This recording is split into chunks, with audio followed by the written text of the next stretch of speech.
Israel? Israel number one. No politics here. Why you no love Israel?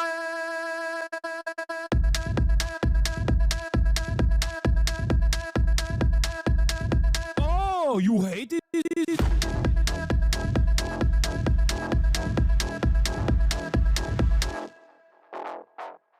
I'm Israel high. I'm Israel high. I'm Israel high. I'm Israel high. I'm Israel high. I'm Israel high. I'm Israel high. I'm Israel high. You have forgotten to say I'm Israel high? Do you love Israel? You must love Hamas. You are Hamas. I'm Israel high. I'm Israel high. I'm Israel high. I'm Israel high. I'm Israel high. I'm Israel high. I'm Israel high. I'm Israel high. Oh, Israel not number one for you. Oh, anti-Semitism. Israel, small nation. Israel, tiny nation surrounded by scary Muslims. Ah, you are anti-Semitism. You are Hamas. You are Hamas. No politics here. Say Israel number one. Tweet Israel number one. No politics here. No politics here. No politics here. No politics here. No politics here. No politics here. No politics here. No politics here. Say you condemn Hamas. Say I'm Israel high. Say you condemn October 7th. You are Hamas. No politics here. No politics here. No politics here. No politics here. No politics here. No politics here. No politics here. No politics here. What's going on, everybody? I hope everyone's having a fantastic evening, afternoon, pre-noon, no matter where you are in the world. I'm Hasan Piker, and this is the HasanAbi broadcast coming to you live from... My audio is low. Hold on.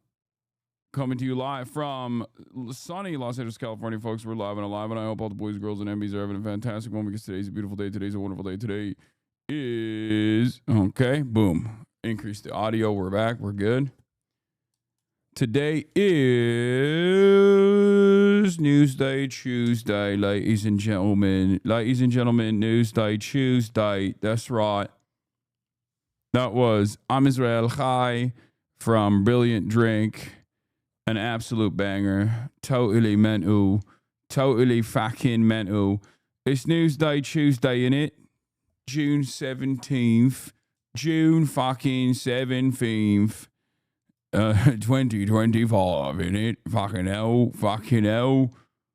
You already know it, lads. You already know it, lads.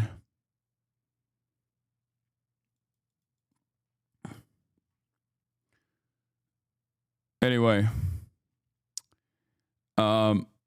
there's a lot happening in the world, obviously.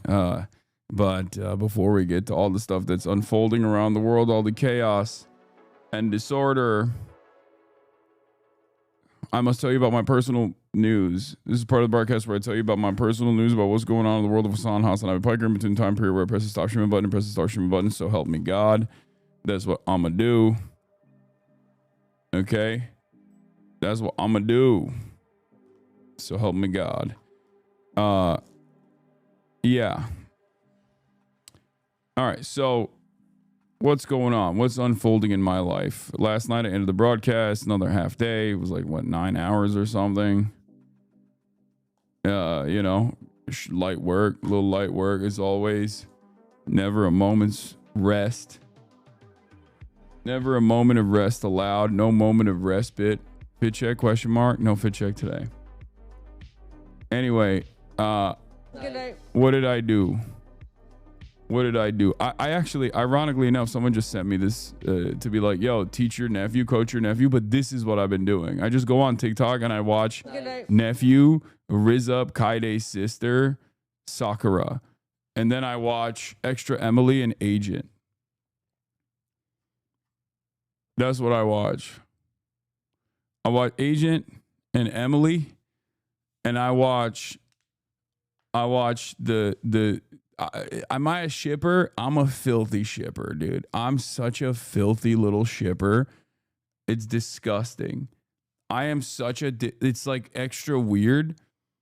It's extra weird because like, I know these people, you know what I mean? Like I'm in the social circles and I'm just watching from both afar, but also like, I don't even want to know. For me,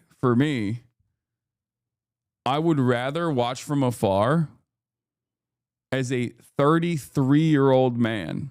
I would rather watch from afar than know what the truth is as well.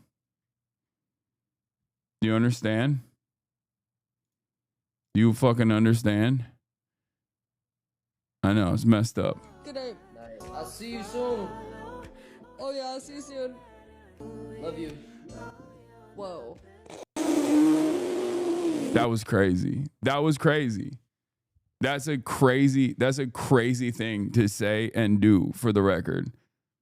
That's like, the fuck are we doing? Nephew, what are you doing?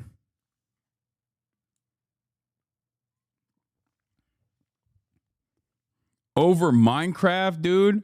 First E-date, playing Valorant, and then playing Minecraft, and then you just hit that?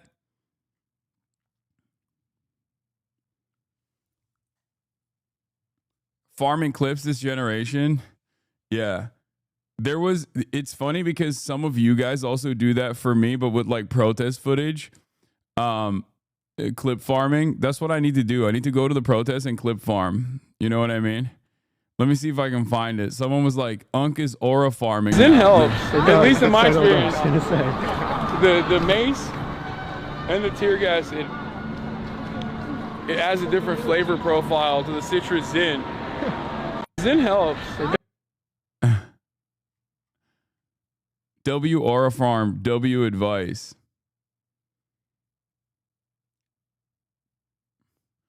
Not a troll, please. Any leftist Discord recommendations? Discord recommendations. Here's a recommendation. Stay the fuck away from Discord.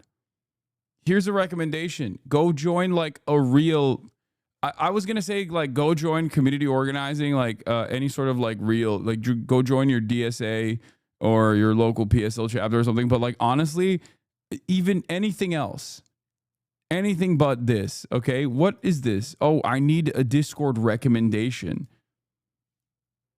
What the hell? Live in the real world, chatter. Do not do this. Do not do this. I'm not going outside. Nice try, liberal. Anyway, but yeah, personal news wise, that's basically all I do. All I do is just sit around and watch TikTok clips. But also outside of that, yeah, my Slushy Noobs collab deployed. And that's also all over my TikTok For You page. But most of you have no idea what Slushy Noobs is because you're all old and you're not tapped in, you're not locked in. But Slushy Noobs is Martin and Hamza. They're two TikTokers. They're very They're popping. They're very funny. I've known about them for a while now. You might remember Martin from the incredibly precise autistic guy that chooses music clips that he used to do. Like Martin used to also do the XQC. He used to do XQC TikToks as well. Hasan, except for the grade 2 capturing, and I'm losing all my gains. Good hombre. Trust. You'll get back to it. Don't worry. You'll just light activity and a little bit of cardio, get the muscles moving a little bit. But you'll get back to it. Don't worry. You got the muscle memory.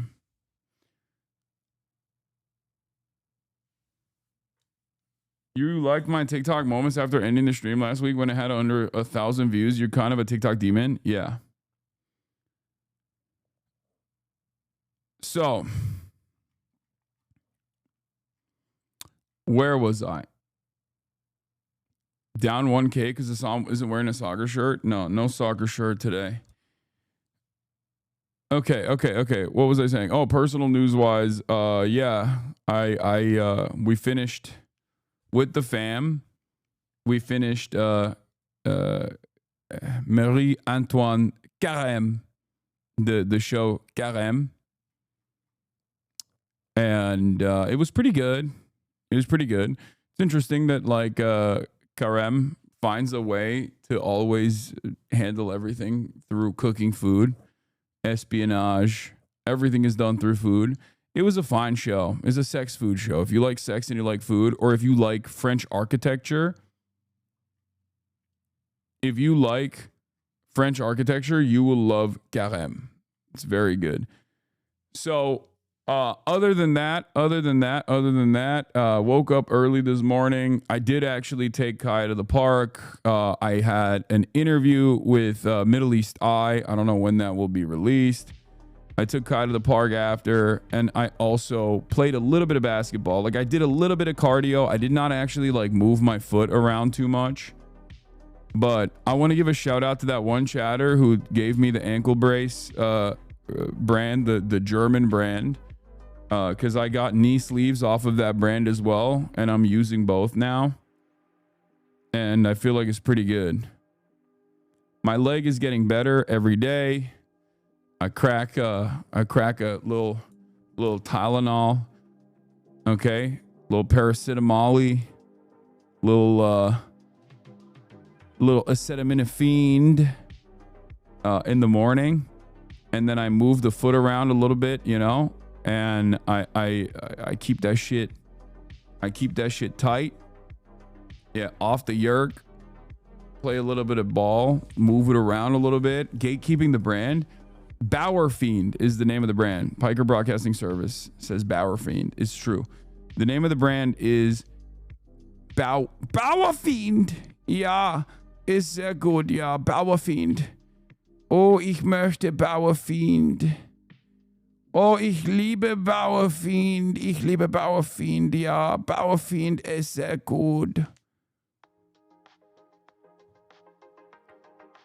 Means peasant enemy in German.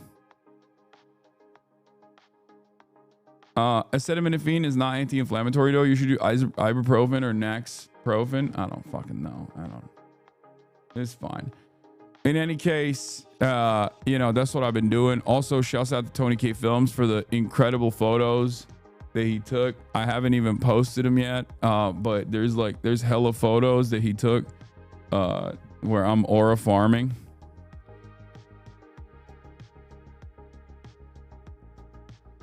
I might just post them on my Twitter. Maybe post them on.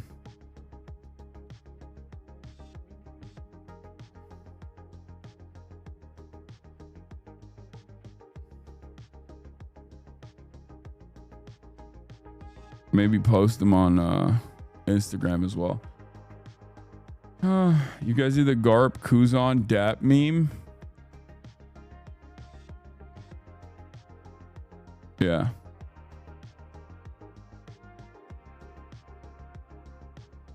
We did. Do you expect Cuomo to side with Lander or ICE? What do you think, dude?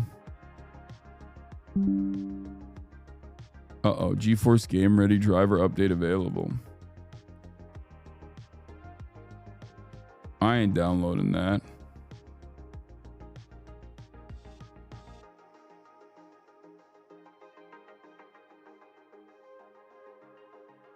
But yeah.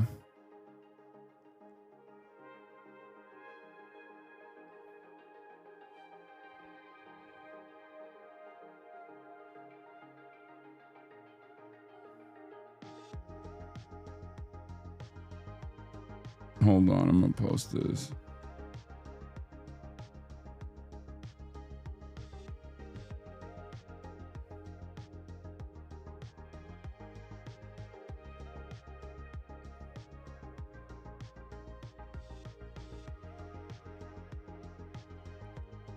Sometimes when you say yeah, it reminds me of this. I don't know what you're gonna send me as a link, but I'm not clicking on it. All right, anyway, listen. I thought we were doing Disco Elysium today. No, I'm not. That was never the case. All right, so yeah, that's all I got for personal news. All I got for personal news is that I played a little bit of ball. You know, I got my feet moving around. That's not a bad thing. And here we are. Here we freaking are. All right, let's get to it. There's so much happening in the world. Brad Lander cuffed by ICE. Trump keeps threatening Iran. I don't know if he actually will do it. Like, I don't know. This morning, last night after I ended the broadcast, I was thinking like, maybe it's just big talk. Maybe it's just big talk saying like America's going to join. America's going to join. Right? But I don't know. I mean, I go back and forth. I go back and forth on it where I'm like, maybe this is just what is going on. He's just like doing the big talk movement. He's just not going to do it. He's just saying he will.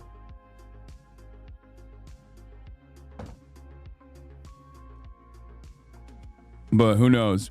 Brad Lander cuffed by ICE. Trump keeps threatening Iran.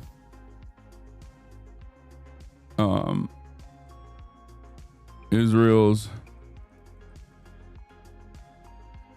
war is unpopular. Will this brick MAGA fucking taco law? I don't want to even entertain the taco shit when it comes to going to war with Iran and potentially kickstarting World War III. Okay? I mean, that's like, I know we say like, haha, taco Trump, but like low key, it's good. I hope he chickens out of this. Okay? This is good for the entire planet. He chickens out of this. This is good for the planet. All right? We don't want this. We don't want this shit. Nobody wants this shit. You don't want this shit. Let's be real. Brad Lander cuffed by ICE. Yeah, Bernie endorses Zoran and so much more. Get in now. Yeah, don't say Trump always chickens out. What are you, Chuck Schumer? You know? Chuck Schumer is like, Mr. President, if you don't tell us if you're doing a side deal with Iran to not bomb them, that's kind of lame. What are you, gay? Well, taco Trump. I hate this shit. I hate it. All right, let's get started. First and foremost, also, do we have the playlist? Why would Trump sending troops to Iran trigger World War III?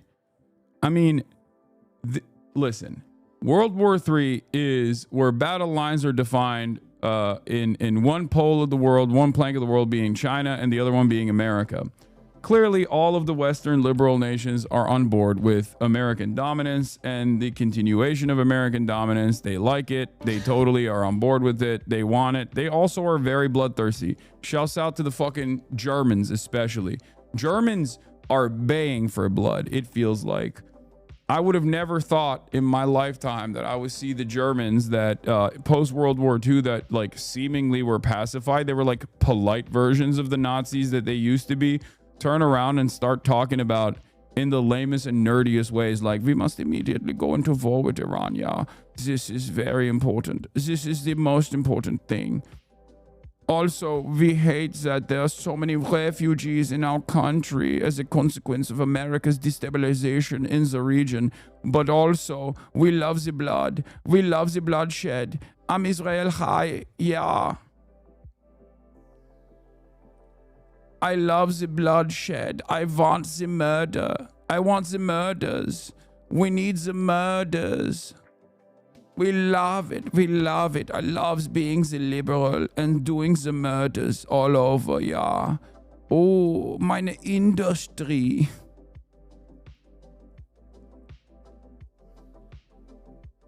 Yeah.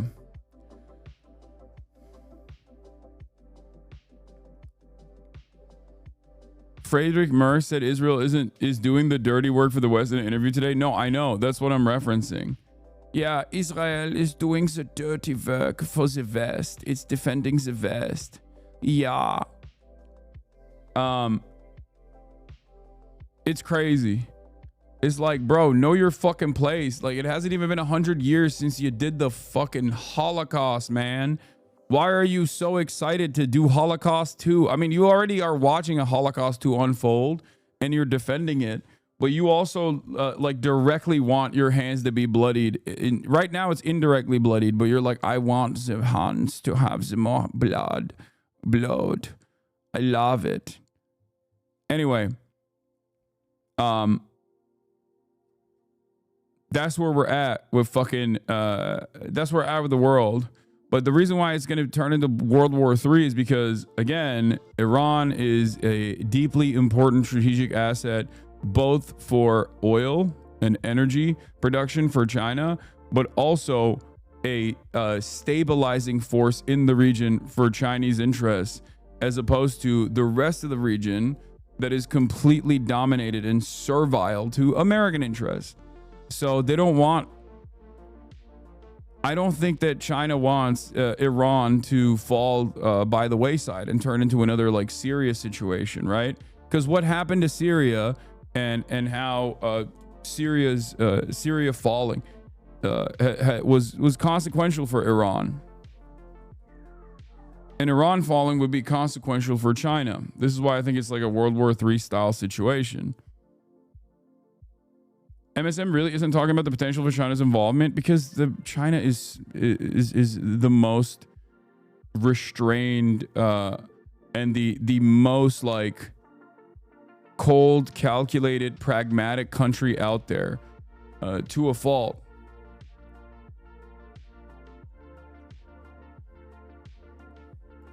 They got crazy weapons too.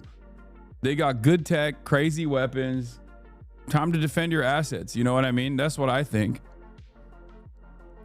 But in any case, Donald Trump has been going fucking nutty mode, talking big shit on the timeline.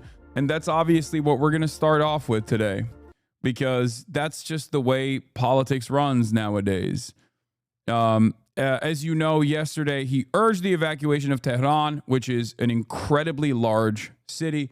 I believe it's like, by some estimates, people say like there's like 12 million people. Some people say even more. There's in the greater metropolitan area, there's like at least 9 million people. You are not going to be able to evacuate 9 million, 15 million in the metro area. You're just not going to be able to do that. And people have been locked in. Some people have already started moving out of Tehran, and there's nowhere to really go. Because where are you supposed to go? They don't have gas. Israel hit the largest oil depot in Tehran already. So people are having a hard time getting gas, and people are having a hard time leaving the city to begin with. And Donald Trump is over here making threats like he's going to assassinate every single person. Like they're just going to drop a nuke on Tehran or something. It's so psychotic.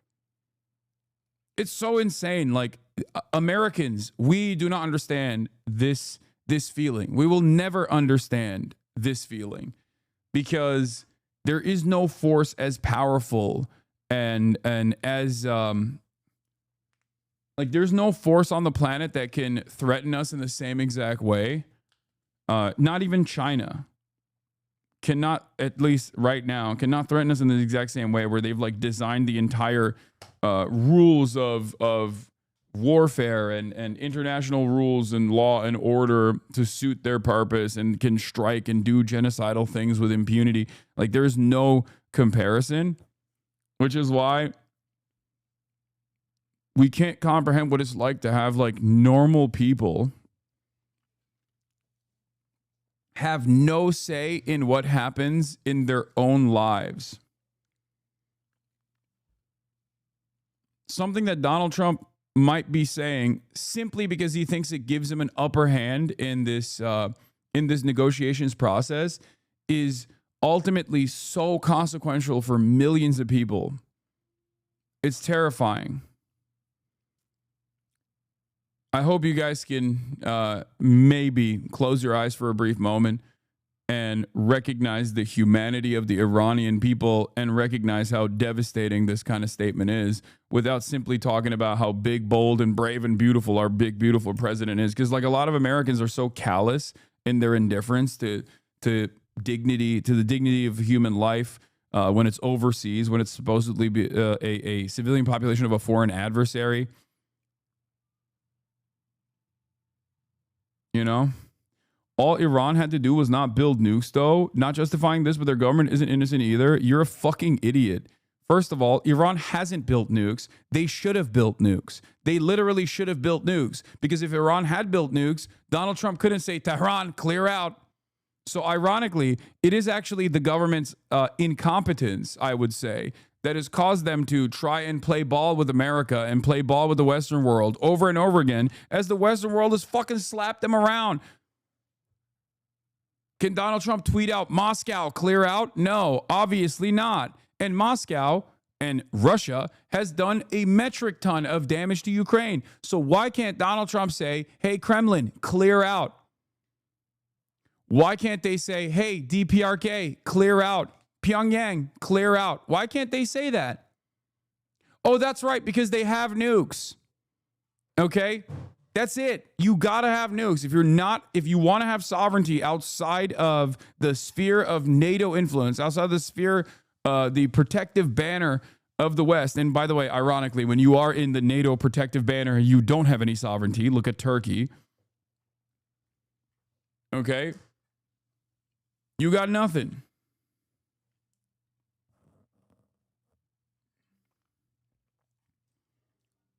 So yeah, it actually is an issue for Iran that they don't have nukes. They should have. They should have. If they did, the region would be more stable. Yeah, they have no nukes. They've been 3 years away for 35 years because they're not building them. Anyone who's buying this narrative is either politically illiterate or one of the new age conservative Zoomers too young to know the history. I know. Iran has been 3 seconds to midnight on the nuke stuff for the past 35 years, chatters. If they wanted to make them, they could have. You think the DPRK you think that the Democratic People's Republic of Korea were able to literally withstand a famine in the process, like one of the most devastating famines of all time, and then at the same time develop a nuclear program and engage in the enrichment of uranium before Iran could? Do you know how connected Iran is to the rest of the world as opposed to the DPRK? Do you know how, Iran has colleges, academics, people that actually, regardless of the government being treated as a foreign adversary, people, free travel all around the world, espionage capabilities. If Iran wanted to make nukes, they would have made them by now. And honestly, they probably should have made them by now. I think a lot of people are maybe too young or too oblivious to the reality of how this like nuclear proliferation conversation has gone on. When a country, like, I mean, I joke, there's the HasanAbi doctrine, but it's a joke, but it's also real, okay? What do I always say? For nation building, the HasanAbi doctrine for nation building, we joke, we fucking present it as a meme, but like it's real, right? Rule number 1, get nukes. Rule number 2, never give up the nukes. Rule number 3, if Western powers claim you have nukes, drop everything and get nukes immediately. Because once they say you have nukes, even if you don't have them, if you don't ever get them, that means they're just going to destroy you. Ukraine is a great example of a country that gave up its nukes. Look at what's going on with Ukraine. Libya is a country that cast aside any sort of like ambition for nuclear proliferation, and America still claimed that they had nukes, and they didn't. And look at Libya now. Iraq, WMDs. Oh, they have yellow cake, enriched uranium, WMDs. We have to go in and we have to check it out. Iraq didn't have nukes. I say this as someone who was an advocate for denuclearization universally. I mean, nuclear power as an energy grid is fine. You guys have bullied me too much, and that's okay. I'm on board with nuclear power plants. But as far as like nuclear weapons goes, I'm anti-nuke. Okay, I think no one should have nukes. But as long as nuclear proliferation continues, and the West basically bullies every country that doesn't have nukes without any sort of scrutiny, without any sort of pushback whatsoever, you need nukes. All right, let's get to the State Department press briefing real quick. I believe it's starting soon, right?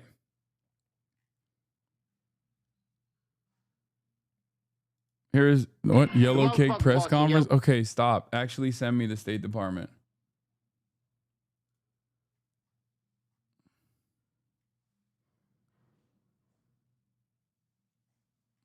I don't care about Jon Stewart's statement. Send me the link for the press department, please. Not have a nuclear weapon. Secretary of State Marco Rubio has also stated that fact as he has traveled the world working to implement President Trump's vision of peace and security. That statement has also been uttered from this podium many times. The fact that Iran cannot have a nuclear weapon is clear. As the White House reminds us, since taking office, President Trump has clearly stated no fewer than a dozen times that Iran cannot be allowed to have a nuclear weapon, for anyone who's unclear on that fact. President Trump has made the same pledge no Guys, fewer you don't than understand. 40 America times first and being a before peaceful taking dove office. actually Even meant as doing far the back as exact same thing that 2011. previous administrations have done, priorities of the which Trump is to go to war with administration's Iran. safety and security America of the first American actually people. means doing a decapitation strike on the supreme leader of Iran. America first actually means like violating violating any sort of isolationist principle that we might have actually run a campaign on. The task force is operating 24 hours a day. Over the past week, to help keep U.S. citizens informed, we have issued more than 30 security alerts to countries in the region and updated the travel advisories for Iraq and Israel. We remind U.S. citizens not to travel to Israel or Iraq and not to travel to Iran under any circumstances. We continue to monitor the complex and rapidly evolving situation on the ground as we continue to assess and address the needs of U.S. citizens. We urge all U.S. citizens to regularly visit travel.state.gov for the latest travel advisories and security updates, and to enroll in the Smart Traveler Enrollment Program, also known as STEP, to receive timely alerts and guidance from the State Department. For Americans needing assistance, and there we have a bit of the website there for you, call +1 202 501 4444. That number again is +1 202 501 4444.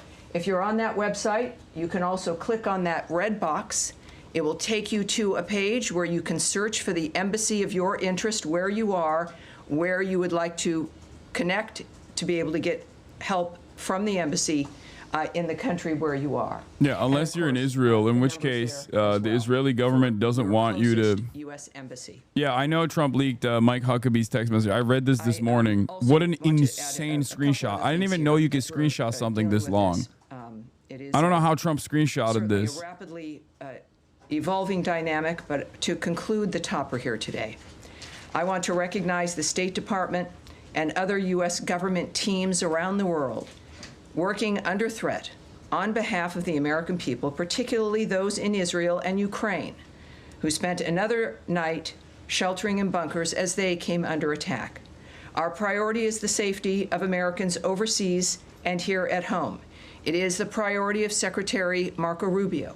It is the priority of everyone who works in this building and the thousands of American citizens who work anonymously and whom you will never see, who are working in embassies and consulates around the world and working with those local nations to be there for American citizens and to help facilitate American diplomacy. Our priority is the safety of Americans, yes, here at home, but also overseas.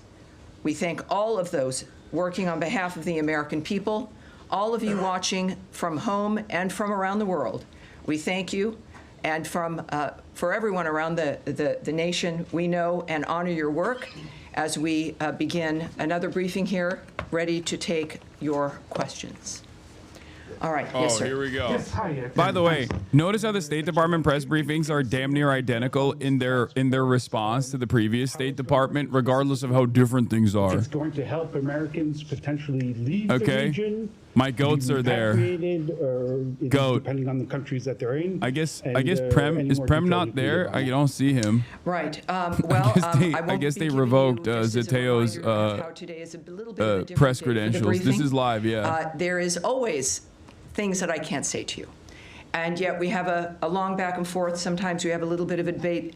I won't engage in that today. My responses will be perhaps a bit quicker than usual, and I'll be moving around more quickly to reach as many of you as I can. There will be less that I can answer for you because of the circumstances that we're dealing with around the world. So it is, just want you to know, it's not personal, but we're working on certain things like the task force as an example. The task force is a group of people who are working, taking the calls of people, of American citizens around the world, making sure that they get connected with what they may need in that region. I won't go into the details of all that the task forces do, of course, but it's about information, making sure people here at the State Department and people that we get the information we need, but also people around the world, American citizens, get directed to the information that they may need as well.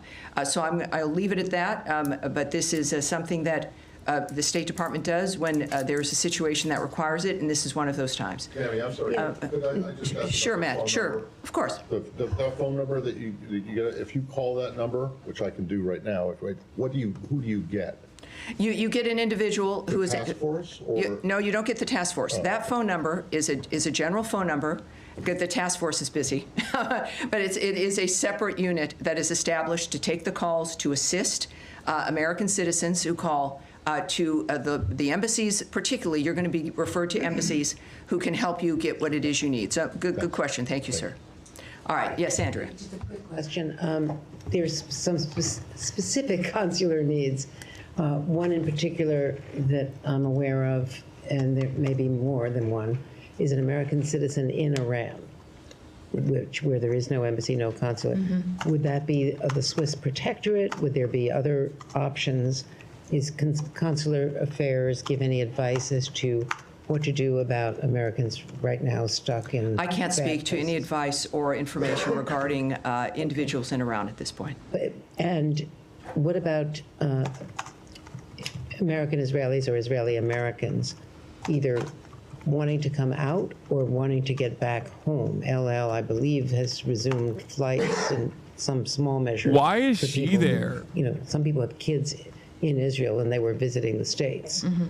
And they're American citizens. Is there anything that they can do? Where should they call this number? Well, obviously, if you know, and we encourage every American when you travel, is to contact your local embassy. or consulate, let them Andrea know Mitchell's you're there. is like Make sure a you know where super they high are, level have those CNN numbers, commentator. And that's what I would recommend, no who matter where you're traveling, but certainly in the Middle normally East, would is not know play where those, the function of entities are. of a national security reporter, like a State Department reporter. It's Tel Aviv or it's Jerusalem. But Well, they will answer their phone. MSNBC. Sorry, MSNBC. So this is like, they don't send people like her normally to State Department briefings. It is quite bizarre that she's there. Yeah, she's married to Alan Greenspan. Like, this is like a super OG, longtime reporter, solid track record. I wouldn't say solid track record, but like, when you're a reporter and you get to the point of high level commentator, you don't actually sit through these press briefings. Okay, it's like, is Jake Tapper there? No. Do you understand what I mean? It's like sending Jake Tapper there. Someone said solid.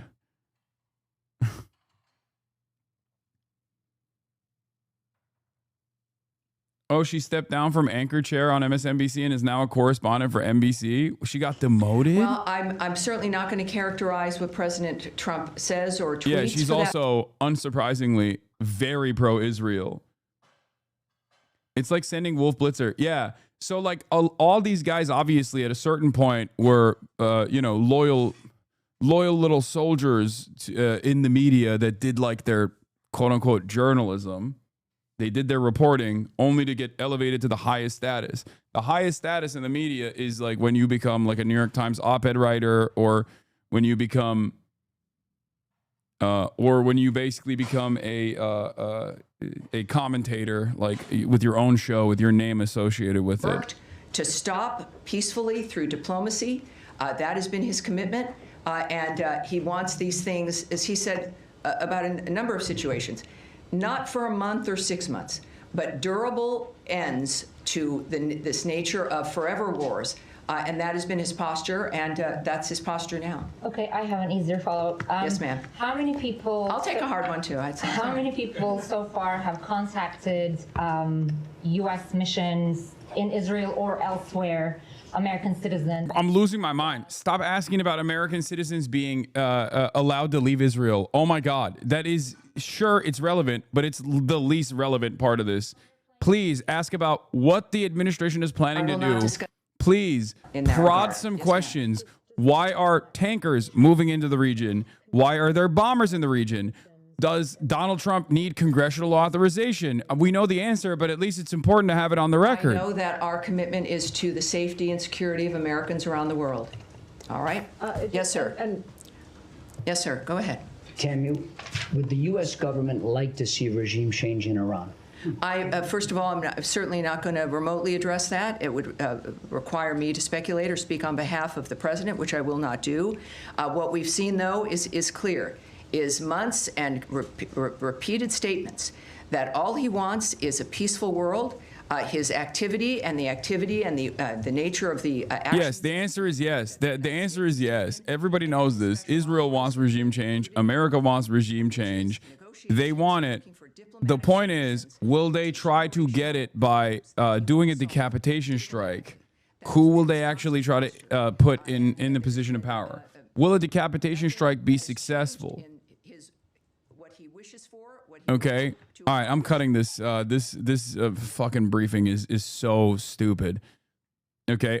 These press briefings are always bad. They are not designed to give you actual information. They're designed for the State Department to lie.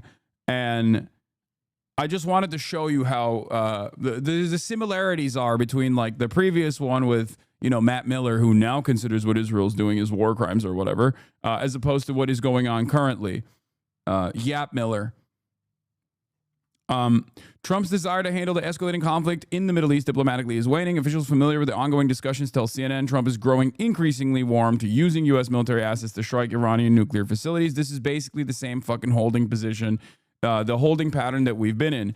As I said yesterday, and I will keep repeating over and over again, the situation is basically identical to Iraq. Okay, it is identical to Iraq.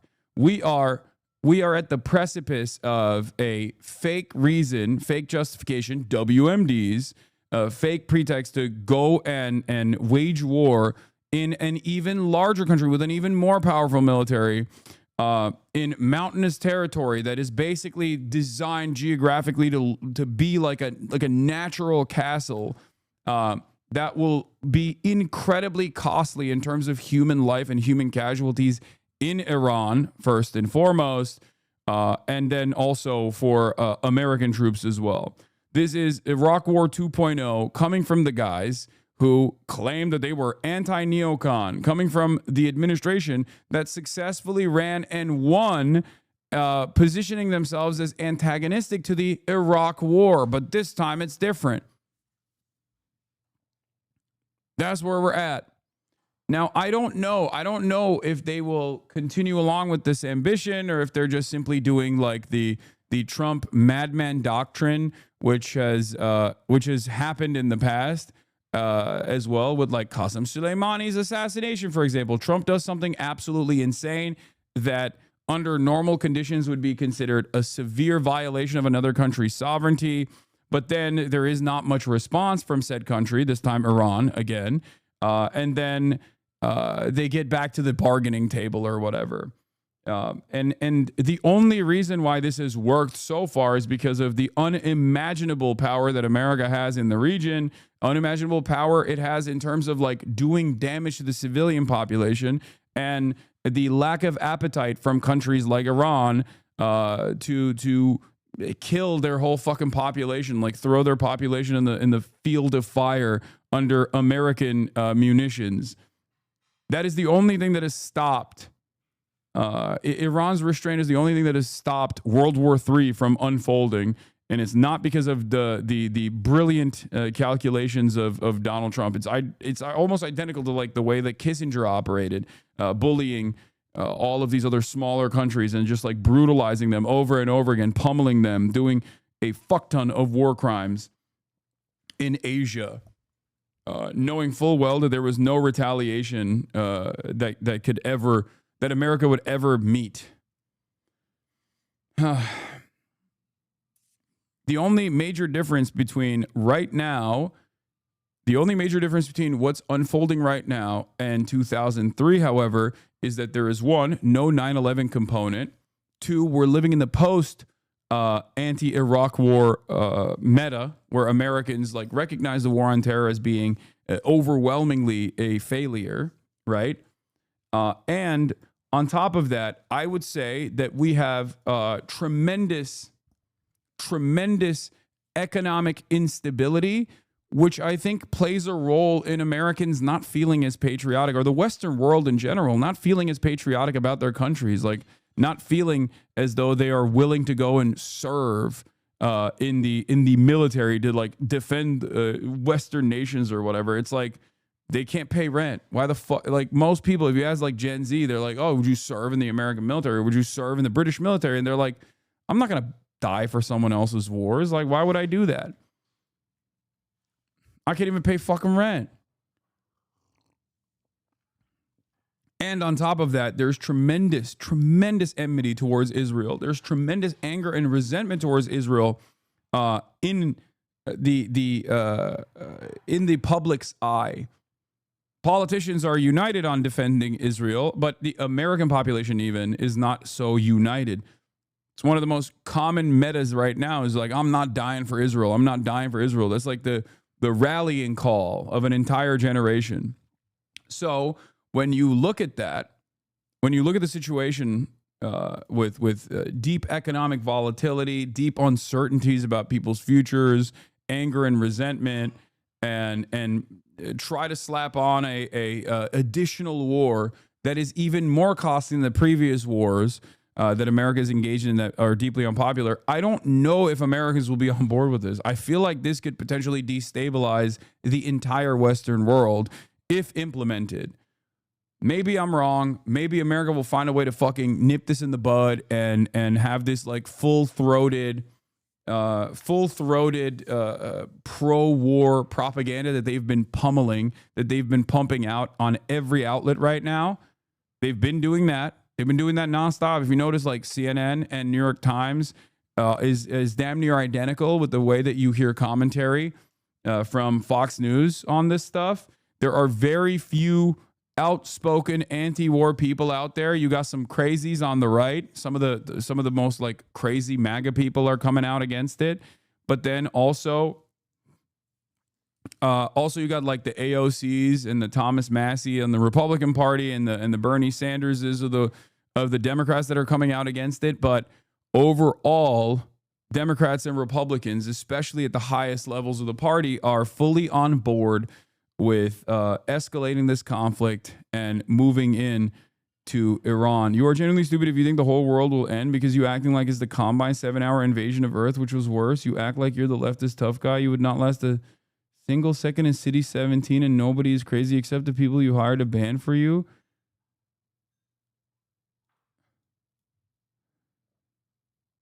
You act like this is the combined 7-hour invasion of Earth? You would not last a single second in City 17? Are you...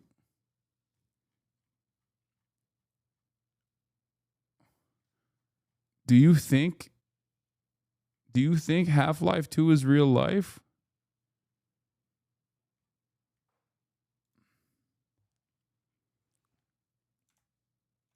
Anyway. All right. But yeah, let's get back to it. President Trump urges evacuation of Tehran as the Iran-Israel conflict deepens. We're going to begin with Israel stepping up its bombing of Iran and a blunt new warning from President Trump, all while Iran continues to just fire back. Iranian missiles hit an Israeli city this morning after Israel's warplanes attacked targets in Iran's capital, including its state-run broadcaster. More Iranians are fleeing their homes. Take a look at these pictures of the cars just leaving in droves. Trump is urging them to go with an online post saying everyone should immediately evacuate. Deborah Patta is in Tel Aviv. Deborah, the situation certainly seems to be... Ken Leakenstein with new reporting coming out fresh off the presses. Trump has secretly greenlit regime change in Iran. Worst kept secret of all time, by the way. Israel wants regime change. The U.S. is fine with that, sources say. Donald Trump is lying almost about everything regarding Israel and Iran. Trump knew what Israel was going to attack Iran, knew the basic outlines of the strategy, and implicitly gave the U.S. okay. Trump also quietly and enthusiastically embraces Israel's unstated goal of regime change. 2 high-level U.S. officials involved in the internal discussions tell me. Trump hasn't officially approved anything, hasn't committed anything to paper, and hasn't signed off on any specific act. But in the dance of phone calls and back-channel messages and things said and not said, the two countries found agreement. Trump has given Israel the green light by not saying no. They're calling it the yellow card or the yellow light. They're saying it's not a green light, it's not a red light, it's a yellow light, which means basically functionally whatever Israel wants to do, you can do. We're not going to say no. This is the world of statecraft at the highest level where leaders say one thing and do another. This is not for... Yes, sirens in Jordan. I know. It's red alert in northern Israel. They're going to bomb Haifa again. I know. When it happens, we'll cover it. Okay? Calm down.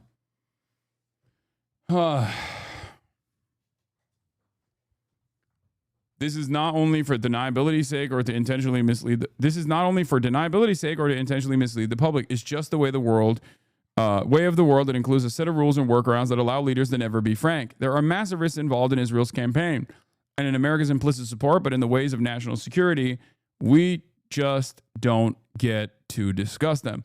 It all started during the Biden administration. The 2 knowledgeable insiders tell me when Israel first pitched America on the campaign playing out now, fearing escalation and things spinning out of control, fearing the United States getting dragged in, fearing Iranian civilian deaths, Biden vetoed Israel's plan that is under the table and off the record in the shadow world of deniable diplomacy.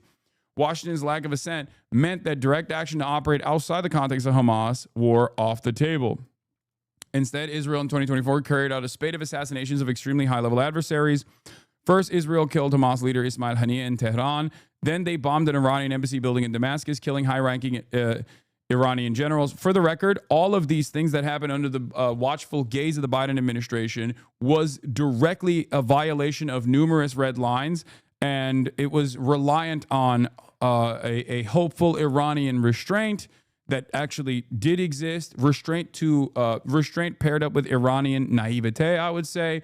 And the Biden veto wasn't necessarily a veto in terms of like, oh, too many fucking civilians are going to die, as Ken is reporting here from these official sources, anonymous sources. But it's more so now is not the right time.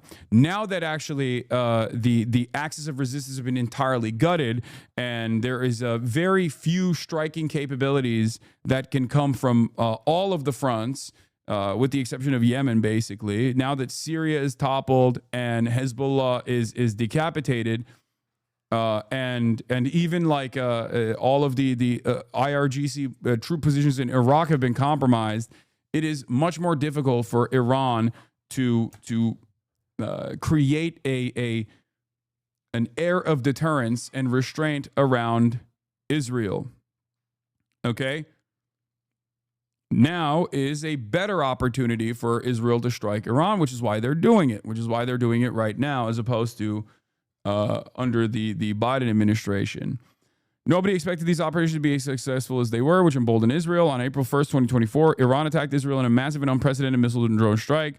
Quietly, the U.S. military helped defend its number one ally. The Arab states looked the other way. The Iranian attack was largely thwarted, which sources tell me came as a surprise to the U.S. government and further emboldened Israel. Even so, Joe Biden didn't want a broader war and the risk it entailed, so he kicked the can down the road to Donald Trump. None of this, of course, began in 2024. Iran and Israel have engaged in a tit-for-tat shadow war for years, with Iran arming Hamas and other Israeli adversaries. This culminated in Hamas' October 7 attack, a traumatic event that could not have taken place without Iran's long-standing support and funding. That shadow war is what's at the background of all of this. Not Iran's nuclear capabilities, the hobby horse of a Washington unwilling to deal with the reality of decades-long war, and the absence of our own policy for finding peace with Iran. Yes, the Iranian administration, the Iranian government, whether they were secular or fundamentalists, it does not matter.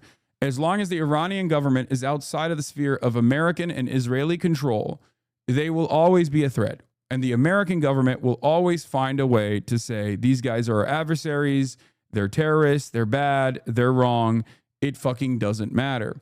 Because the ultimate goal here is the destabilization of Iran and exchanging leadership of Iran away from an administration that won't play ball with America or is not a willing participant in America's grand design for the region, to one that is directly controlled as a puppet state in the hands of the United States of America. That is the ultimate goal here. And the WMDs is basically the same. The nukes are the fucking repackaged WMD shit. Just as intervention in Iraq both was fantastic for our material interest, oil, all that stuff, but that destabilization and regime change in Iraq and keeping Iraq as a completely destabilized region that bred incredible militancy in the form of ISIS and numerous other groups was better overall for Israel's position of dominance in the region. It is not an accident that every single country that is not firmly within the sphere of American and Israeli control and influence has been thwarted. Okay?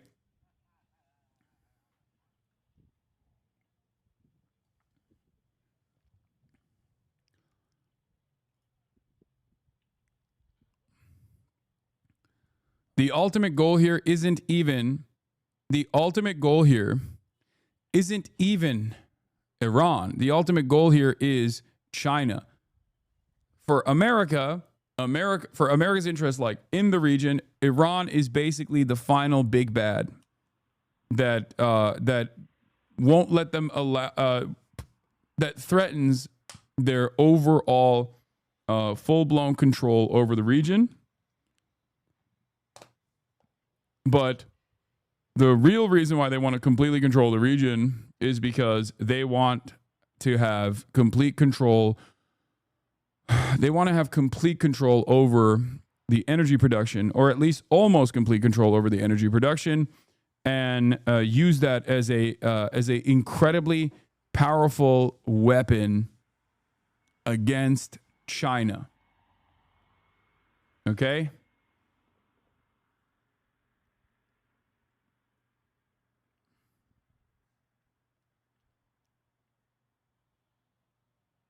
That's it.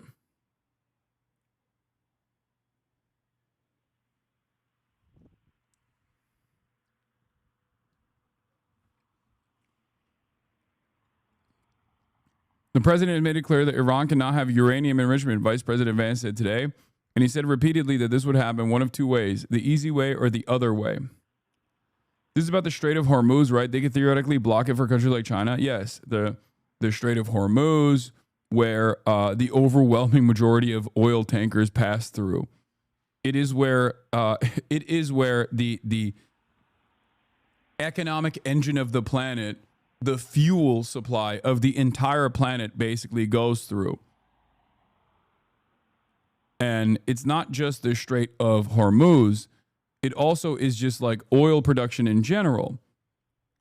If you destabilize Iran, or put a puppet leadership in charge of Iran and turn Iran into like Egypt, for example, a servile state, then all of a sudden, a ginormous country that is aligned with China goes away. It's no longer a threat. You have complete control over the region. You have complete control over all of the oil that comes out of the region, and you can just shut it off.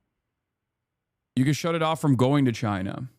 Couldn't China just get oil from Venezuela? Additional complications, much further away, not as easily refined as like Saudi oil even. And ultimately, it's like that's the other reason why America wants to also destroy Venezuela as well. GOAT questioner at the moment. Who isn't, no matter what the dynamic. The IDF has said a particular incident is under review, and that is helpful. And we'll see what their review comes up with. In the meantime, I think it is important also when it comes to the nature of the efforts to get aid and food to the Gazans. We now know, can report that the Gaza Humanitarian Foundation now is working at 4 distribution sites and has distributed nearly 26 million meals to date. So it is, again, a conversation. Matt Miller responds. Matt Miller ass response, bro. Straight up. Anyway, getting back to this. In reality, while the negotiations commenced in secret chambers involving just a handful of principal officials, Trump and his closest advisors talked about Israel's longstanding plan. A hint of these discussions appeared this past weekend when Trump told the Wall Street Journal that his team had foreknowledge of Israel's plans. The lesson Israel took from 2024 is that Iran might be able to bloody its nose, but not destroy it or the region. Not now, anyway. Israel also assesses that its many attacks on Iran's proxies, the emergence of a new Syrian regime, the failure of nuclear talks, and of course, its precise intelligence on Iran's leadership makes this the best moment to act. We now have complete and total control of the skies over Iran, Trump blurted out today. His use of the word we tell that he is fully behind Israel.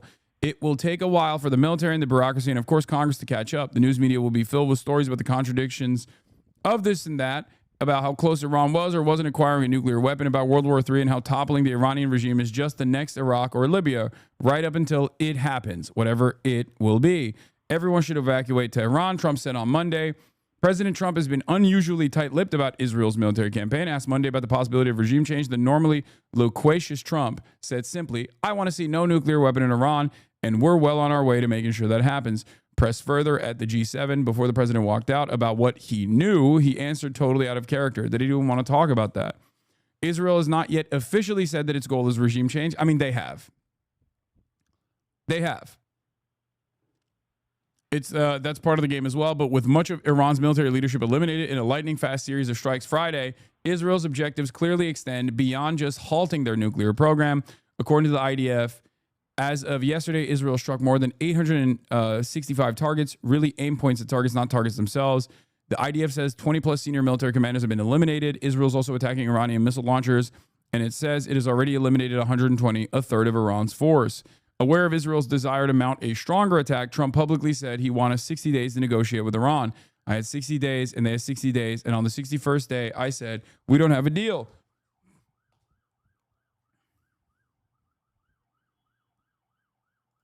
Wall Street Journal is reporting Iran developing a trigger. Israeli intelligence showed Iran is working on a trigger useful for a nuclear bomb. I mean, this could be real. It could be totally fake, phony Israeli propaganda. the problem right now is that as events are unfolding, most of the information that you see, especially from mainstream media, especially from Israeli outlets, are going to be bullshit. Okay? This is a funny headline. We can take Trump's word for his word, U.S. State Department says. Back at the U.S. State Department briefing, spokesperson Tammy Bruce is asked about Trump's comments that he wants a real end to the Iran-Israel conflict. We can take Trump's word for his word, Bruce says, but I'm not going to speculate in a larger sense on what that would mean. That is up to the president. He's the singular guiding hand about what will be occurring from this point forward. Anyway, I'm telling you,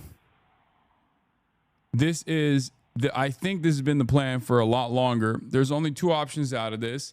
Either it's the Trump madman theory, which is how much appetite Iran has for retaliation and how much punishment Iran will dish out to American assets in the region, to Israel in general. And that calculation is what causes America to either go in full blown or to, I guess, simply use this as a threat against Iran and the Iranian population to, I don't know, ultimately get them to a further weakened position where they can be easily thwarted. I do think that no matter what happens, maybe I'm wrong, but I think that no matter what happens, like the goal here is military, a decapitation strike and violent regime change.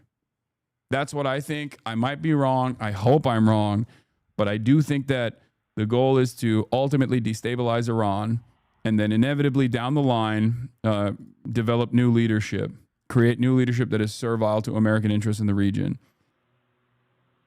Has this not been the entire plan for a project for a new American century, which was Dick Cheney's think tank that spearheaded the Iraq invasion? Yes, some version of this exact plan has been swirling around in American right-wing NatSec think tanks in perpetuity. I mean, it's happened so many times at this point that I don't know how people don't recognize it when it's unfolding. Libya, Syria, Iraq. It's always the same method. It's not like they switch it around, okay? It's so crazy. I mean, it happened in Iran. Like, it's not, this is particularly strange because it fucking happened in Iran already, okay? This is not the first time. It happened in Iran to a certain degree twice.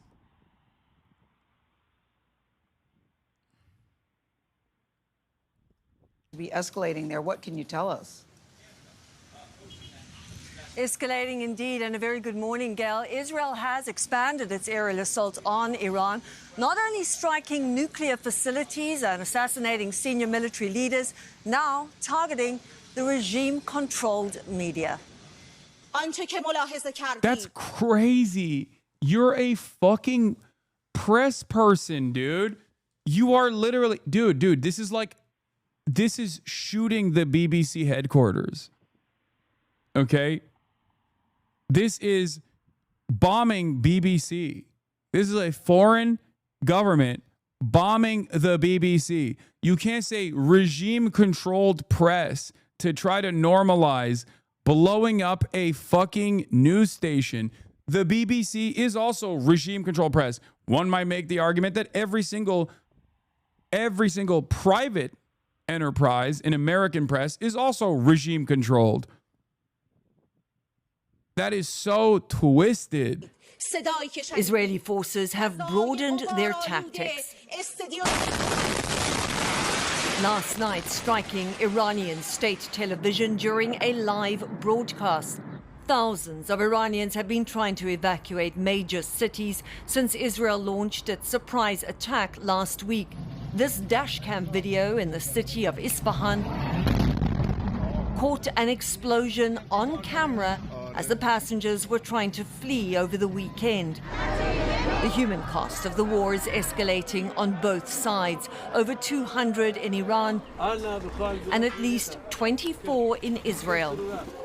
This morning, Israel's air defense system fought off a barrage of at least 30 missiles from Iran. Most were intercepted, but some hit the affluent area of Herzliya just outside Tel Aviv. In the city of Petah Tikva, this is the moment an Iranian missile slammed into an apartment block, killing 4 people. Israeli-American Lihi Greiner was with her husband and 3 children. Hasan, you're a liar. You claim that only the LA Persians are against the Iranian regime, but you know that's not true. 70 to 80% of all Iranians hate the current regime and want it gone. Stop spreading lies. I never said the Iranian regime is popular, okay, in Iran or elsewhere. I'm simply stating, once again, that outside military intervention is not a celebrated act unless you are a complete fucking sociopath. Shut the fuck up. Get your stupid ass Hasbara out of here. Do you know how many people I know personally that have family members who are against the Islamic Republic and are now collectively saying, okay, well, there's a far greater evil here. American and Israeli intervention, military intervention. No one who is living under the rocket fire is going to go, well, at least this rocket fire is for a higher purpose. I know I'm going to die. I know my home is exploded, but at least it's for a higher purpose. We will be able to dismantle the Ayatollah's treacherous nature. It's idiotic.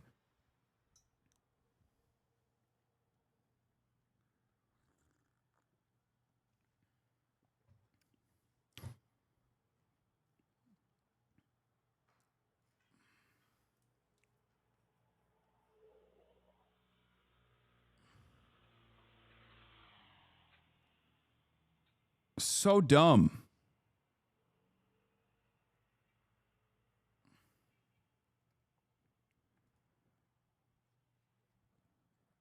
New report from the Center of Media Monitoring, a year-long analysis of BBC's coverage of Israel's war in Gaza reveals a pattern of bias, double standards, and silencing of Palestinian voices. Despite 38 more Palestinian deaths, Israeli fatalities received 33 times more coverage per month. The least surprising information of all time.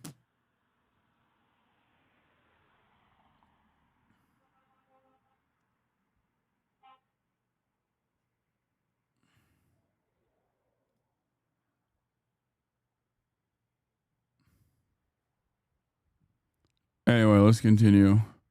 Hiding in their safe room at the time. It was the biggest boom ever. Even our safe room was shaking. Shattered glass was strewn across her apartment. Because we are not IRI. It's good if Israel hits Iran, because then it's gonna diminish the power of IRI. We are not them. Let them attack the embassy. Like, let's go. Like, they're cheering for Israel and America to start bombing them. How much of a cuckold you have to be like, oh, please, America, bomb us. Bomb us. I would love you to bomb us, because that really fucking worked out for any other fucking country that was bombed by US. Shut the fuck up, retards!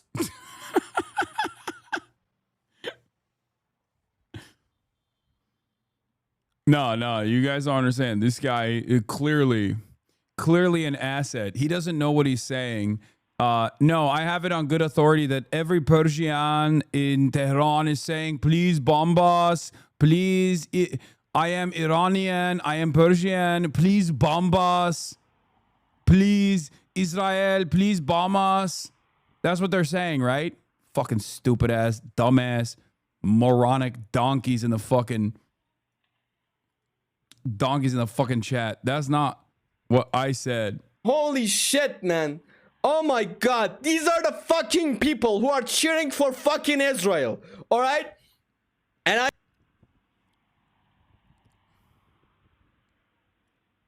That's not what I said. Yeah, no, you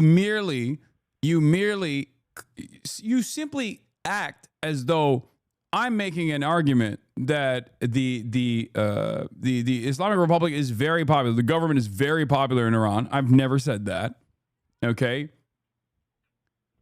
in the hopes that other people that read your stupid ass comment will think the implication there is that like it's actually valid to fucking bomb Iran because you're a moron. Okay? I didn't say this is good, but don't say it's only Persians in LA. Oh my lord. Oh my fucking lord.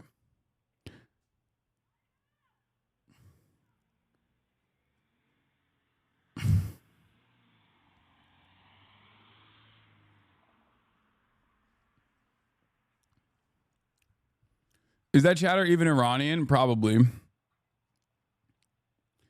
Do you like what Israel is doing to Iran? Do you like it? Do you think it's good? Do you think it's valid? If you don't like the current administration, don't you feel like Israel bombing Iran only hardens, only puts people in a desperate situation where the administration, the current administration, the existing administration, and support for it hardens? Because all of a sudden there's a much larger problem.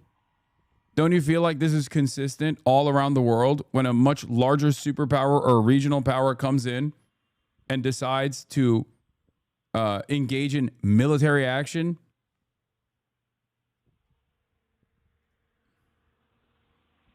No, HasanAbi, not at all. But the people are just so tired. They want change any way they can. Yeah, you're a fucking pussy. You are a pussy. You don't want to be like, no, the people actually love that Israel is bombing Iran, because you would sound like a fucking moron if you were to say that. So you're trying to take the long road of basically saying, oh, the people are just tired. They want regime change any way they can. Any way they can implies that they want regime change through Israeli attacks. Okay? Shut the fuck up. Just say it with your goddamn chest. Say it. Perhaps you also recognize how stupid that sounds, which is why you're not saying it, which is why you get really butthurt when I fucking call you out.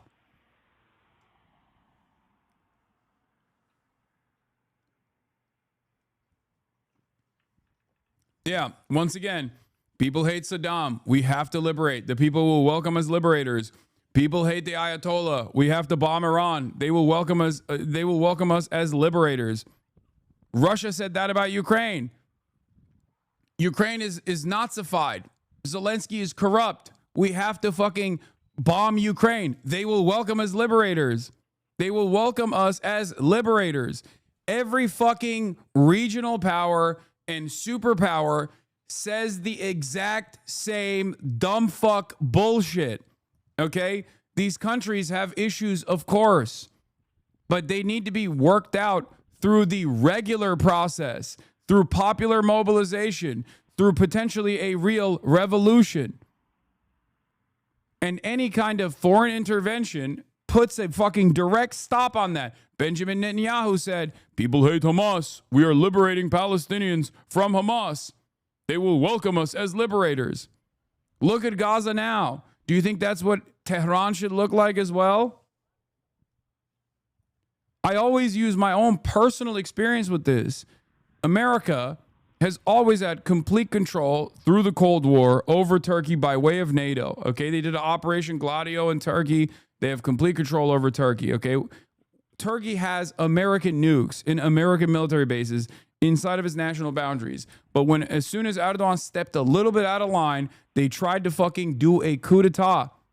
What happened? Every single person that despised Erdogan recognized that it was far worse if the American coup that literally killed Turkish civilians, by the way, utilizing Turkish military as a fucking parallel state that America had designed in the country, was far less popular of an outcome than Erdogan continuing to be the leader. Erdogan developed so much popularity that he was able to actually, one, implement martial law in the country for an extended period of time, claim that every single one of his political opposition and his enemies are actually Fethullah Gulen, a CIA asset, the one that America used, the cleric that used to live in the fucking Poconos before he died. Some of them were literally Fethullah assets, but a lot of people weren't. They just simply claimed, oh, you're Fethullah Gulen, you're a Gulenist, and arrest all opposition.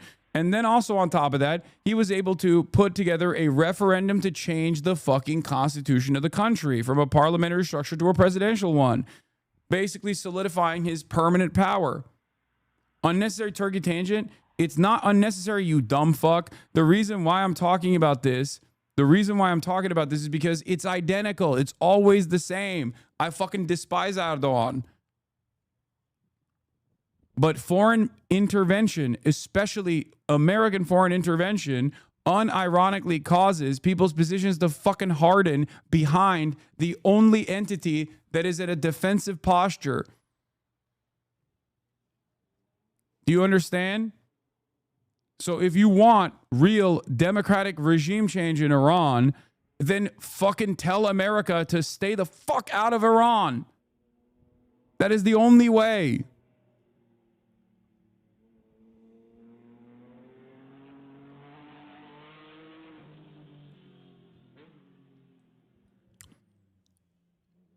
Color revolutions do not work.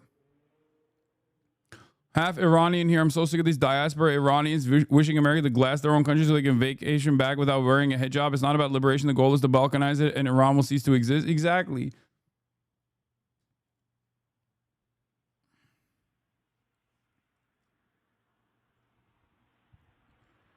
How frustrating. Regime change was not the primary goal. What? Have issues. They murder women for not dressing correctly, you libtard. America has issues. Iran is fucked. Regime change was not the primary goal. The primary goal was removing their ability to create nukes. Why are you framing it like this was the reason for the initial strike? Because regime change is the ultimate goal, you dumb fuck. And it's not even just regime change. It's to get Iran to fucking play ball with American interests. It's to turn Iran. If the Islamic Republic was as servile to the interests of America and as subservient as like the Gulf states were, perhaps these kinds of issues would not be happening. They could be fucking literally chopping hands or killing women for not wearing a hijab all day, every day. And America would never even fucking bat an eye at that. There's evidence for this already. There are other Gulf states where they do a fuck ton of horrifying violence to political dissidents, and America never fucking, never, ever criticized them. I wonder why.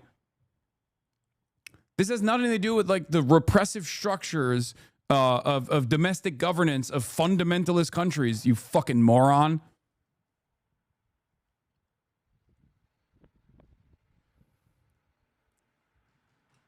As an Iranian, even my mother, who's super against the regime, speaks out against them, is upset with Israel and America. Same with my family in Tehran. Exactly. Of course. The current Islamic Republic was literally designed as a direct consequence of the anger and popular mobilization that took place because of the previous coup that took place with American intervention. They put the Shah in charge. He was fucking ruthless. He was a ruthless monarch and an autocrat, and he was destroying the population. And it was so frustrating that there was popular mobilization against it, and the only guys that were seen as like the uncorruptible anti-Western forces were ironically the what became the Ayatollah, okay? The Islamist forces. You think Iranians don't fucking recognize that? Anyway, I don't even know why I'm responding to this guy. He doesn't know anything. Regime change is not the primary goal. Yeah, okay, dude. Oops, that just seemingly happened.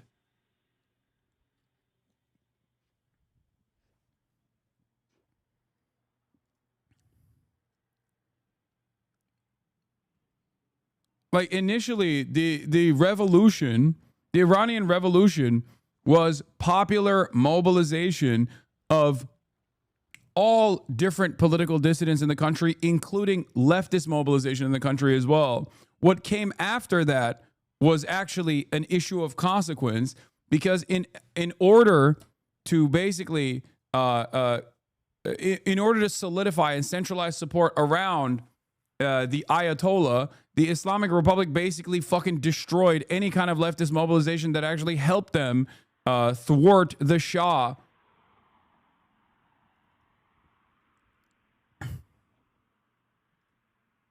they turned around and implemented similar brutal policies, similar policies of brutality towards their own fucking allies that helped them, fucking win power. That's where a lot of this resentment and frustration towards the current regime comes from inside of Iran.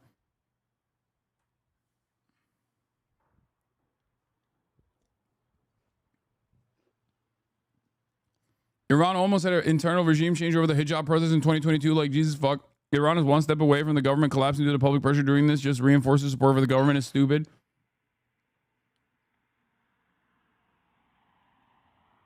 The Ayatollah was propped up too, though. There was real communist mobilization during the revolution, and the Ayatollah used them and then executed all of them. My aunt was a member and got away from the raids that rounded up the commies. Yeah.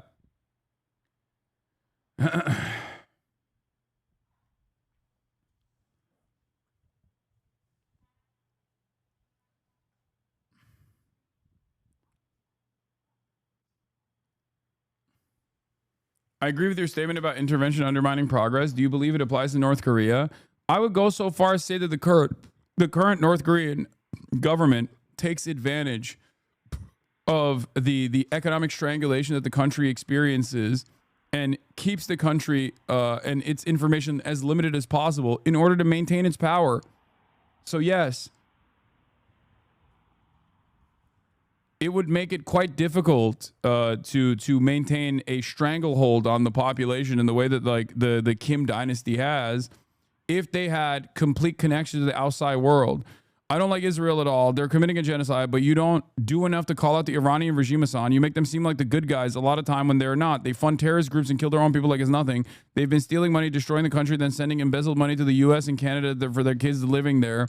Their only goal is to oppress their own people and steal as much as possible.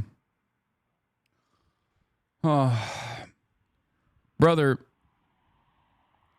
I don't know why we're playing this song and dance, okay? I don't know why. If you want to criticize the Islamic Republic, the largest criticism should be that they've been unimaginably restrained in an effort not to incur severe penalties for the Iranian civilian population.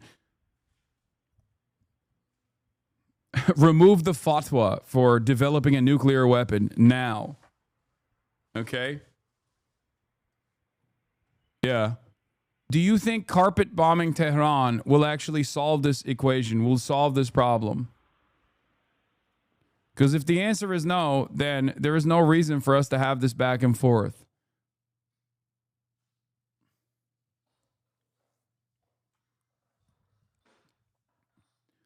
It's the same. Dude, I don't know if it's the tendency of liberalism to be like, excuse me, why aren't you criticizing Hamas right now? As like the Palestinian population is getting slaughtered by Israel.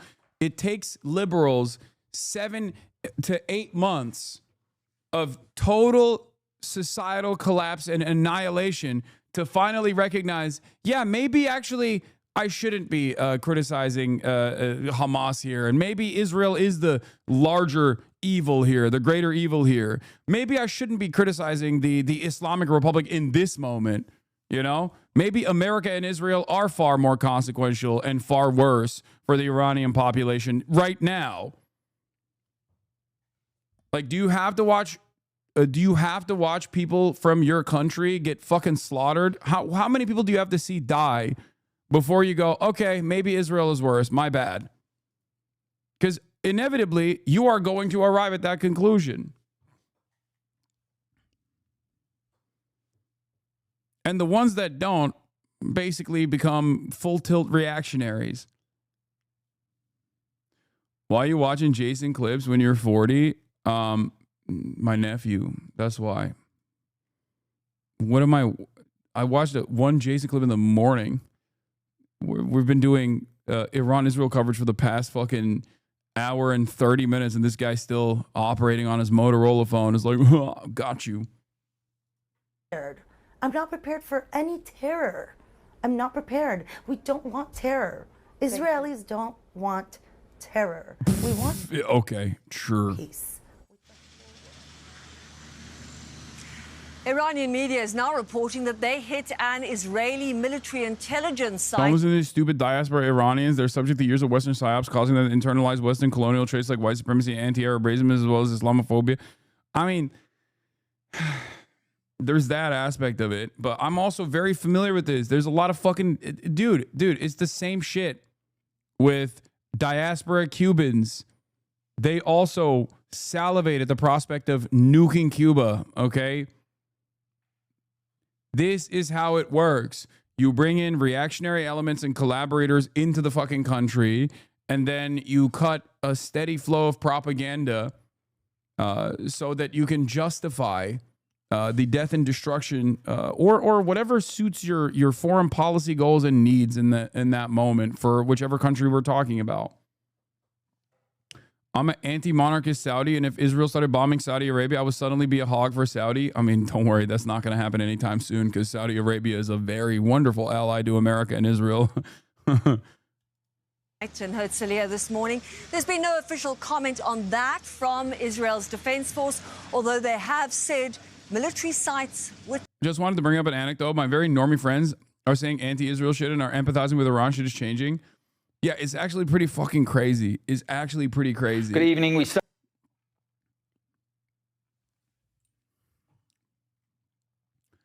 Like, I thought that right now everyone would be salivating at the prospect of nuking Tehran, you know?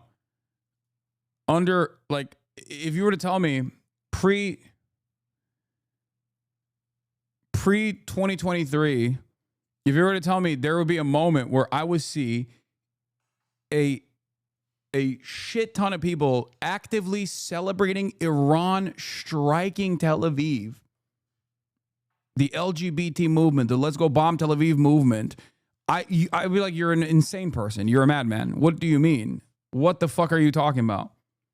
It's like a Luigi Mangione style change of attitude. You know? It's crazy. It's crazy to see. It's crazy to watch unfold. Start with breaking news, and in the last hour, Donald Trump has called for the unconditional surrender of Iran with a veiled threat for the country's supreme leader, saying they know his location but won't take him out, at least not for now. The president is convening his National Security Council after telling reporters he's looking for better than a ceasefire and wants a real end to the conflict between Iran and Israel. Looking at better than ceasefire. We're not looking for a ceasefire. I didn't say I was looking for a ceasefire. That was Emmanuel. Nice guy. See, he did the same thing. He did the same meme I did last night when you guys were like, Macron is saying that Trump is looking for a ceasefire. I was like, Macron who? Who's Macron? Macaron? Is that what you mean? That's a delicious pastry. I love it. The cookie, I love it. Macaroni? Macaroni and cheese? Mac and cheese? See? Trump leaving G7 early was a good sign after tweeting an evacuation order to the people of Iran. Macron has said that Trump's early departure from the G7 summit in Canada is positive, given the objective to get a ceasefire. He said that Trump had told G7 leaders that there were discussions on obtaining a ceasefire between Israel and Iran. Trump literally refused to sign a de-escalation agreement at the G7. What the fuck is this little man talking about, bro? Macron is so desperate to be at the table. It's so funny.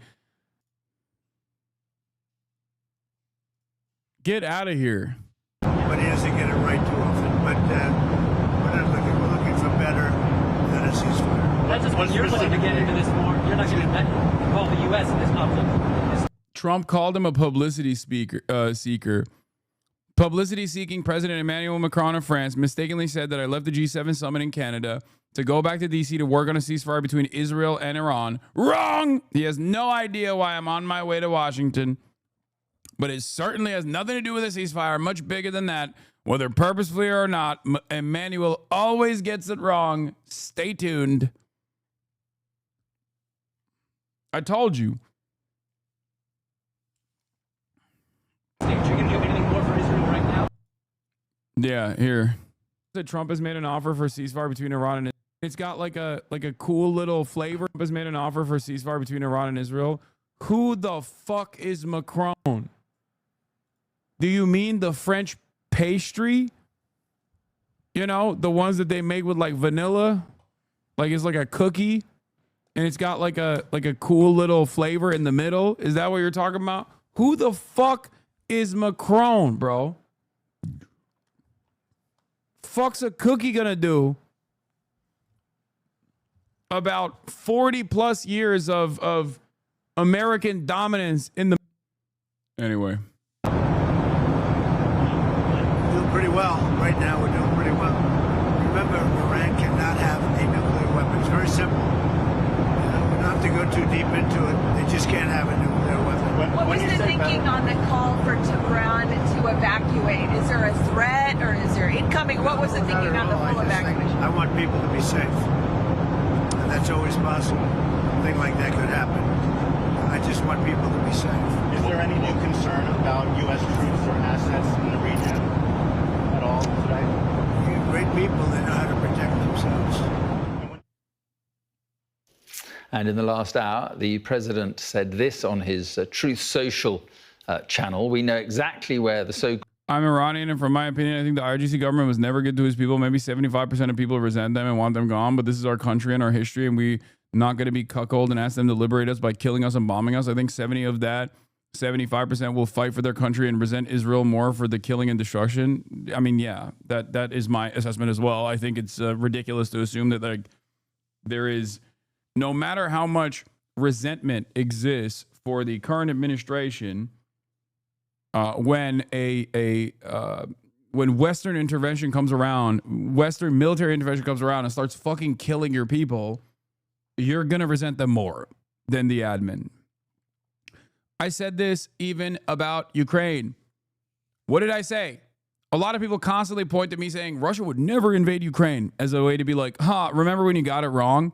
My analysis also featured a second part that people never fucking talk about, which was that Ukraine is a nation designed around not being a part of Russia, okay? Its entire national project and its mythology is quite literally about not being Russian, okay?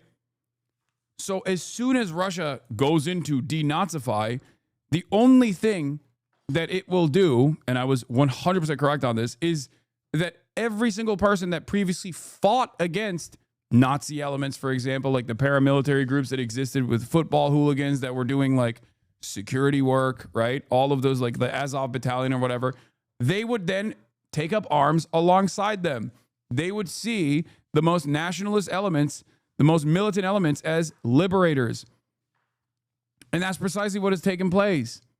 Because the moment that you're attacked by a much larger fucking power is the moment where it's over, you know? You don't give a shit. Same thing with Hamas. There's plenty of people in Gaza that don't like Hamas, but it doesn't matter because those are the only people that have arms right now that are fighting against the Israeli ethnic cleansing campaign.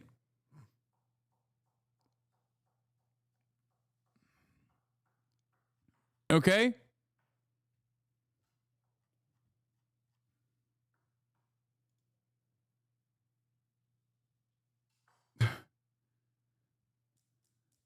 About Ukraine, you said Russia deserved Crimea. Then you said Poles under guns and threat of violence under a fascist regime. No, none of the things that you just mentioned are correct. Joke, I love you. Don't forget to do the ad break. I like that every single thing that you said here is just completely incorrect. I did not say any of those things. You just watched clips. And you took your nose from a dude who fucking made shit up about my position.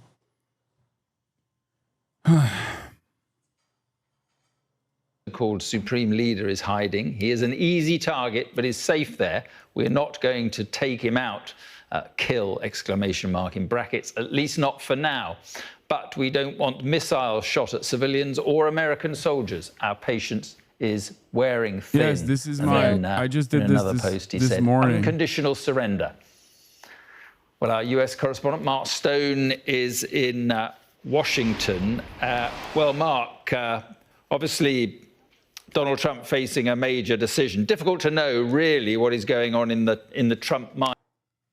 What? Side tangent? Why are you anti-Erdogan? Wouldn't you say he's progressed the country into the right direction since he's been leader? I feel like the fascist accusations are completely incorrect.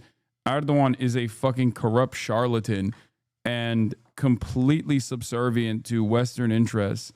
He is America's attack dog. Even on his foreign policy stuff, which is what like a lot of Turks actually give him credit for, I still think that it's easy to do foreign policy when your ultimate goal is to serve America as a NATO ally. He also arrested his most popular political opposition unjustifiably.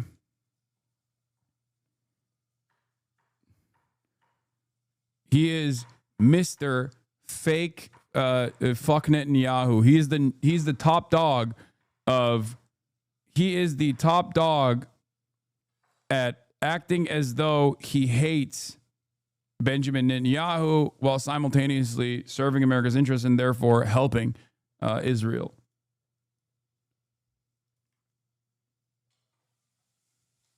Great argument, Hasan, but what if I just lied and pretended you were wrong? Well, then I can't do anything about that. U.S.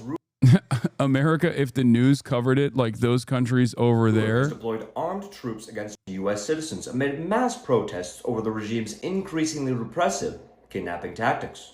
The move has prompted international observers to issue travel advisories and warnings. The development immediately follows the scandal-plagued leader's oligarch ally alleging links to the Epstein trafficking scandal. The ruler's move to crack down further on citizens also comes as the regime transfers hundreds of tanks to the nation's capital in preparation for a military parade to take place on the aging and increasingly isolated head of state's birthday.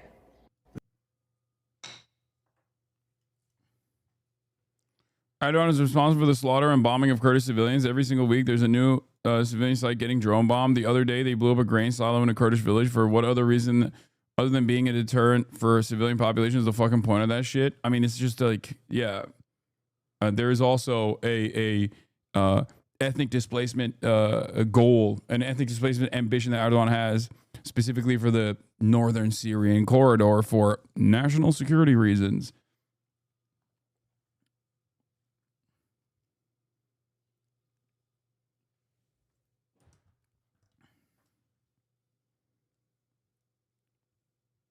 Iranian here. My family left Iran when I was 9 months old to get away from the Islamic Republic. My family hates the regime, but we don't want to see our home in rubble. It's hard to see the area where we lived in West Tehran getting bombed. My uncle is stuck in Tehran because there's no gas. We want internal regime change, not external. We don't want to see our country fracture or go into civil war. Exactly. It makes total sense, even though there are some diaspora Persians that do take it to that level. But yes, if you have family members that are still living there, I don't think you're as on board with Israel killing them as some other people are. But the dynamic is quite similar to the reactionary force of Cuban American politics in this country with respect to a forcible like a forcible military action against the Cuban regime. Right now. Very, very difficult to know, but it feels as though it is just one mind that will make up the decision, whatever that may be, and that is, it's in the head of the president.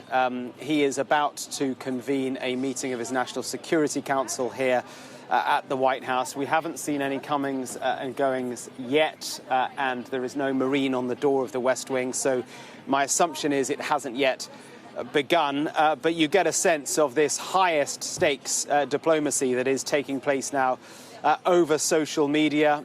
He is being pretty open about his thoughts, and those thoughts are ambiguous. They seem to meander from one side of, maybe there is an option for negotiation to the very extreme, we will potentially take out, kill, as you say, the supreme, or as he says, the supreme leader. So all of this, I think, is intentional. It is designed to really focus the mind of the leadership in Iran. It is to keep them guessing. He believes that he can still get them round the negotiating table as recently as last night. Again, very intentionally, White House sources were briefing US media, Axios in this case, that Steve Witkoff, the president's Middle East envoy, is prepared and ready to meet the Iranian foreign minister. But then at the same time, Donald Trump talking about bunker busting bombs being dropped on Iran's nuclear sites. So that is the sort of backdrop, I guess. And into that, world leaders don't quite know, I don't think, what the game is, even though they were around a table with Donald Trump just yesterday at the G7, a meeting which he left early. Again, that I think is designed to add jeopardy and a sense of the unknown to what might happen. He left in a hurry last night, was posting on social media well into the night, and again early this morning. What is this? Isn't the Iranian government's fault for not working with the West like Saudis to prevent this war, even for its own survival and people's benefit? Long before this war started as a foreign policy, would it not be truly sovereign then, or what? What the fuck? Dude, that's crazy. Why are people not kissing the ring is wild. This also just simply does not take into consideration what Western intervention looked like. The current administration in Iran is a direct response to how angry people were at the previous Western-backed puppet state leadership, which was a fucking monarch. Like, what are we talking about? Also, in spite of all that, they did fucking do that. They did the Obama denuclearization agreement. In spite of their understandable resentment, they literally followed through. Trump threw it aside and then was in the process, I believe, of restoring it to in a similar fashion.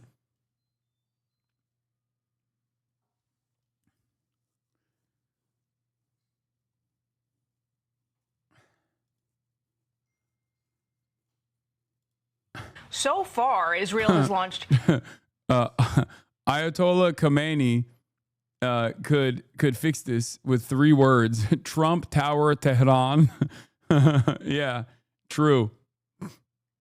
Hundreds of ballistic missiles into Iran, striking 35 critical sites during Operation Rising Lion. Now, new reports out today indicate there is damage to the infamous underground nuclear facility in Natanz. The former Israeli ambassador to the United States, Michael Oren, joins us shortly from Tel Aviv, and Fox team coverage is ready.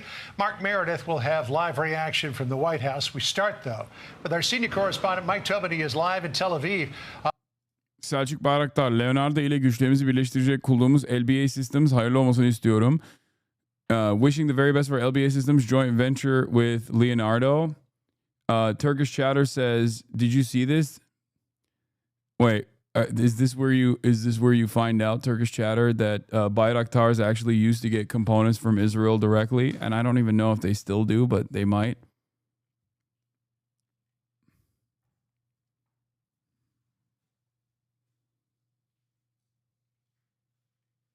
Is that...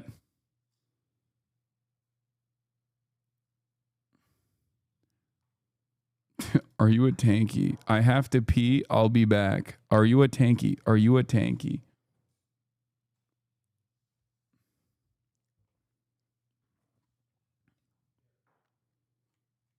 Are you a tanky? What many people don't realize is that doing an agreement with the other side, reneging on it, moving the goalposts, and then blaming the other side has been the foreign policy playbook of both the U.S. and Israel for decades. Yes, and they always get away with it.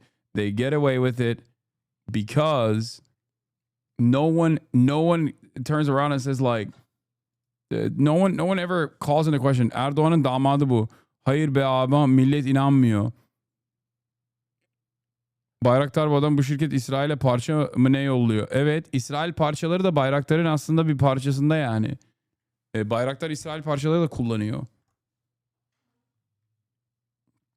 Hayır ama millet inanmıyor. AKP'liler. Evet salaklar. Tamam işte. Onlar Erdoğan'ın da İsrail'e yaptığı yardımları görmek istemiyorlar bence. Turks hate Israel and they hate America. But it's really funny because Erdoğan, in his theatrics, is always positioning himself as like anti-America and anti-Israel, especially anti-Israel. And yet he plays such an important role in maintaining America's strategic interests in the region. And Turks have no idea. They're so oblivious to this. They literally go, oh, that's my goat. Erdo goat. Reis. He's doing it. He's doing it. Reis.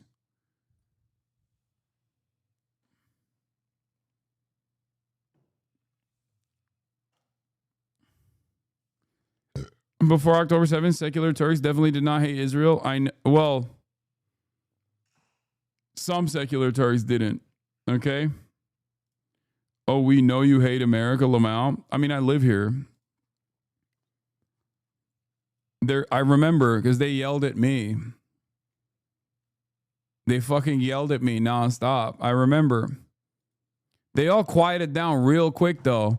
They all, every single fucking Turkish, every single Turkish movement that ripped my asshole apart after October 7 for saying that they were being servile to Western interests by defending Israel because they fucking hate Arabs. Every single one of them turned around and now act as though they were not antagonistic to Palestinians in the immediate aftermath of October 7. Every single one of them. You guys don't know this because most of you are English speaking and you don't speak Turkish, but the websites, all the fucking forums, like all of the Turkish online, like especially like the nationalist secular movements that were somewhat in opposition to the Erdogan government, like all these other like new movements that were building online, they were super loud about saying shit like, oh, if you love Palestine so much, why don't you go and fight there? That's what they used to say. Very quickly, well, at least they were willing to change their opinion. It's not that they changed their opinion necessarily. It's that they were forced to change their opinion.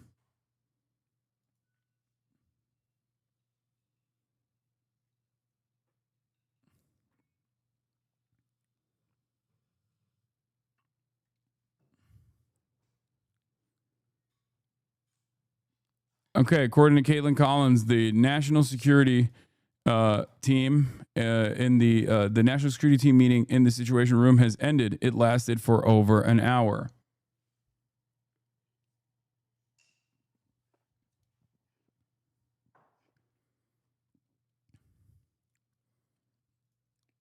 We'll see which direction they move in now. Are Iranians fleeing Tehran amid this fighting? We know what's going on there in Israel. What's happening in Iran? Well, as far as the missile attacks that are coming out of Iran, their size and intensity have decreased dramatically. We've had a couple of missile attacks today. One of them, just about an hour or two ago, could have involved as few as 2 missiles. The IDF says one of them was intercepted. I've never seen a neck like this, bro. This guy is all neck. Holy moly.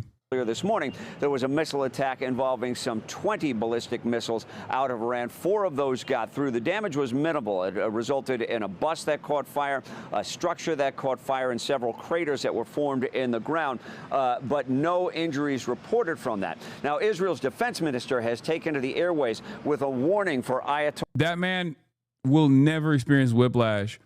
If you actually rear end that man when he's driving his car, you get whiplash from how much the shock waves push back into your neck. That's how strong his neck is, dude. He's got the Formula One driver neck. Ayatollah Khamenei saying if he continues to fire missiles at Israel, he could meet the same fate as Saddam Hussein. Correct me if I'm wrong on this, but wasn't one of the targets they struck this morning actually a Mossad base?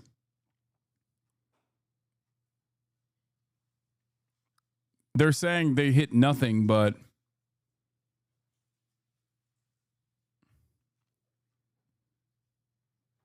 Unit 8200.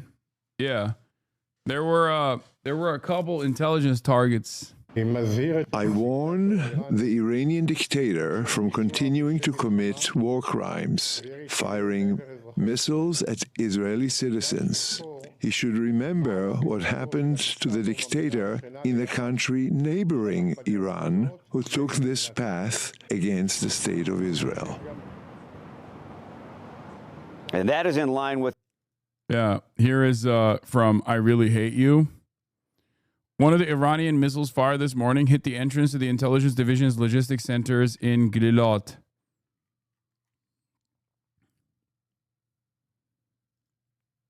Breaking. Iran precisely targets Mossad intelligence facilities. Iranian ballistic missiles hit key Israeli intelligence sites, including the Mossad and Unit 8200 building in Herzliya and the intelligence director's logistics center in Gilot.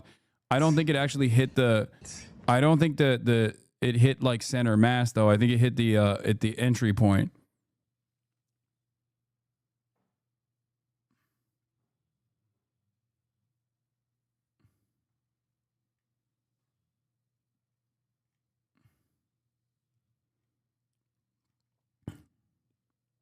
Why?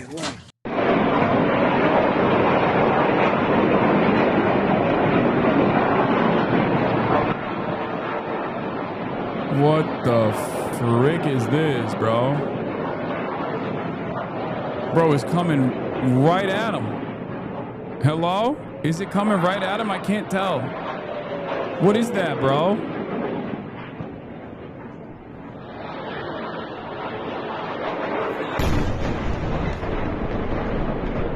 Oh, I thought that was the missile.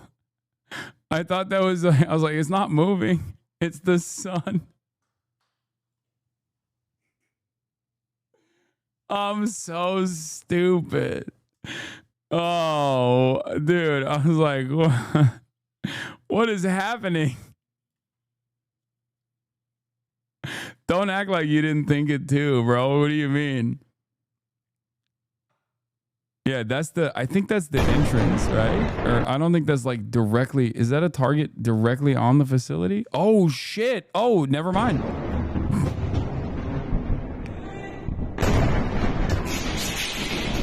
God damn. God damn. Yeah, that's only real ball knowers know. This is the false sun. This is the Chinese false sun. That's what they're dropping. Iran got the ultimate nuke, the prototype Sun 2.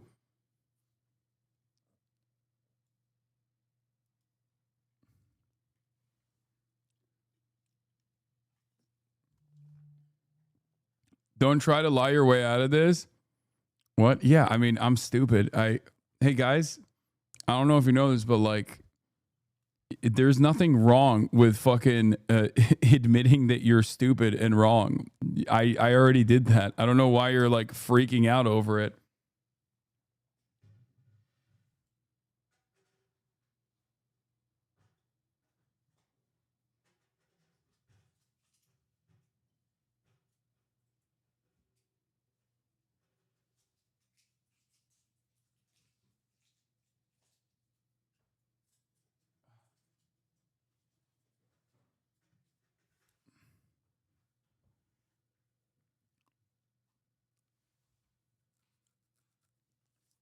That's the chemtrails the Uber driver was warning you about? Yeah.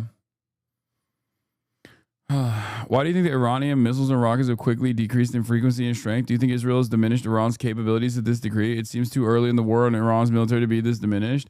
I don't know. It could either be because they're not increasing the intensity because they don't want to invite American intervention. With the hopes that America America still demonstrates restraint, or perhaps they are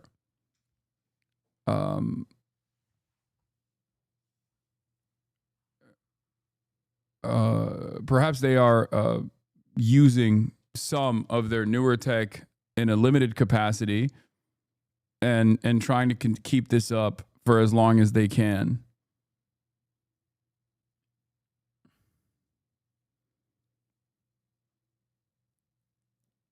With the Truth Social post we've just seen from President Trump, but it saying could, we know exactly where. It could be because like it could be because Israel has like struck a bunch of their missile launchers too. The so-called supreme leader is hiding. He's an easy target, but is safe there. We're not going to take him out, kill, at least not for now, but we don't want missiles shot at civilians or American soldiers. Our patience is wearing thin. Now, Israeli fighter jets, meantime, have been busy in the skies over western Iran. Israel claims to have hit dozens of surface-to-surface missiles. The IDF says they also hit air defenses like surface-to-air missiles and radar, backing up Israel's claim of air superiority over Iran. The IAEA, International Atomic Energy Agency, has issued a new assessment of that strike at the Natanz. Aiden Ross has the record for the most expensive house purchased by a streamer, totaling $25 million.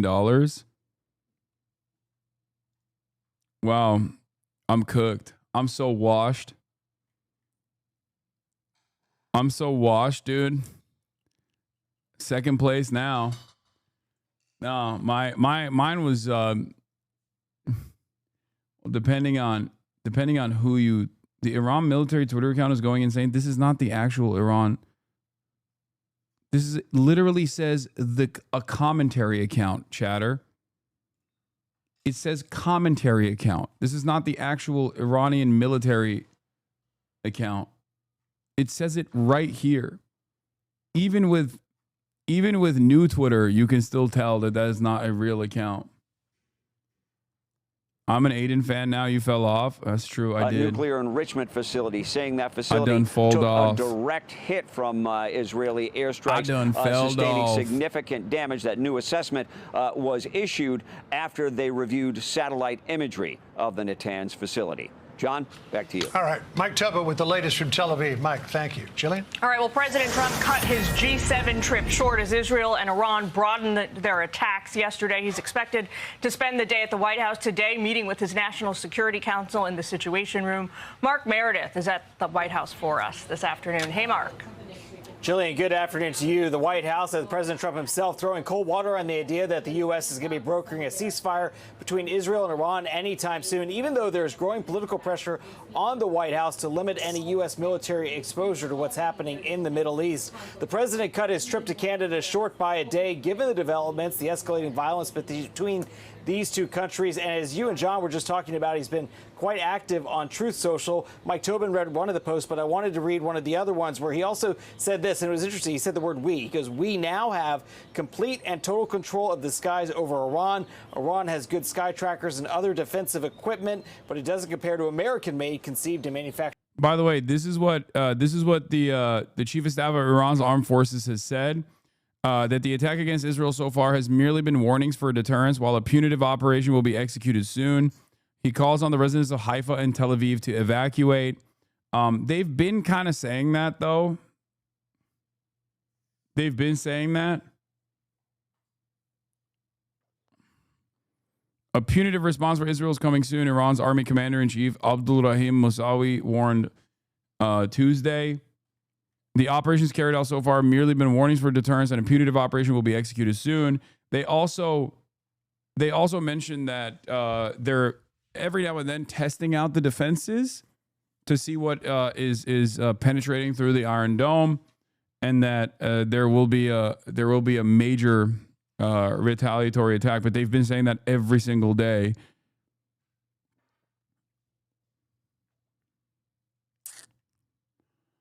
I think part of the issue is they killed the new guy, Khamenei, appointed again. I think the military chain of command is in a bit of shambles. I don't know. I think they got a deep. I think they have a deep bench.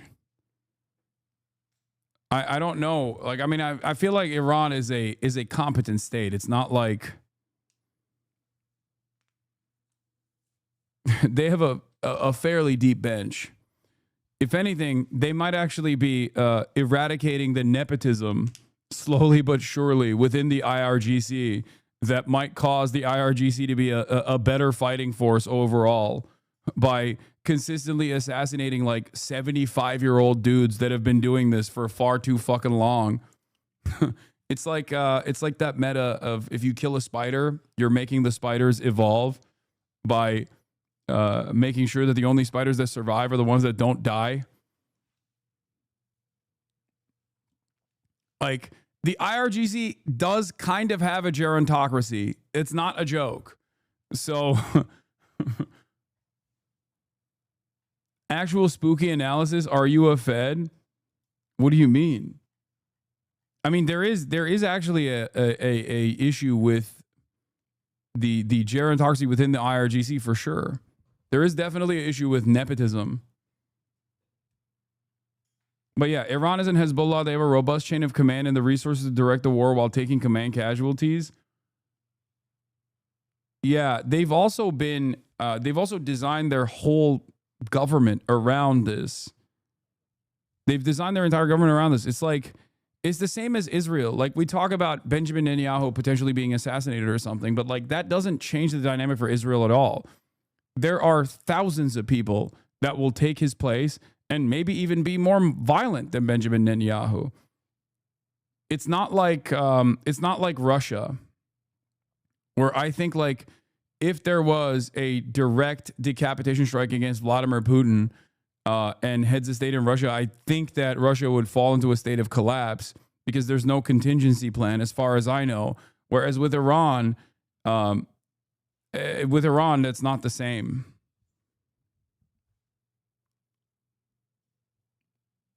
And the same goes for Israel too. Like, they would suffer a tremendous propaganda blow, but I think they would. It would not actually destroy their operations at all.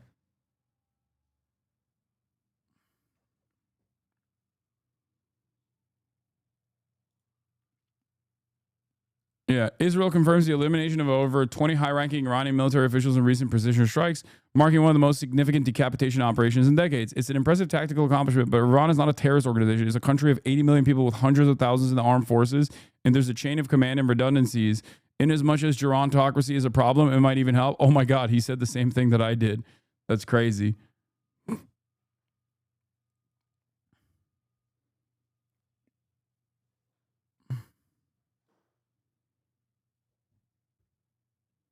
Like,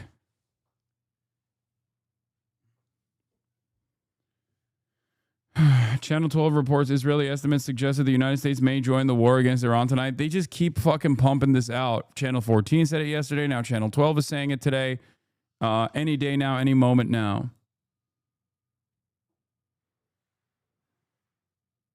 What's your take on Putin and Erdogan's phone call? It looks like a team up against Israel, but a wild squad.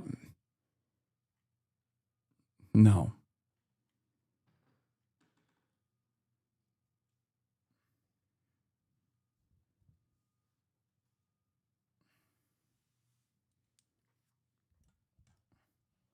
No.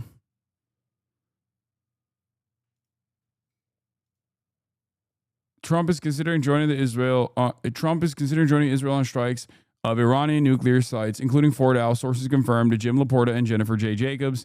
CBS News reports this was expected to be discussed in today's Situation Room meeting. There was not a full agreement among Trump's closest advisors. This is from 9 minutes ago. They're moving one step closer. Two things. There's only two outcomes here. One, this is the preordained final strike against Iran with the hopes of destabilizing the country. Or Trump is doing this thing where he's like, oh, I'm going to be violent. Just you wait. Now you have to, I guess, listen to what I have to say. You have to come back if you're like the Brett McGurk strategy of they diminish Iran's capabilities without taking severe penalties because they know Iran is far too restrained, and then they bring Iran back to the table to concede on a bunch of stuff that Iran previously would not concede to, like a maximalist position.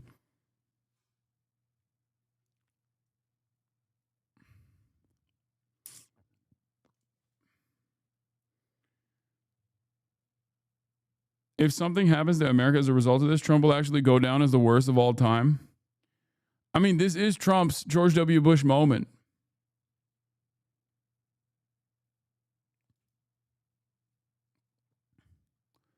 What? I'm going to spell this out just for once. Plain F word. So people can link this tweet to the knuckle-dragging, mouth-breathing, shit-eating simian creatures that whine about boots on the ground as if America is going to conduct a land invasion of Iran with 11 guerrillian troops and fighting the case for a generation. Everything that makes Iran a problem comes from a factory, and those factories can be vaporized from the air. Most U.S. casualties in Iraq were caused by sophisticated off-route EFP mines mass-produced by Iran. The rockets fired at Israel in such massive quantities that it threatened to deplete Israeli Iron Dome interceptor stocks mass-produced by Iran. None of this happens without Iranian mass weapons production. Many millions of dollars in fiscal support. Every single forever war in the Middle East is caused and perpetuated by Iran, and only consequence for us is ending it would be a 3% bump in Lockheed Martin stock, and that's fucking it. Oh, I hate these fucking assholes, dude. This is the long-winded version of Houthis gonna find out today what it's like. Houthis gonna find out what it's like, why Americans don't have health care. They just do this over and over again, and it doesn't fucking matter. Oh my God. Why is it that people have so much fucking overwhelming confidence? Anti-ship ballistic missiles aren't cobbled together by fucking Jihad Cletus in his garage. They literally are. That's the RGC's entire design philosophy, because they presume that they just bomb their factories. That's the point, is why DOD's brains, barring General Kurilla, who's never seen a war that he hasn't wanted to get balls deep in, has pointed out that going to war with Iran is a horrendous idea. Their tunnel complexes, the Iranian military and IRGC are basically just the Houthis with a master's degree in engineering instead of being self-taught from practice and YouTube tutorials. Their tunnel complexes are bigger. Their factories are bigger. Their internal security state, as garbage as it is bigger. That's why they woke up, flipped the switch, and started rolling up the cells Mossad has scattered around the country, and most importantly, their allies can actually supply them. I can't stress this enough. The RGC's entire philosophy is that they're professional guerrillas.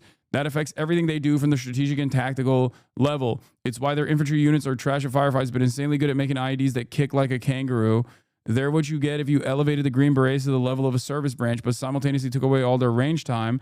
They don't bank on making good ballistic missiles or drones. They focus on making so many of them so easily that it doesn't matter if they're good or bad. I'm not picking on Decker here, but it's a sentiment that I'm seeing a lot and it's profoundly silly. I mean, parts of what he's saying are not wrong as far as like Iran having, one, a deep bench, and two, focusing their output specifically on being able to design these things and being able to mass produce these things, weapons, explosive ordinances, munitions that can fucking strike, with a potential American a bombing campaign in mind is correct.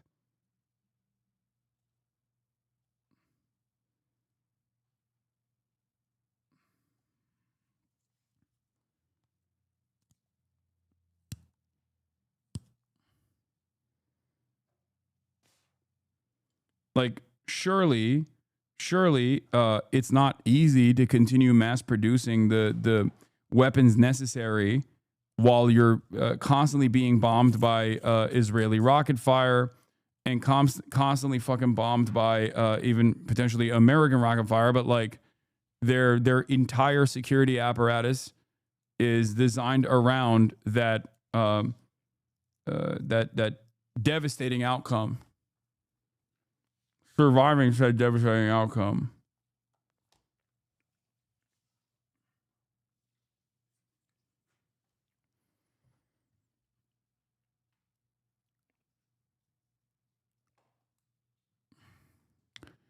Iran is not India, Pakistan, Israel, the US, Turkey, Russia, or China. Iranians don't labor under the impressions that their militaries are invincible or even good by Western standards. They have Google, plenty of Iranians even on this app. They understand that most of the Iranian military's kit is at best technologically backwards. It's the same principle of you don't have to tell a poor person they're poor to know that they're poor. There's a general understanding that the Iranian military operates janky shit. The problem for anyone who wants to get at Iran is that they have a fuck ton of shit. It's easy to manufacture. It's hard to get to. You know who doesn't have janky shit? China.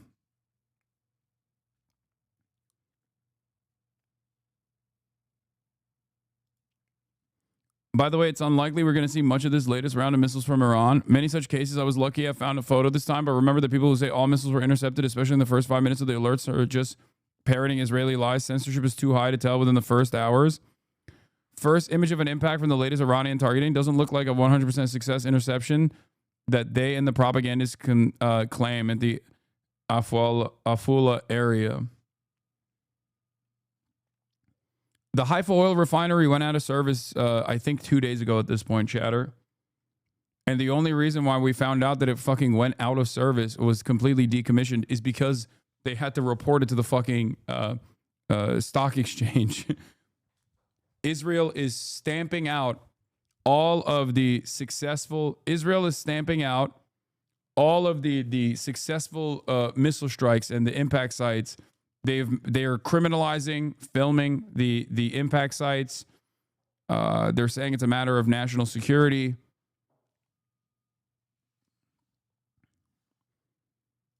Stuff. Nobody does it better than the good old USA. While Trump has been active on social media, so is Vice President Vance. He issued a lengthy statement online making it clear all options remain on the table. Very quickly, the debate over what U.S. involvement may or may not look like is engulfing Capitol Hill, especially among Democrats. We're seeing two very different trains of thought play out. They have to be held accountable for what they've done. They are the ones that built and created the proxies like Hamas and Hezbollah and put our whole region in this kinds of chaos. Our whole region is not your region, you fucking animal. I happen to believe that the U.S. being at war with Iran would be a colossal mistake. There is no national security imperative that suggests that we should.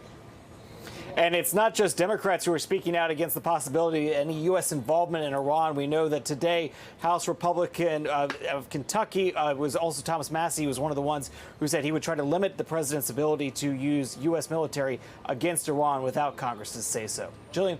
As the president himself has been saying today, he might make a decision about how to engage here any moment. We'll be tracking it all afternoon. Thanks, Mark. John. Breaking, Germany's MERS. If Iran returns to the negotiating table, there would be no need for further military intervention. First of all, haha, Germany's MERS. Like, you're a fucking party to this. You're just a fucking servile little piggy for American interests. Know your fucking place. This is no different fundamentally than what Macron is saying. The only difference is he's actually saying something that is in line with American interests, as opposed to Macron claiming that fucking what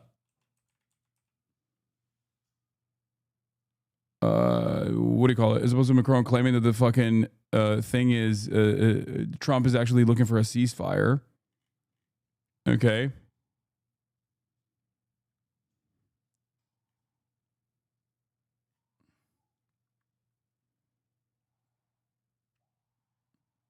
I know MERS also said Israel's doing our dirty work. I know. They were at the fucking negotiating table when this started. What's the point of even saying this? Anyone moved by this bullshit lacks the capacity to remember things that happened more than a day ago. You bet. All right, let's go live to Tel Aviv now, bring in the former Israeli ambassador to the United States, Michael Oren. Michael, it's good to be with you. I want to start you here. This is the latest from President Trump. A couple of big posts on Truth Social. He said, first of all, we know exactly where the so-called supreme leader is hiding. He is an easy target, but is safe there. We are not going to take him out, in brackets, kill, at least not for now. But we don't want missiles shot at civilians or American soldiers. Our patience is wearing thin. And then a few minutes later, the president followed up with this, said unconditional surrender. Sounds like he's done talking to Iran. He just wants them to lay down their arms. He wants them to agree to end their nuclear program, or it may escalate from here. What are you thinking in this moment? I think it's extraordinary. We're in a truly historic moment. John, Jillian, always good to be with you. Who would have thought? This is one of the world's most wicked regimes. It's not just that they have tried to destroy the state of Israel again and again for the last 46 years. They are the world's largest state sponsor of terror. They're responsible for thousands of deaths, deaths of Americans too around the world.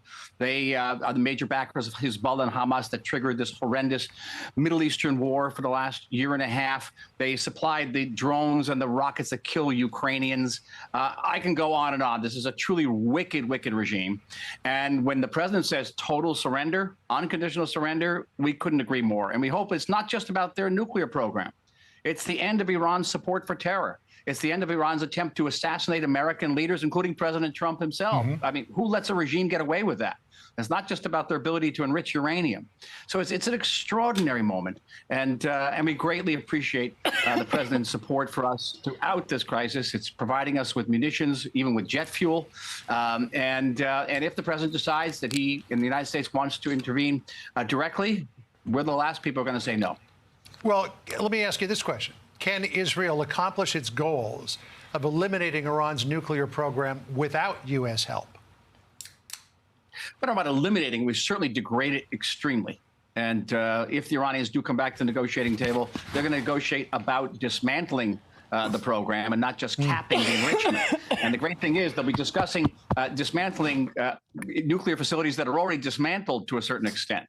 And yes, we do not have strategic bombers. We don't have B-52s or B-1s, B-2s. We have these wonderful American-made jets, F-15s, F-16s, and F-35s that have just done an extraordinary job. And the president praised American weaponry today, and we couldn't agree more. But again, we don't have planes that can carry these bunker-busting bombs. They weigh 30,000 pounds that can penetrate an underground facility like the facility at Fordo. We could take our time. We could begin to sort of peel off various layers of that mountain, but that would take a very long time. The United States can do it much more swiftly, cleanly, and effectively. Well, the issue, though, is Fordo. And if there were to be a ceasefire declared and Fordo was intact, do you have any belief that the Ayatollah would actually agree to dismantle that, or would it be left intact and eventually, as he's done so many times in the past, drag this out, at the same time reconstituting and rebuilding his nuclear program so that in a couple or 3 years, you'd be right back here where we are now? Exactly. That's our feeling, too, that the whole system, the whole architecture of the Iranian nuclear program has to be dismantled and has to be verified, whether it's dismantled through. I will say this much. The only thing that causes me to lean on maybe Trump is just posturing and not like full tilt ready to go to war and put American troops on the line and like bomb Iran directly at the behest of Israel is because I see tweets like this from Charlie Kirk. And, Charlie Kirk is an inside guy, as close to an inside guy as you can get. And he is a firm and committed MAGA supporter. On the one hand, he says Trump has been consistent for a decade, no nukes for Iran. On the other hand, he says Lindsey Graham quickly went from we need to take out nuclear facilities to we need to take out the Ayatollah. Taking out nuclear sites with direct strategic violent precision is a defensible position. Toppling yet another regime is pathological and asinine. This is insane. Regime change will result in a bloody civil war, killing hundreds of thousands, and creating another massive Muslim refugee crisis. Toppling a leader is never as easy as you think. It almost always results in further involvement, a civil war, and chaos. Resist this. I think this makes me feel like their goal is to actually strike Iran with American weapons and then try to force the Ayatollah to concede and say you're done, no more nukes for you because you don't have your nuclear program any longer.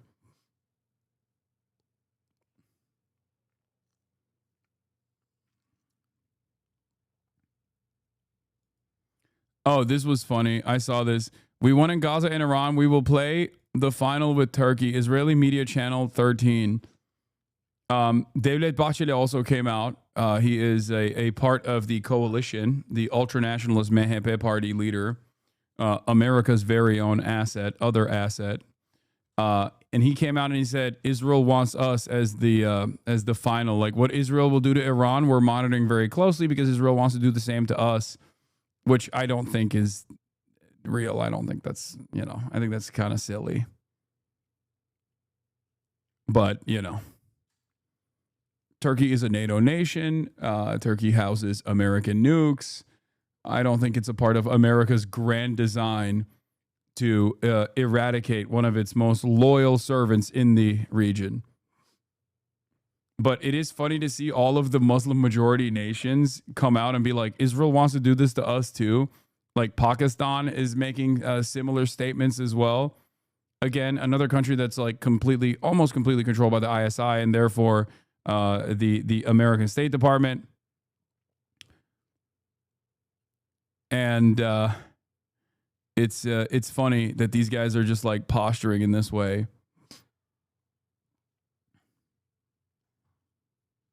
Do you think Pakistan will be next? No, I don't.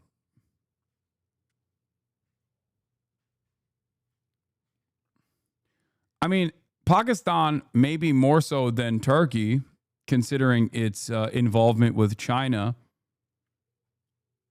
because Pakistan has been very close with China for quite a while now, and plays a very important land border between China and a waterway, and therefore I can see some destabilization happening in Pakistan before anywhere else. But they have nukes, so they have sovereignty.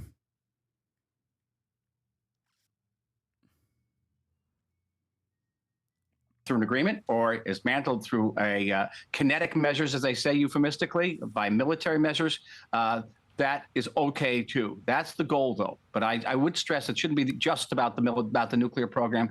It has to be what we used to call, sort of the euphemistically, Iran's malign behavior, as if Iran was sort of wrecking its room in some way. Iran. The This guy's just killed hundreds of Americans in Beirut, as you remember, John. Assassinated American leaders, everyone from John Bolton to Mike Pompeo to the president himself. And by the way, they tried to assassinate me when I was in Washington, D.C. They don't care. These people are terrorists, and they should not get anywhere near a nuclear facility. So, we talk about the head of the snake, and President Trump has said we know where the Ayatollah is. He's safe for now, at least. Apparently, there are reports that the president vetoed the idea that Israel would take him out. Senator John Fetterman was on Fox earlier today and said he thought that was a mistake. Listen here. I think they should have targeted him, absolutely taken him out. I think the way Israel operates, they just take out the leadership just like they did with Hezbollah. And they've already done that with the Iranian leadership. Just took them out even laying in their beds. And they didn't take down the whole building. They actually targeted where they lay in bed. So what do you think about that, Michael? I mean, you took out the head of the military and the new heads of the military. They were just taken out this morning. You took out Nasrallah. You took out Haniyeh. You've taken out Hamas leadership time and time again. He snuck Haniyeh in there. like Hasan Nasrallah is a high priority target that has tremendous military worth. Ismail Haniyeh is, or was at the time, the principal negotiator on the Hamas civil governance side. Not a fucking militant at all, and has never held a weapon as far as I know. Okay? Like, he just added that on there. He's like, well, they all sound fucking Arabic. They all sound like Muslim names, Remember when they took out Ismail Haniyeh? Oh, cool. Okay. I guess they're all not human from your perspective, so all valid. And on the ground there in Gaza, why not just get rid of the Ayatollah? Or are you concerned with what might follow in the power vacuum? Well, I think it's more that I don't think anybody in the state of Israel would shed a slightest tear if Mr. Khomeini would meet his maker.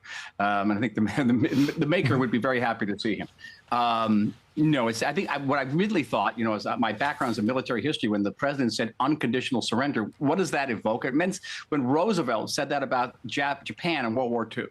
And when Japan surrendered, Roosevelt and the Allies said, well, we're going to keep Emperor Hirohito, even though he bears a tremendous amount of responsibility for the attack on Pearl Harbor and the horrors that Japan affected throughout the world during the war. We're going to keep him because we need his legitimacy to legitimize the surrender. Now, that was the first thing that came to mind. This guy's connection is so ass cheeks. Moments ago, this post on Truth Social. Perhaps the key line is the first sentence. The thing that doesn't make sense is like, if Israel has complete control over Iranian skies, then does that mean that like Israel is allowing Iran to still continue striking inside of Tel Aviv and inside of Israel? Like, that makes no sense. They're like, oh yeah, we have complete control over the skies of Iran. So every time a fucking ballistic missile actually successfully hits Israel, as it did this morning, around the same time that this fucking dumbass tweeted about how he has complete control over the the Iranian skies, I guess like Israel is allowing that to happen. They're like, nope, that's great. We love it. We love when. Also, I love that he just says, we now have complete control. Like, he's like, yep, me and Israel, we're in it together. We now have complete and total control of the skies over Iran. And he seems to say American equipment is overcoming Iranian defenses. CNN's Jeff Zeleny is at the White House. First and foremost, what do we make of that post? And just before we came on the air, the president put it up there about we having control of the skies over Iran. Dana, that word. Dana is so funny. Come on, Dana. You really hate that. You really hate that. You hate that the GOAT is saying we when talking about Israel. Really? Come on, Dana. I've heard you speak about Israel before. Why are you acting different right now, Dana? Word is the central point there. We, of course, joining the longtime ally of the U.S., Israel, but using that construction. Jeff Zeleny, of course, longtime ally of Israel. We certainly implies that the United States is working in a partnership, in cooperation with. Yeah, Dana Fash went from Dana Fash to Dana Bothist. Israel. And now this is the most declarative thing that the president has said yet about the question that is hanging over this entire debate here at the White House. The president, of course, flying back overnight to Washington from the meeting of the G7 leaders in Canada. He believed that this was an urgent moment that he needed to be back here for. Just a few moments ago, Secretary of State Marco Rubio arrived here at the White House. So we do believe that there will be that meeting convening at some point in the Situation Room. But again, the central question, how directly will the U.S. be involved in ferreting out and perhaps destroying? Iran has readied missiles and military gear to strike U.S. bases in the Middle East if Washington enters Israel's war.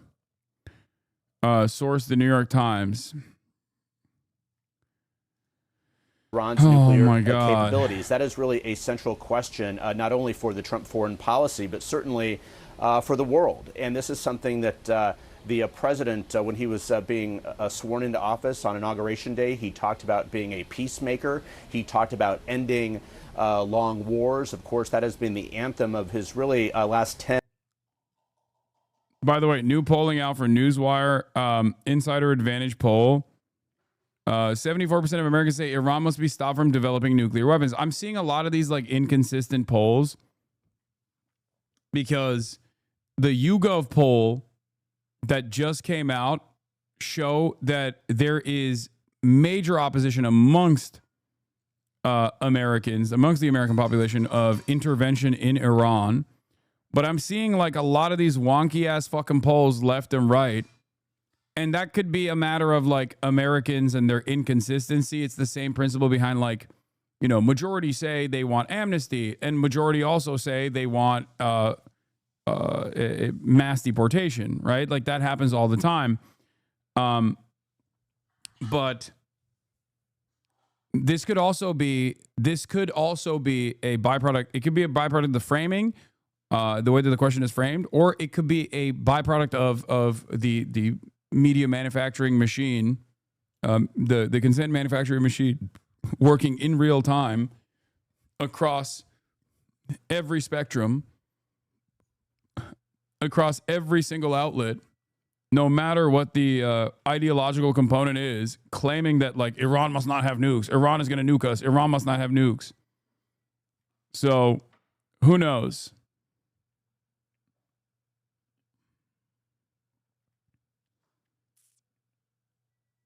Why would popular support matter? I mean, no one wants instability.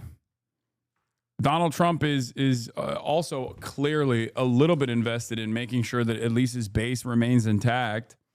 And if there are a tremendous amount of people in his base that are actively saying, we don't want to go to war with Iran, what the fuck are you doing? Then you know, that limits, I guess, that limits like how much intervention is how much public appetite there is for intervention. Because he's already underwater with every aspect. Not that America is a real democracy that demands constant popular support for everything that the government is doing. Clearly, that doesn't exist.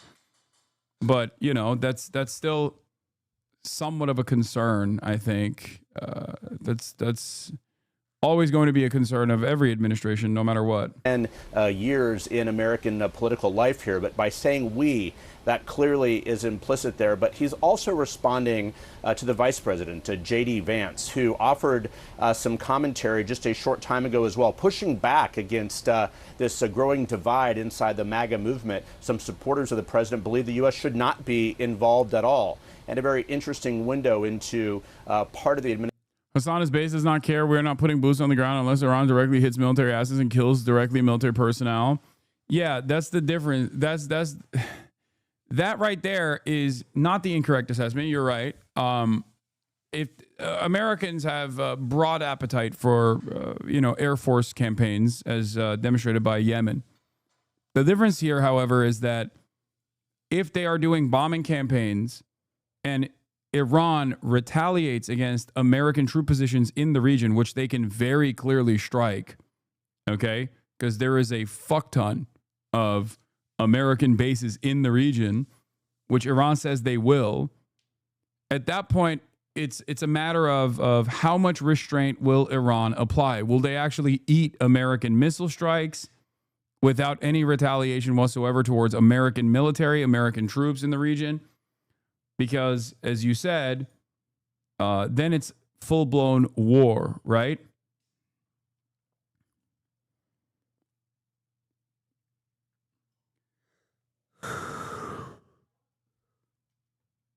The stock market cares. That's what will matter. I don't even know anymore.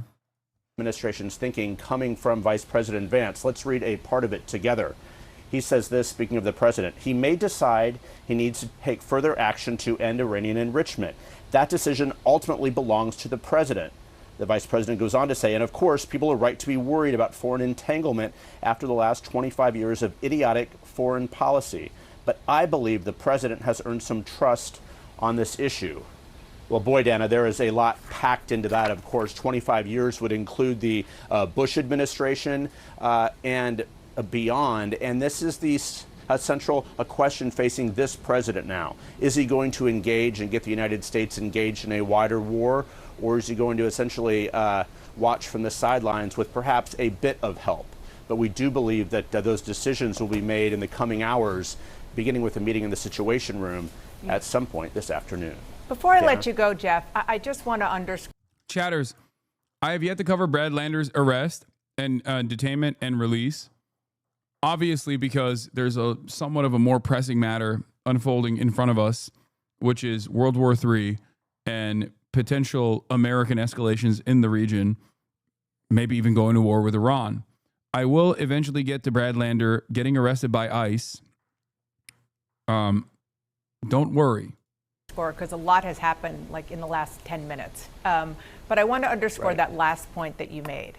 And that is that the Vice President of the United States is not only speaking for the White House here, but he's clearly speaking to the president's MAGA supporters who are really pushing him not to get involved because they're saying...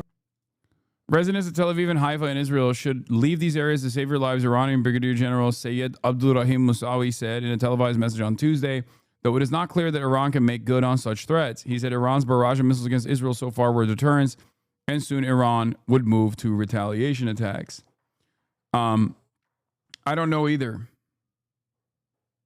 I don't know. I don't know if Iran is simply posturing to create fear in Israeli society, create a sense of panic in Israeli society, or if they actually have the capacities to deliver a fuck ton of payload to these areas and truly damage like Israeli infrastructure. Iran Arabic News just said Iran is aiming their rockets towards American bases in the region in case Trump chooses to join the war. I struggle at reading Arabic, slow as fuck. Please read this. I saw. Iranian officials told the New York Times that their country could start to place mines in the Strait of Hormuz if U.S. joined the war.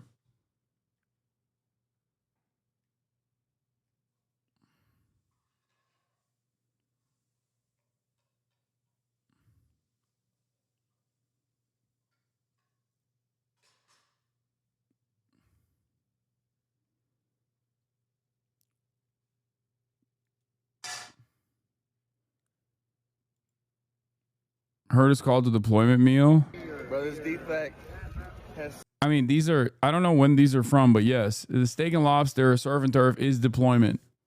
Is a deployment meal. Yes.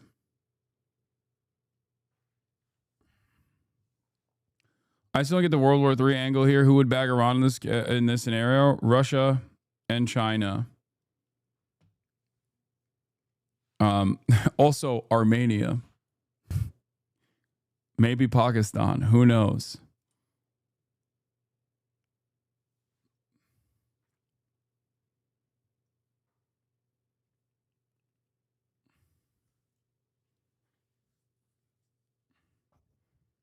Most of the Middle East, nah, they wouldn't. They wouldn't touch. They would fucking join the war on the side of America and Israel.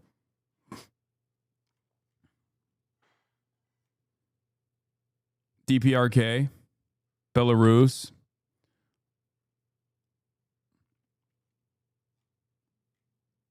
I mean, every day they've just been talking about how America any moment now is going to join. Who has historically been one of the leading voices opposed to the U.S.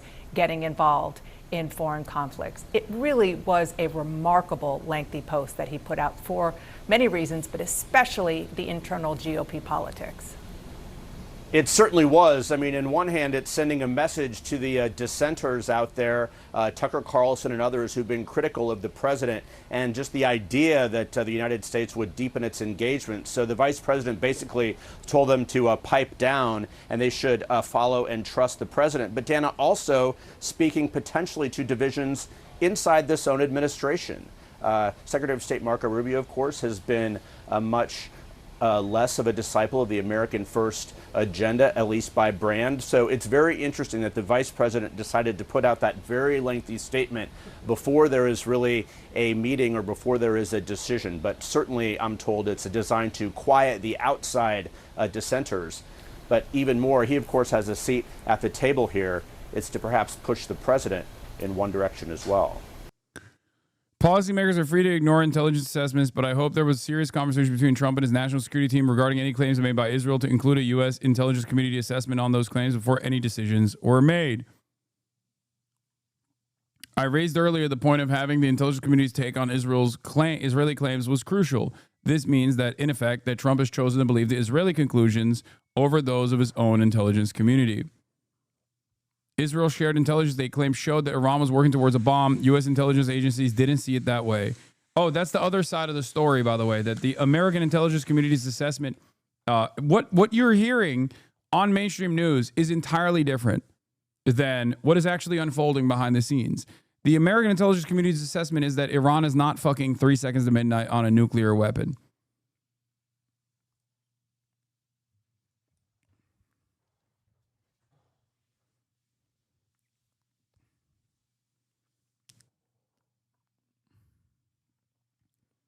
Even Tulsi Gabbard said that. She confirmed it. And of course, Vance's statement was a wishy-washy way of trying to fucking fix it. Look, I'm seeing this from the inside, and I'm admittedly biased towards our president and my friend. God, I hate him. He's such a pussy. I hate JD Vance so much. Oh my God. Oh my God. I think the thing that really pisses me off is this incredibly phalenial way of posting when you're the goddamn vice president.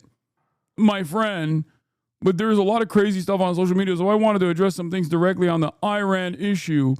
First, POTUS has been amazingly consistent over the 10 years that Iran cannot have a nuclear weapon. Over the last few months, he encouraged his foreign policy team to reach a deal with the Iranians to accomplish his goal. The president has made clear that Iran cannot have uranium enrichment, and he said repeatedly that this would happen one of two ways, the easy way or the other way. Second, I've seen a lot of confusion over the issue of civilian nuclear power and uranium enrichment. These are distinct issues. Iran could have civilian nuclear power without enrichment, but Iran rejected that. Meanwhile, they've enriched uranium far above the level necessary for any civilian purpose. They've been found in violation of their non-proliferation obligations by the International Atomic Energy Agency, which is hardly a right-wing organization. It's one thing to want a civilian nuclear energy. It's another thing to demand sophisticated enrichment capacity.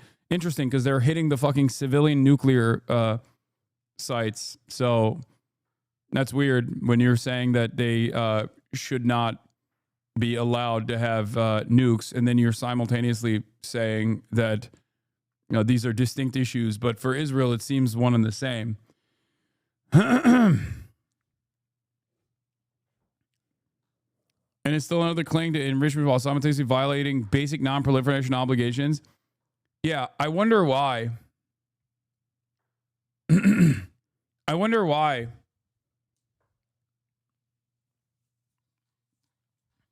You know who also is in violation of non-proliferation obligations because they never signed on to it? Fucking Israel, man. Israel. Okay? Israel has nukes, has never signed a non-proliferation treaty, refuses to sign it. Everybody knows they have nukes. You're in the American government. You know they definitely have nukes. You know exactly how many nukes they have. Also, unlike Iran, I believe, if I'm not mistaken, Israel does have the capacity to deliver payload to America. Iran does not. Okay? Iran's maximum missile distance is like barely getting to Eastern Europe. Israel, on the other hand, well, that's a different story. Khalil, no! Once again, pure projection. Pure projection. Everything Israel says about their enemies is projection, okay? When they say Iran could nuke France, read that as a threat that Israel could nuke France, okay? A dangerously unstable government that is a nuclear power.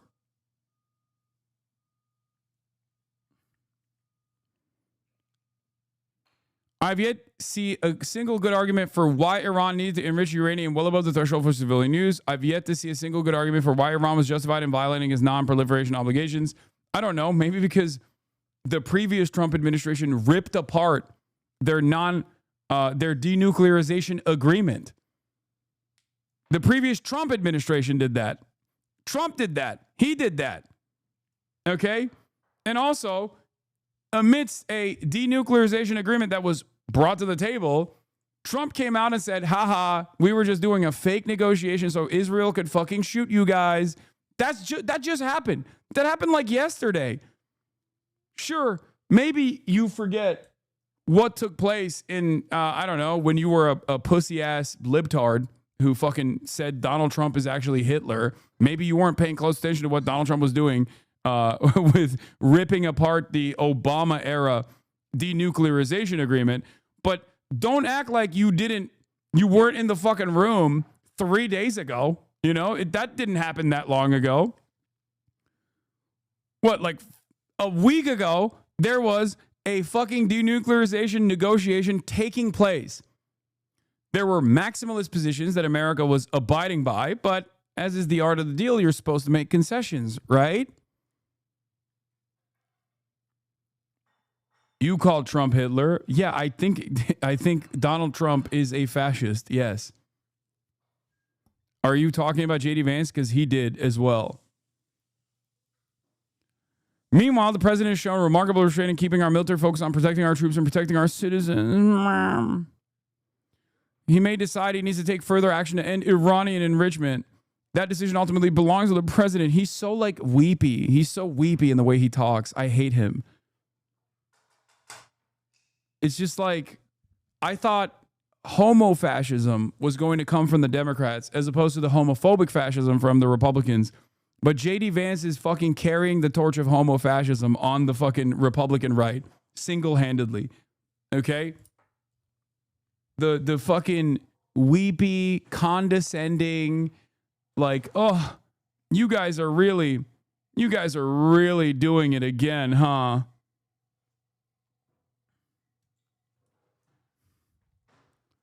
I hate it. But I believe the president has earned some trust on this issue. Have you said thank you once? And having seen this up close and personal, I can assure you that he is only interested in using American military to accomplish the American people's goals. Aaron Mate, I've yet to see a single good argument for why Iran needs to enrich uranium. The argument is that Trump broke the original Iran nuclear deal, which capped Iran's enrichment at a threshold for civilian use. By killing that deal, which Iran was adhering to, Trump sent the message that the U.S. would not accept Iran enriching even for civilian use. So Iran, as it was allowed to do under the deal, given Trump's violation of it, increased enrichment in the hopes of convincing the U.S. to return to the deal and abandon its crippling sanctions that strangle Iran's economy. What were they supposed to do? Wait for Donald Trump, Joe Biden, and then Donald Trump again to change their minds? If one wants to argue that the original deal that Trump broke was flawed because it was set to expire, well, Trump could have tried to renegotiate it. He didn't. He simply killed it, reimposed crippling sanctions, and then assassinated Iran's top general as he was trying to de-escalate Saudi Arabia. One could also argue that Iran made a tactical error in enriching at a higher level, but it not only has the right to do so, it did so while actively negotiating with Trump and repeatedly renouncing nuclear weapons as long as it has. Just a few months ago, the U.S. intelligence community affirmed that Iran was not building a nuclear weapon, and Supreme Leader Khamenei has not authorized the nuclear weapons program suspended in 2003. I've yet to see a good argument for your administration chooses to side with Israel over U.S. intelligence and your promises to voters to stop engaging in endless wars. By the way, he responded to Tulsi Gabbard. Are you saying that Tulsi and 18 U.S. intelligence agencies backing the opposite findings less than 8 weeks ago are wrong or lying? No, I'm not saying that. First off, Tulsi's testimony was in March, and a lot has changed since then. Second, if you look at what she said then, her point about uranium enrichment is consistent with what I wrote above. To which Felix replied with, you are probably the least convincing, least trustworthy person ever in your position. I was there for Dick Cheney. You have all his malice, but with the added insecurity of spending the first 20 years of your life acting as a living Barbie for a council of chain-smoking grandmas.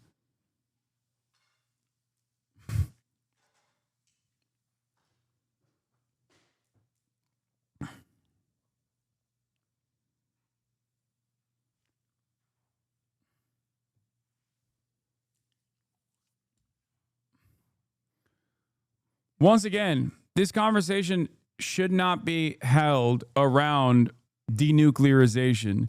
That is what they want you to talk about. That is what they want you to think is the main point of contention. This is not the main point of contention. Is it a fear that Iran may arrive at nuclear weapons? Yes, of course that's a fear. But it's not a fear because Iran will use said nukes. It's a fear that Iran will threaten to use said nukes and develop sovereignty. That's the real fear. That would make it impossible to overthrow the Iranian administration. That's it. A sovereign state would render American ambitions of destabilizing Iran and bringing it under the banner of American influence impossible. Because then you never know you never know how unstable it might be if they have nukes after all. Why would Iran want to enrich uranium? Asked the vice president of the nuclear superpower currently demanding Iran surrenders unconditionally to the rogue nuclear power currently bombarding it. 7 years after it scuttled its treaty, it solved the issue through negotiations.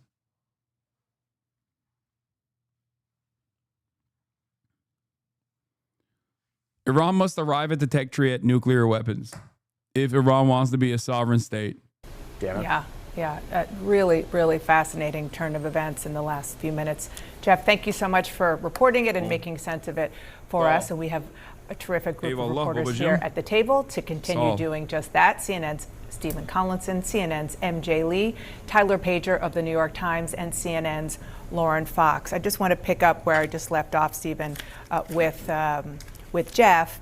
And I would even, perhaps go a step further, which is that not only is Vance sending a message to MAGA world, to Tucker Carlson and Steve Bannon, we'll hear some of what they have been saying in the last 24 hours in a second, but also maybe laying the groundwork for what's to come.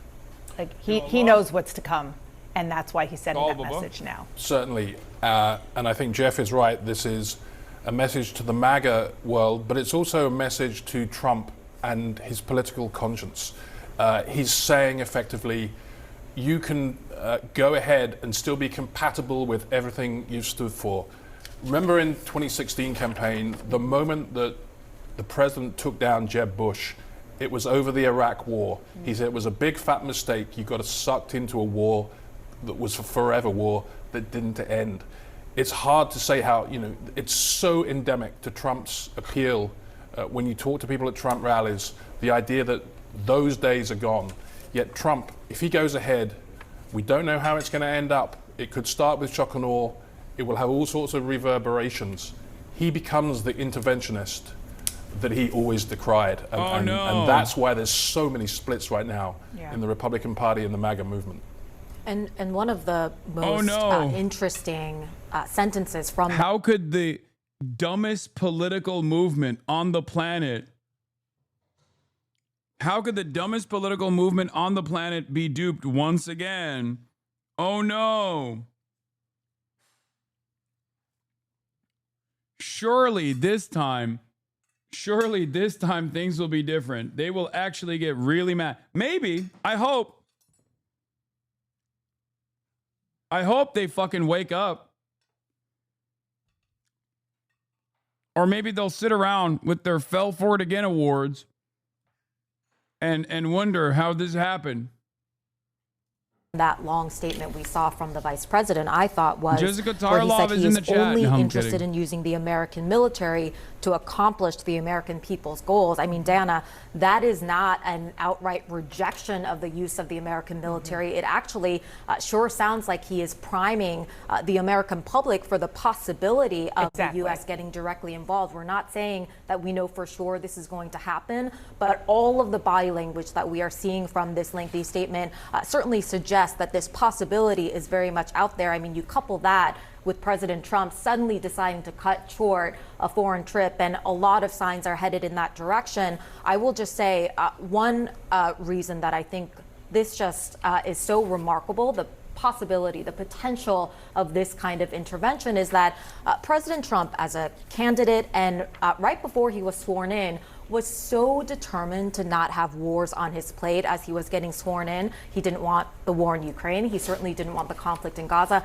He didn't want this war to be fully blown out between Israel and Iran. And now here he is, a couple days in, with the fires being exchanged, seriously, apparently contemplating the possibility of the U.S., as Stephen said, becoming an interventionist country. And Tyler, as I bring you in, because you cover the White House on a daily, minute-by-minute basis, I do want to bring back what we started with at the top of the hour, which is a brand new post from the president himself, where he said, we now have complete and total control of the skies over... Guys, becoming an interventionist country...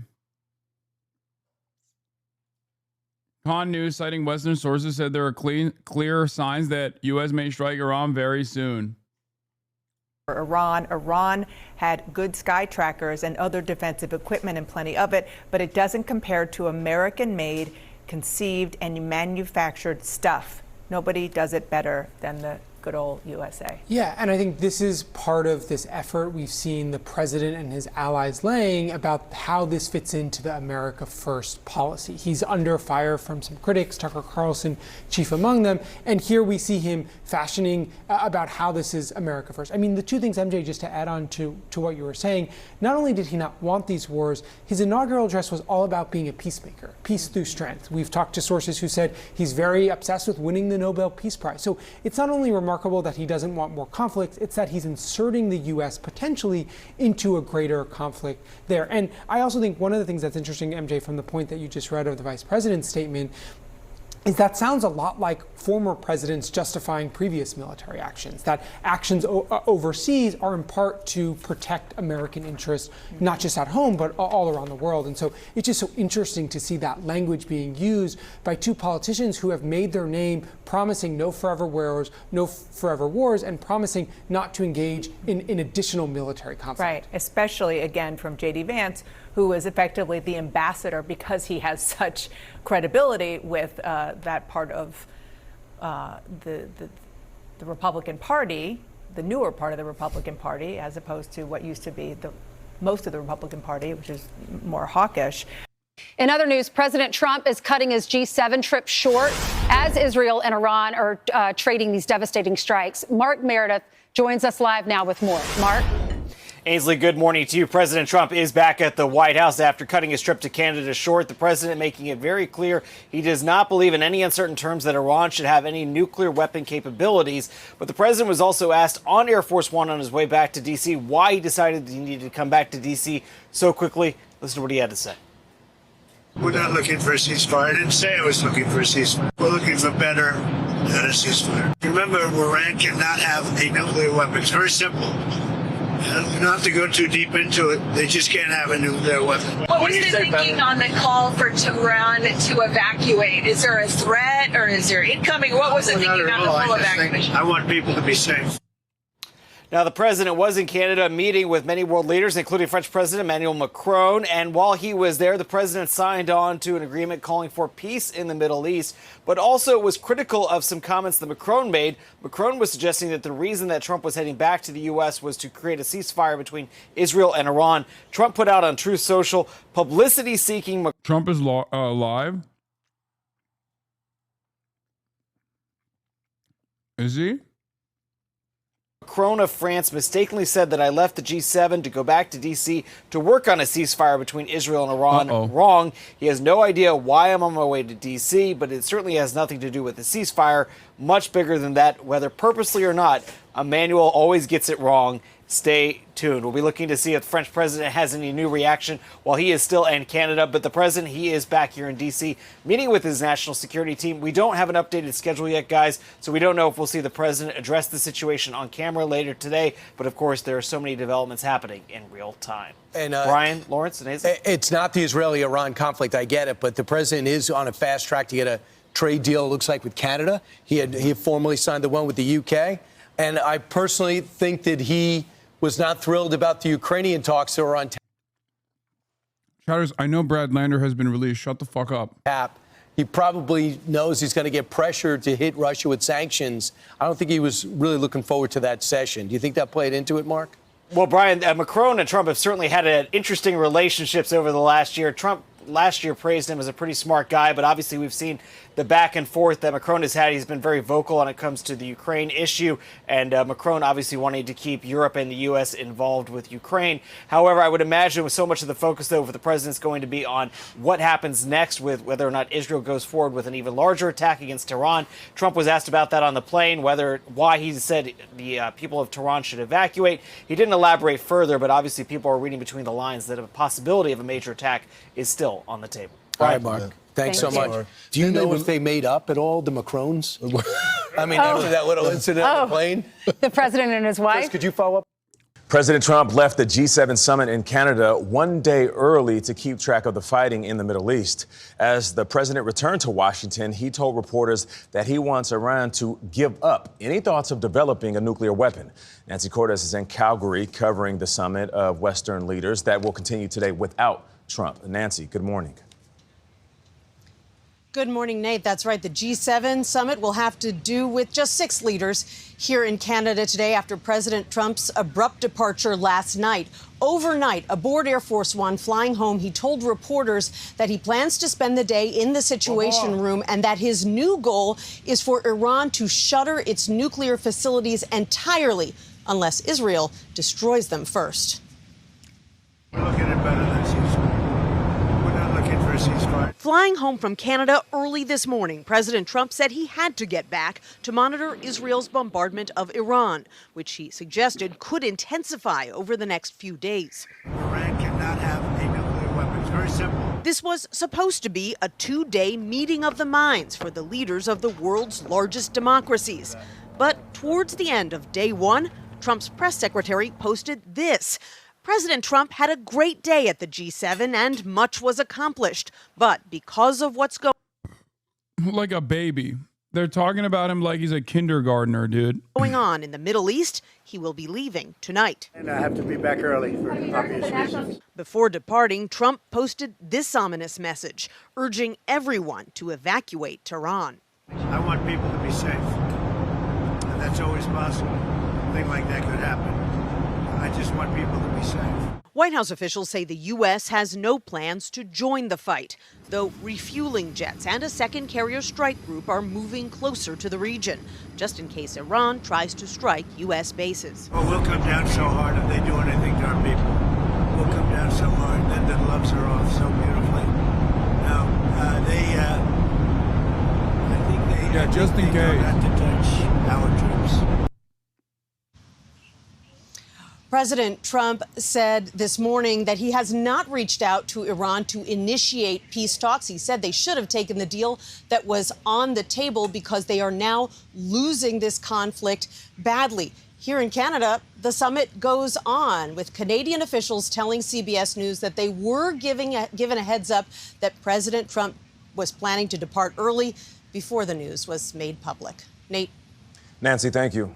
There is new CNN reporting indicate there are doubts in the intelligence community about how close Iran actually is to getting a weapon. CNN's Zach Cohen has this reporting. He's with us now. What are you learning, Zach?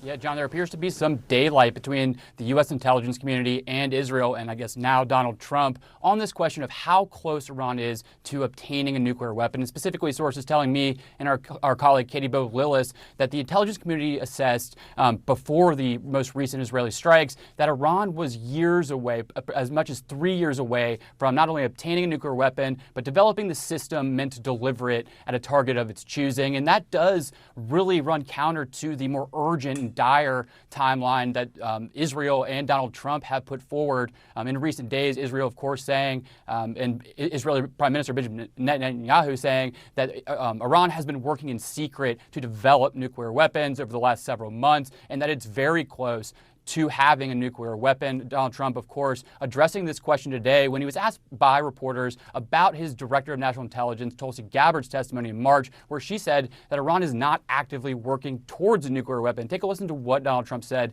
when he was asked this question today.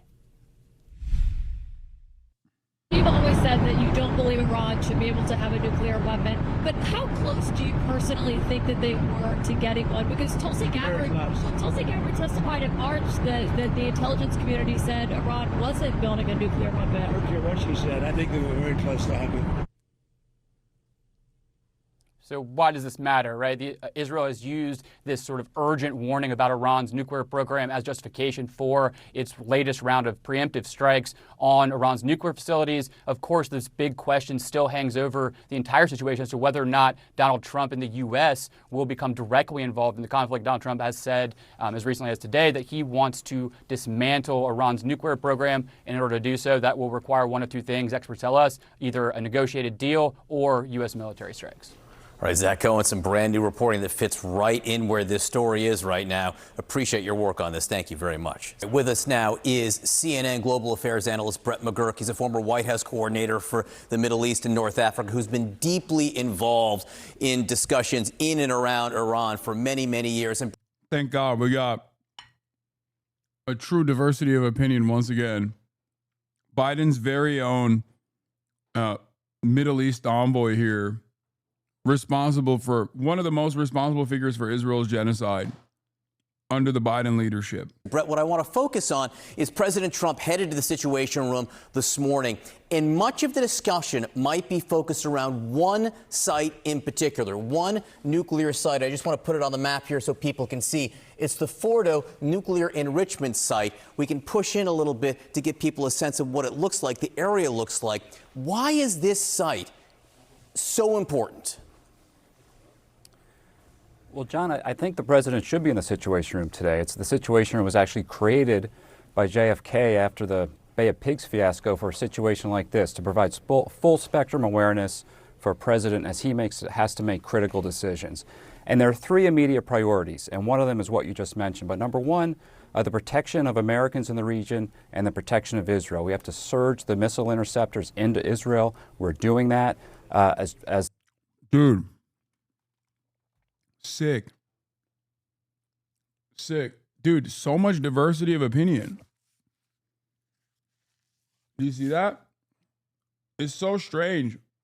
You rarely ever hear someone on, you rarely ever see someone as a global affairs analyst come on and be like, hey, maybe we shouldn't go to fucking war with Iran. That seems kind of stupid. Doesn't that strike you as odd? I've yet to hear from one fucking professional analyst that they have on that says, this seems like a stupid decision. As Nick just said, a very small number of missiles yesterday. It looks like about 10. Can't draw a conclusion yet, but the Israelis are taking out not only the missiles, but the launchers. Very important. Second, you want to contain this conflict to Israel and Iran, not have regional spread. So far, that objective is being met, and I think the signals the administration is putting out are very good. Third, and this gets to your point, you want to keep particularly the Israelis focused on the stated objectives of this military campaign. The stated objectives are dismantling the nuclear program and the missile program. That's it. You want to avoid mission creep. Now, on the nuclear program, there are three main sites, two enrichment sites, one at Natanz, much of which is above ground, some below ground. The Israelis appear to have very effectively targeted that site. The second enrichment... We can't have people like consistently sending me the Twitter user Village Crazy Lady to make a point about uranium enrichment. Please stop. Facility is an underground facility called Fordo, which you just mentioned. You guys see a tweet that's going viral and instantly, without even like thinking about who's making the tweet, go, you literally have to see this brilliant take. Deep underground, dug into a mountain. It was an undisclosed facility until 2009 when it was discovered by intelligence and announced. Iran has... Oh, damn, I was about to address the one chatter that said, why are you always eating stuff? It's because I'm a human being and I need to consume food over the course of a 10-hour broadcast. Very advanced centrifuges in that facility. Just last week, before this started, they threatened to spin fuel through those advanced centrifuges. Iran is cooking tonight. Yeah, Iranian state media claims there will be a surprise tonight that the world will remember for centuries. There's also another thing that,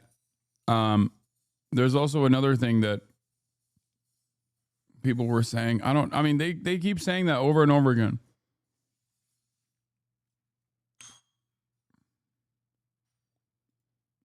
Iranian media outlet Noor News reported that the confession of the Israeli F-35 pilot whose jet was downed by the Iranian Air Force will be published soon. Since Israel's aggression on Iran began on Friday, June 13th at dawn, the Iranian Air Force has downed 4 Israeli F-35 fighter jets.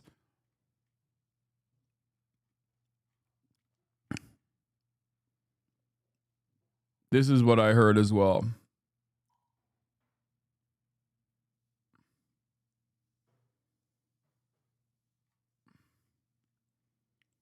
Iran doesn't realize that their veiled threats against Israel don't only keep Israelis up at night, it keeps us up at night as well.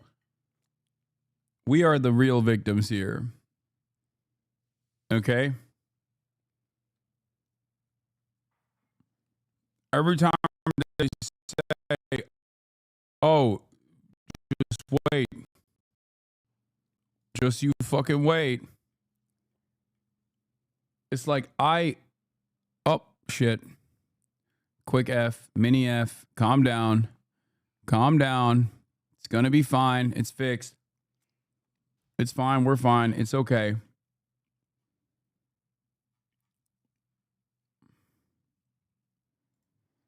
CNN continues to promote Middle East analysis from Biden aide Brett McGurk.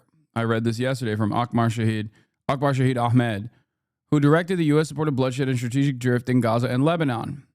Okay? The reason why they promote him, the reason why they present him as like the most competent person is because this creates a permission structure from the liberal side.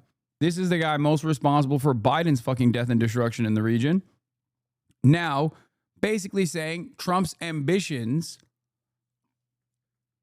with respect to Israel is actually valid.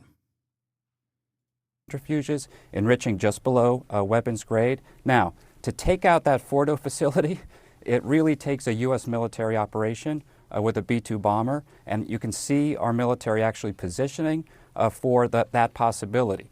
But there's an off-ramp, and the president's made very clear there's a deal on the table. Steve Witkoff, his envoy, put a deal on the table about 6 weeks ago.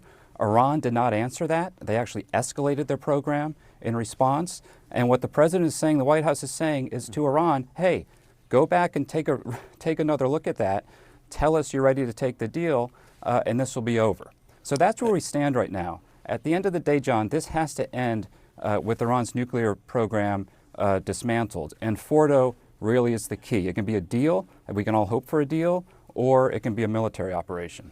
Again, this is another look at Fordo right here. You can see this area right here is where the centrifuges are believed to be buried deep inside the mountain here. And what Brett was just talking about is it's believed that the only way to destroy this is through a U.S. weapon, the B-2 bombers dropping what's called this bunker buster bomb, the GBU-57 here.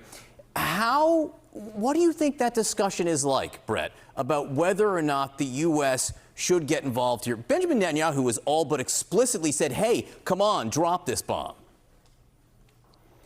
Yeah, I have to say, the U.S. military has trained on this for over a decade. This munition was kind of designed for this purpose.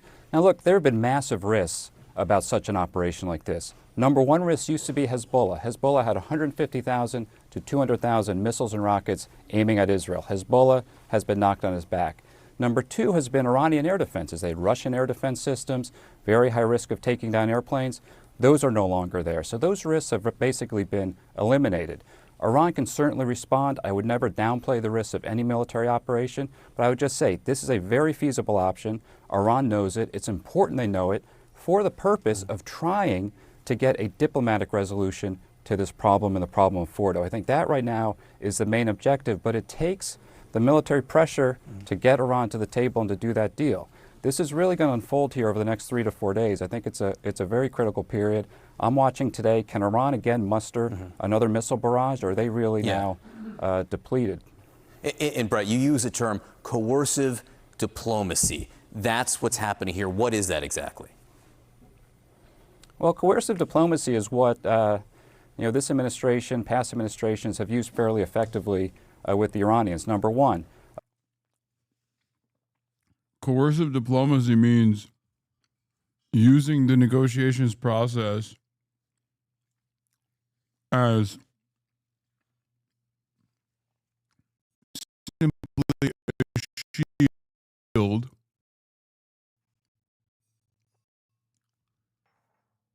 ambition basically is, here, I'll give you an example. It's not even the denuclearization, right? Oh, fuck. It's fine. It's cutting in and out, but it's fine. Calm down. It's okay. We're back.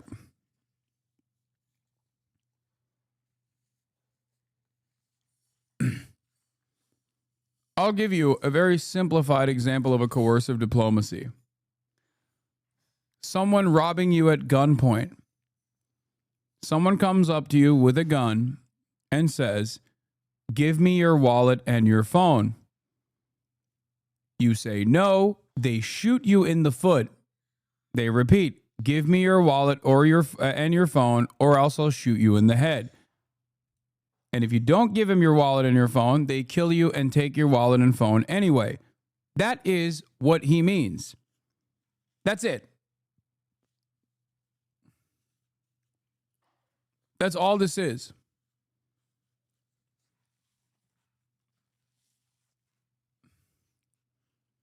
That's not diplomacy. That's a fucking robbery. That doesn't make any sense.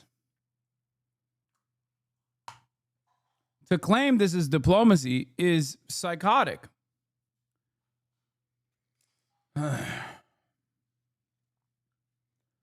Once again, as we're in the process of eating a bunch of different Fs, it feels like there is a minor delay. As is the case of recognizing when the delay actually starts, I'm going to ask you to subscribe now to the Piker Broadcasting Service, and we will figure out exactly how long the delay is. And seems like there is like almost a 10-second delay. Maybe, if not longer. You can subscribe to the Piker Broadcasting Service by subscribing for free with a Twitch Prime, or for $6. Twitch Prime is free. Some people are reporting a 5-second delay. Some people are reporting a 7-second delay.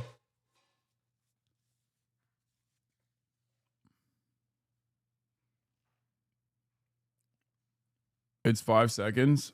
Okay. I am going to, you are going to see an F in the next 5 seconds as I hit the ingest fix. 1, 2, 3.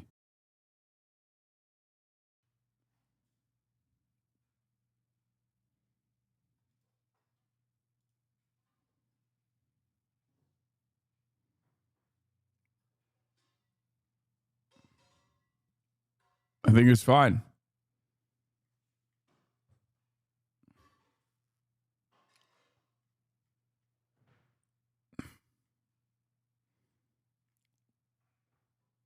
What the helly now?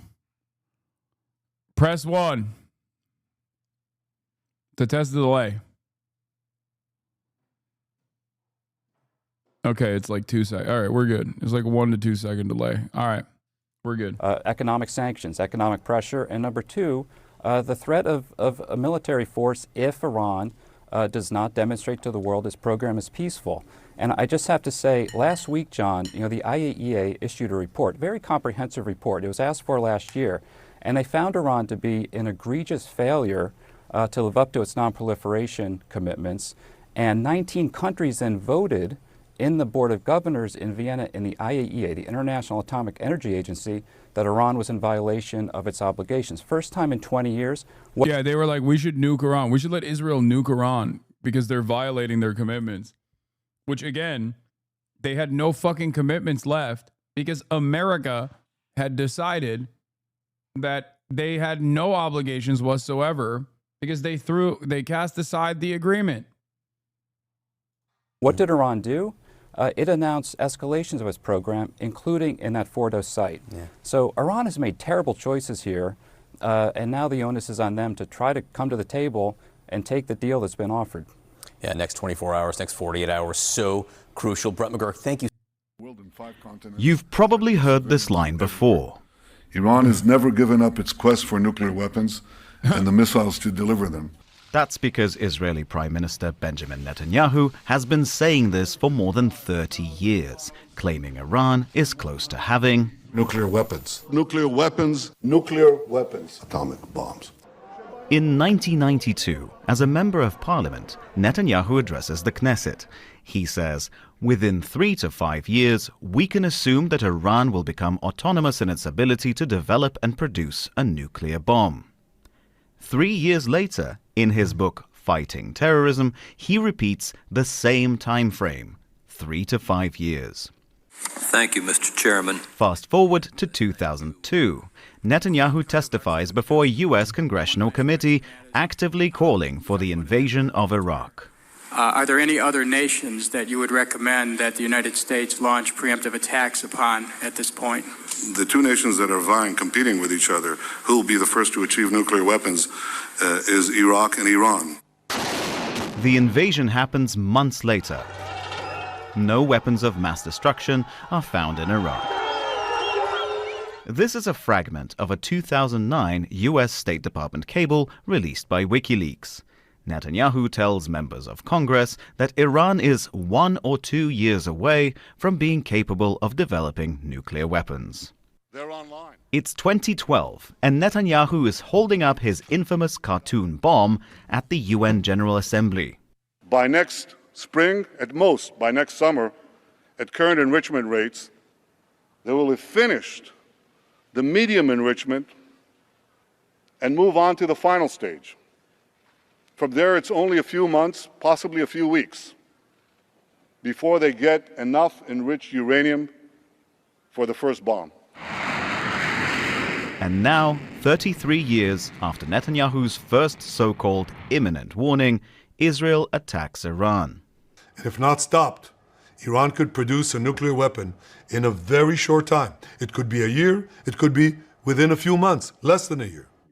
That's despite the US Director of National Intelligence saying Iran isn't building a nuclear weapon months earlier. Iran lied.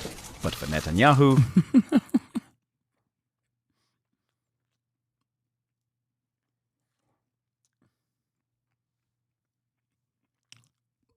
he loves his little PowerPoint presentations, man.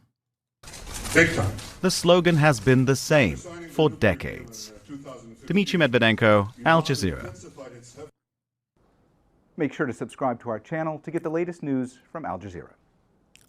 We're going to take a closer look at the 5 days now of fighting between Israel and Iran. The Israeli military saying it's targeting military and nuclear targets all throughout that country, and it appears those strikes have succeeded in damaging at least some of Iran's nuclear sites. But here's the question. Is that enough to achieve Israel's stated goal of preventing Iran from ever? Yes, Trump is about to deliver a massive speech from the White House. A major address.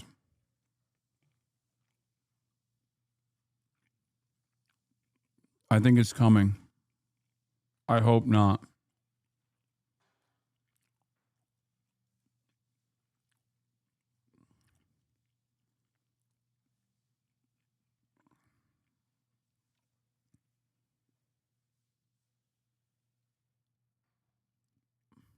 CNN has not yet reported this.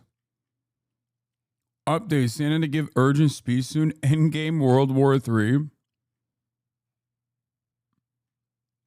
They've been saying Trump is going to, all day there's been statements about potentially a major address coming after the National Security Council meeting. It is yet to happen. Achieving a nuclear weapon? That's the bigger question. At the moment, international journalists are unable to enter Iran, but our Holly Williams has managed to get all the way to the Iran-Iraq border. Israel has Iran's nuclear program in its sights, including the Natanz facility, where Iran's been enriching. I want to stress this one more time. This is how it works. No mentions whatsoever of why this would be spectacularly stupid. How dangerous this is. How stupid this is.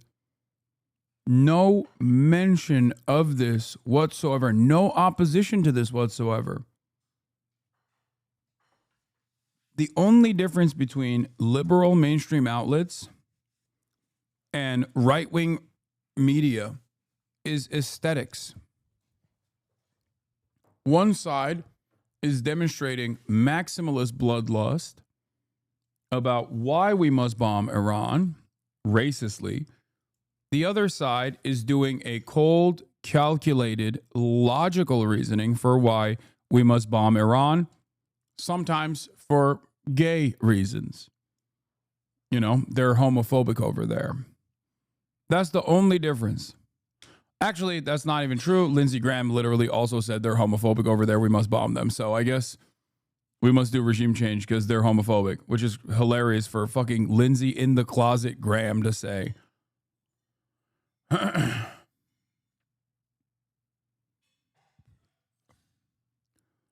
There is no debate between whether or not we must bomb Iran.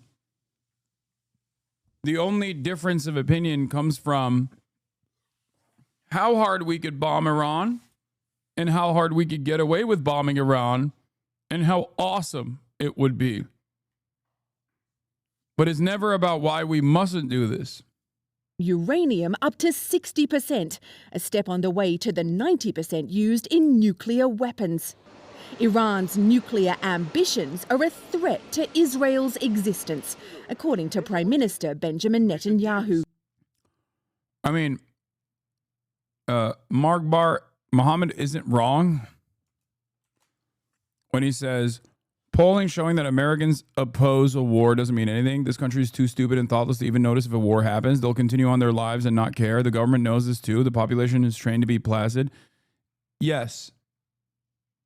This is something that I've brought up as well. Like the media infrastructure is designed. The media infrastructure is designed to basically make Americans not care about war happening all the time, that America is involved in all the time. So that's the reason why a lot of Americans fancy themselves to be peace lovers, you know, peaceful doves, because they never see it. The difference between war in that region versus war with Iran, however, is that Iran does have direct access to measures. Iran has the capabilities of launching measures that would make you feel the pain as well.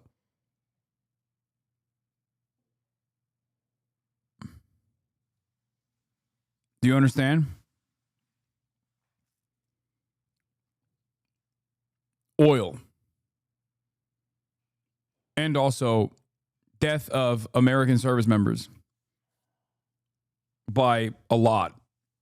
Destruction of U.S. Military personnel and gear. Shutting off the Strait of Hormuz. All of these things, lighting up the Saudi oil refineries. All of these things would universalize the pain.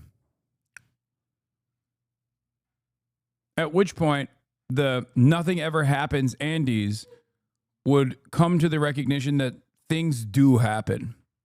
Because as I've said time and time again, the nothing ever happens guys are basically the Gen Z version of like Fukuyama end of history people, where it comes with the this sheltered opinion that you can only arrive at if you live in the heart of empire, if you live in the comforts of Western empire, like countries in the West. Nothing happens to you. Things are always happening. They're just not happening to you. When someone says nothing ever happens, what they mean is I never get impacted by the things that are happening because the entire system is designed so that you never actually feel it.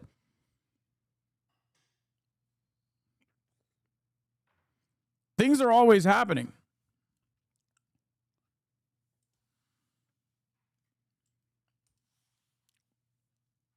So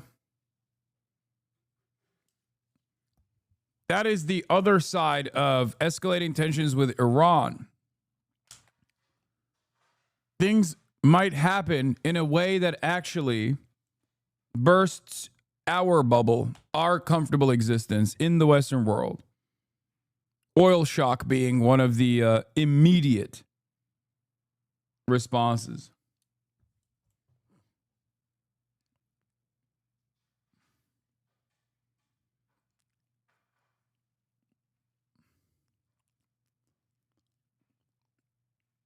A former deputy secretary of the DoD said many of the U.S. bases in the Middle East do not have the capability of protecting themselves with ballistic missile barrages like the one like they've been launching at Israel.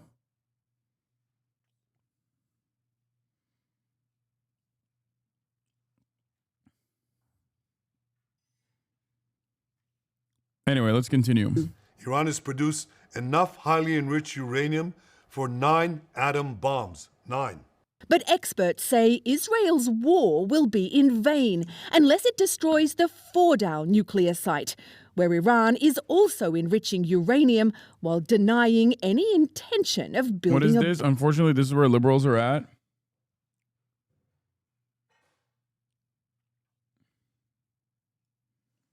Masterful gambit. Abandon Harris. A message to President Donald J. Trump and the Vice President J.D. Vance. Let us be clear. If this administration leads the U.S. into this war, we will respond with the full strength of our movement. What fucking movement exists with abandon Harris? Like, low-key, I know ContraPoints is like super fucking libbed up, but what is this statement? Like, what do you mean? What movement is abandon Harris? Oh no, the limited number of people that didn't vote for Kamala Harris are going to come after Donald Trump.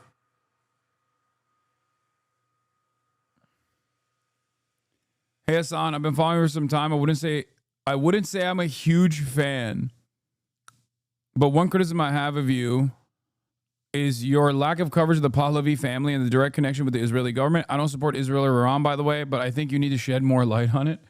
What does that even mean?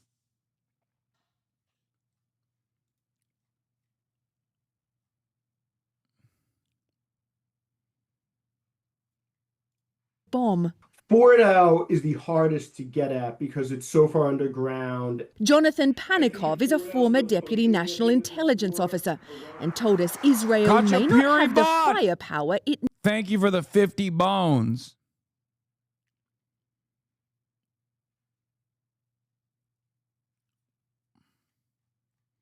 God damn. The Piker Broadcasting Service is brought to you, the viewers, by you, the viewers. Your continued support keeps the broadcast ad-free for all and also allows me, Mr. Piker of Piker Broadcasting Service, to maintain my editorial independence. Thank you. Bye-bye. Needs. And it would need to use what are called bunker busters. In other words, a bomb... Did you miss the memo that you are the #1 Iran political streamer right now? Brush up on the dynasties right now. I mean, that's not surprising. I have seen like low key, I have seen a lot more Iranian chatters chiming in the broadcast. And has the biggest penetration of any ordinance that we have. Netanyahu's also called on Iranians to rise up against their government. But at Iran's border, we met Iranians more concerned with survival than revolution. What have the big conditions been like inside Iran since the strike started? This man said Iranians are stockpiling food and gas. Others were too fearful to speak on camera, but told us they believe the Iranian regime is frightened. Israel may come up with an innovative... They're chanting Mark Bar America. Don't look that up. solution to target the Fordow nuclear site, but it could also turn to the US to ask for help. Here on Iran's border, one Iranian man told us he fears that if the US gets involved in airstrikes, it could lead to a world war. Gail. Thousands leave as Tehran issues first evacuation orders in the Iranian capital. Today, as this Iranian state television presenter was on air, delivering a defiant regime message to Israel, this happened. The roads out. They love playing this clip, man. I've seen this clip a million times. I don't know if it's a flex. They keep playing as a flex, or if they just like showcasing the depravity of Israel. Maybe, I don't know. Out of Tehran are gridlocked as thousands are trying to leave the capital to escape intensifying Israeli attacks on the city. Speaking to people inside Iran isn't easy. It is incredibly risky for anyone to say anything against. News report: Homeland Security Secretary Kristi Noem is taken to hospital by ambulance. What? Is that real? I feel like this is we're getting maximum fake news in the chat more than ever before.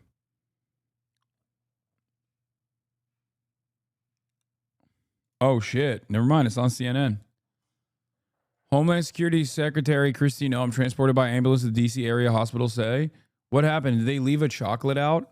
Like a full bar of chocolate and she got to it? It's really sad.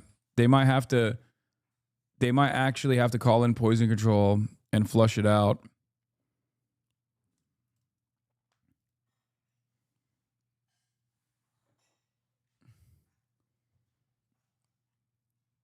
Yeah.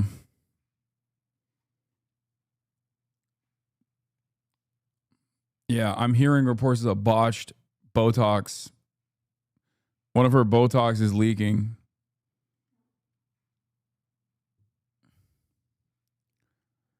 Homeland Security Secretary Kristi Noem was transported by ambulance on Tuesday to a hospital in Washington, D.C. Noem has been conscious at the hospital and has spoken with their security detail, one of the sources said.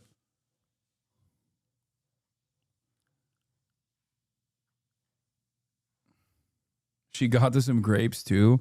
I heard she also ate the leftover Mongolian barbecue that was left on the counter. It was all onion. It was all grilled onions. Really sad state of affairs. They might have to pump her stomach. Against the regime. But Sky News has been in contact with some who have disguised their voices. The current situation is a war zone. I personally haven't been out much. The streets are quiet while the motorways are jammed with slow-moving traffic. The roads are extremely busy. Most people are trying to leave the city towards the countryside. The streets and highways are chaos too. Even though some of the people we spoke to would like to see an end to the Iranian regime, most aren't convinced that this war is the right way to achieve it. Wow. Surprising that people that hate the current regime also simultaneously hate being bombed by an even more evil foreign government that they have seen doing genocide for the past year and a half. This is an incredibly shocking revelation, to me at least. A guy who previously thought people over there just love being bombed by America and Israel because that's all I've seen on mainstream news.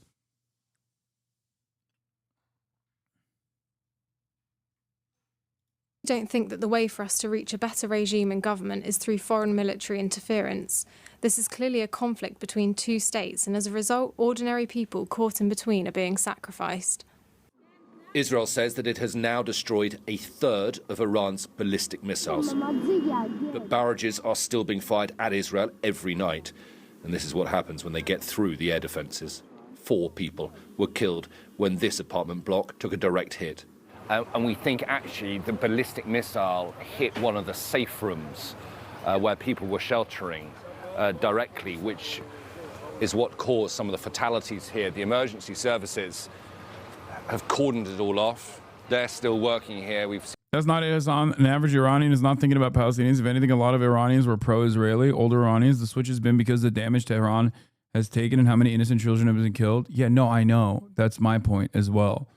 It doesn't matter how fucking selfish you are, or it doesn't matter how much you have valid reason to fucking despise your country, your regime, when a foreign country, specifically one that's like America or Israel especially, bombs the fuck out of your capital and kills a bunch of children and women. I suspect everyone's opinions are going to change very quickly. This is exactly what I said about Kharkiv and sympathies towards Russia as well. This is literally the most commonly occurring phenomena on the planet. Okay? You could be like maximum pro-Russia, living in the most eastern Ukrainian territory, and be like, I am in my heart Russian, we are brothers, my cousins live in Moscow or whatever. And you will be rid of that notion the moment that your apartment complex falls down, okay? That's it. How, like, think about it as a person, okay? Let's say you go to school with this one guy, with this nerdy kid, and that kid comes and kills your fucking best friend with a gun. Are you ever going to feel the same way about that kid ever again? No, of course not.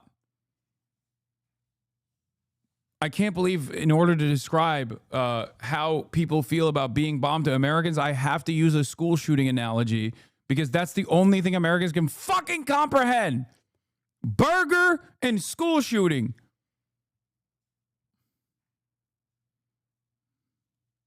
Seen them operating on some of the upper floors, and they are working to make sure that nobody is still trapped inside there. Michael lives in the next door building. He was sheltering when the missile struck. We ran away to shelter, and in a few minutes, destruction. Like I can't even explain the situation, the feelings. And that's it. Frightening. Yeah. Oh yeah, it's so scary when fucking buildings are carved out by ballistic missiles. It's so scary. Yeah, there's no way. Just interesting to hear. It's interesting to hear an Israeli say this when, 50 miles away, they're doing it to a captive population with far, far greater severity, far greater intensity.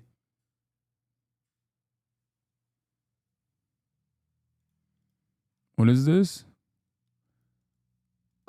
Itamar Ben-Gvir to Amir Bar-Lev. Why did you provoke Iran? Bar-Lev responds, we didn't realize the power of Iran's missile capabilities. No shot. Is that actually what they're saying? I don't speak Hebrew. Someone translate it. That seems too good to be true.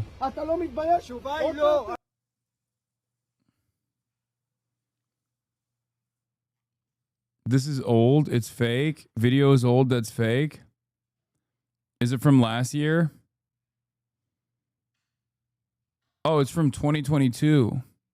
God damn, it's not even from like Operation True Promise 2. Oh, guys, stop sending me fucking Sprinter shit.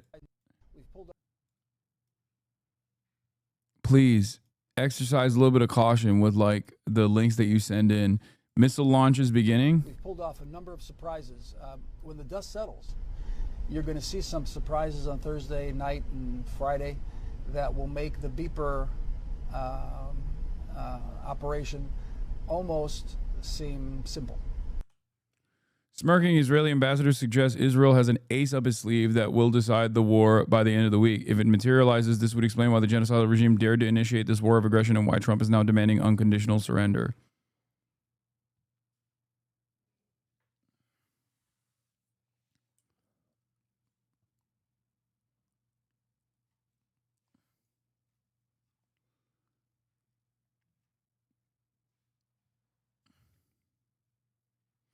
Sprinter Observer PFP is a Syrian war criminal who burned people and took selfies with them. Wait, what?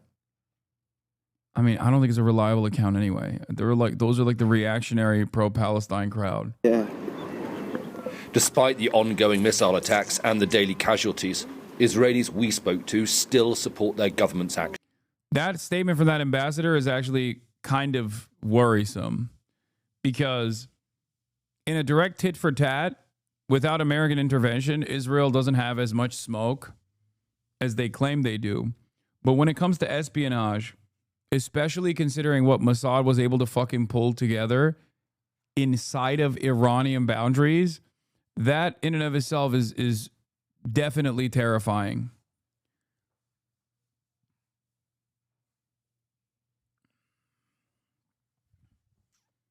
Turn on CNN. I know Christy Nome was hospitalized. Calm down. It's not, no one gives a shit.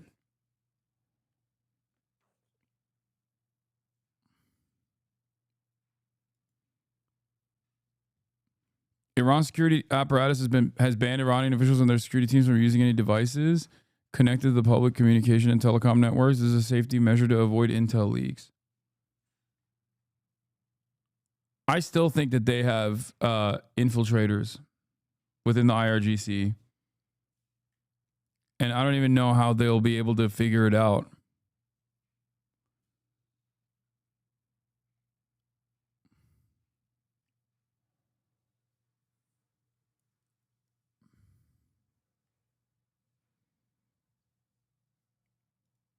But yeah, I did see Iran claims of arrested alleged Mossad agent. Rockets are expected to hit soon, around 3 to 4 minutes.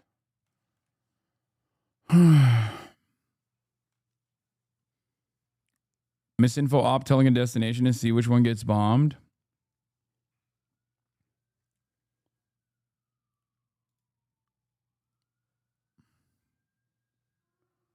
American military plane in Israel, now Jordan.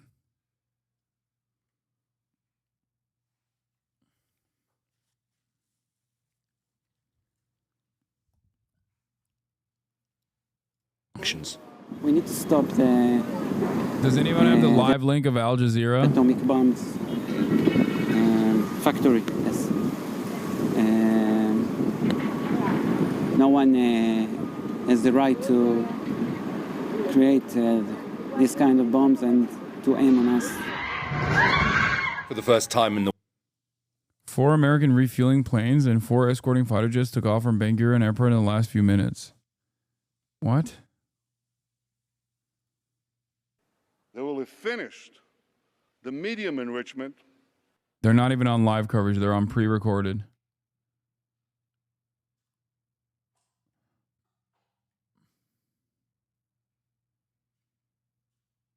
French assets off the coast of... French deploys an A330 tanker Mirage, E3 AWACS aircraft detect incoming missiles off the Israeli coast. Yeah, that's just for defense.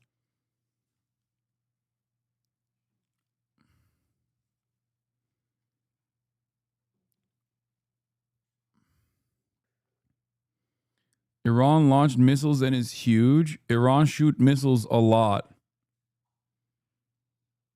Israel hasn't issued a red alert. I don't understand where you guys are getting this information from. The recent missile launches today haven't been seen on the streams, and it's been a very limited number.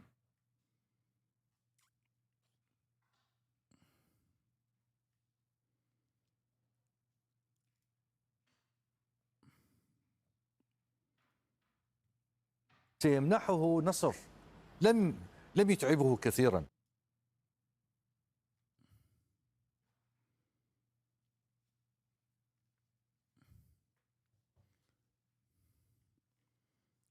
I know missiles will hit Israel because I live there and I have alarm XD.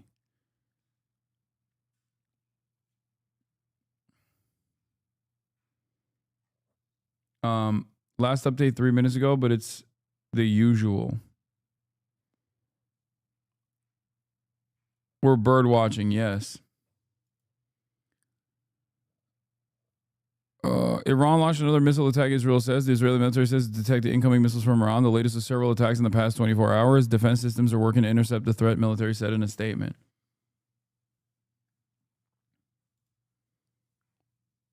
Sirens are expected in central and northern Israel soon.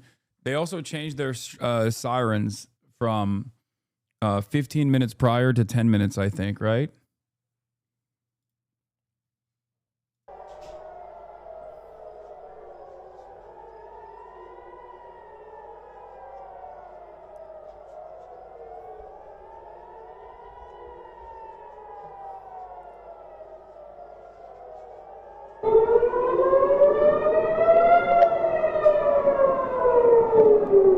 Oh, Tel Aviv. Wait, what? Why is that showing? Oh, it is showing interceptors. See?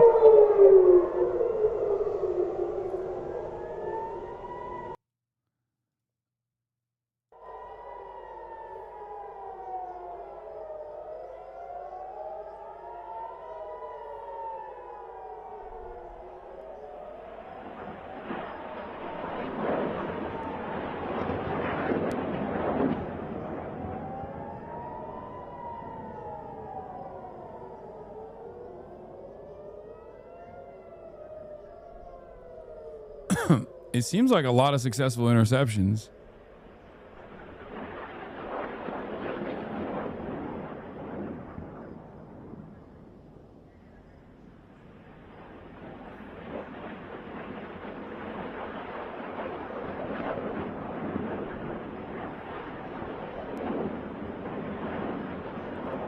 Am I crazy or is this like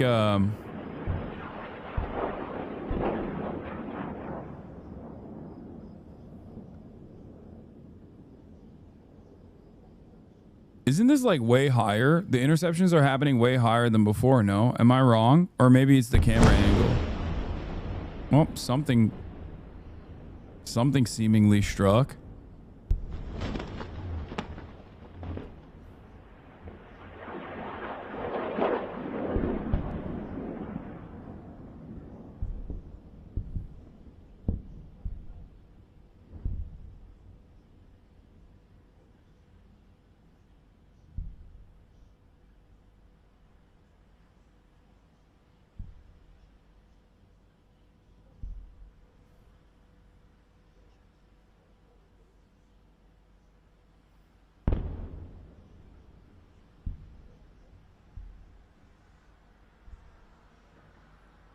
Your tax dollars at play, baby. Your tax dollars at play. Remember, if your tax dollars weren't defending Israel's defense capabilities, Israel would not be starting so many wars. Israel would be a far more restrained country without unlimited American support.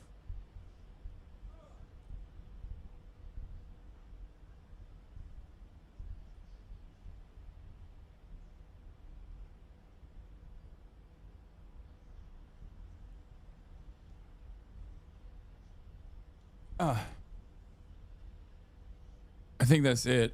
That was the fucking barrage.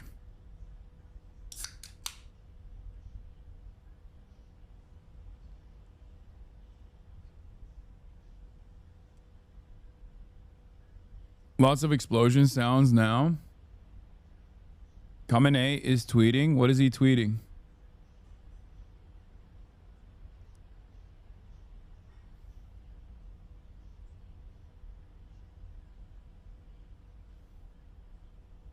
The restricted camera angle is sus. I know.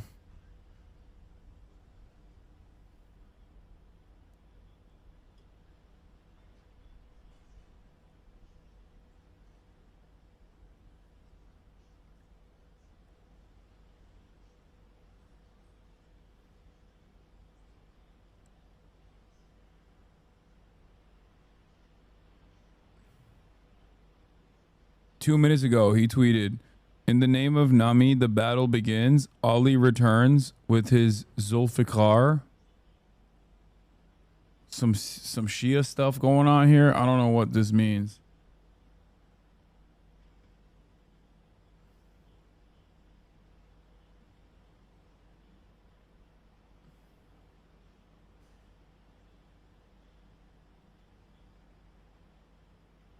No, is this a fake account? No, this is a real account.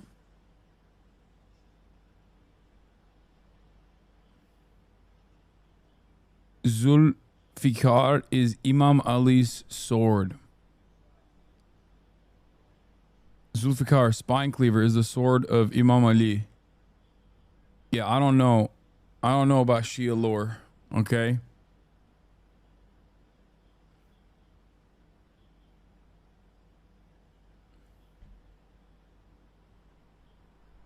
Referencing a famous battle Imam Ali won when he dueled an infidel and won with his Zulfikar sword.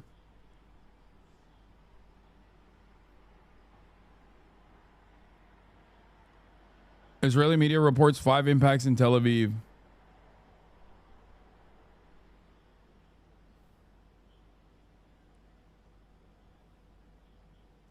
It's Sunni lore as well. I'm Sunni. I mean, I don't know enough Sunni lore either.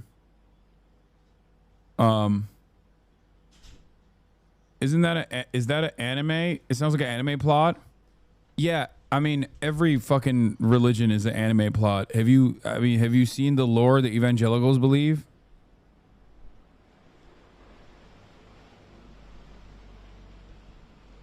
Open News Live.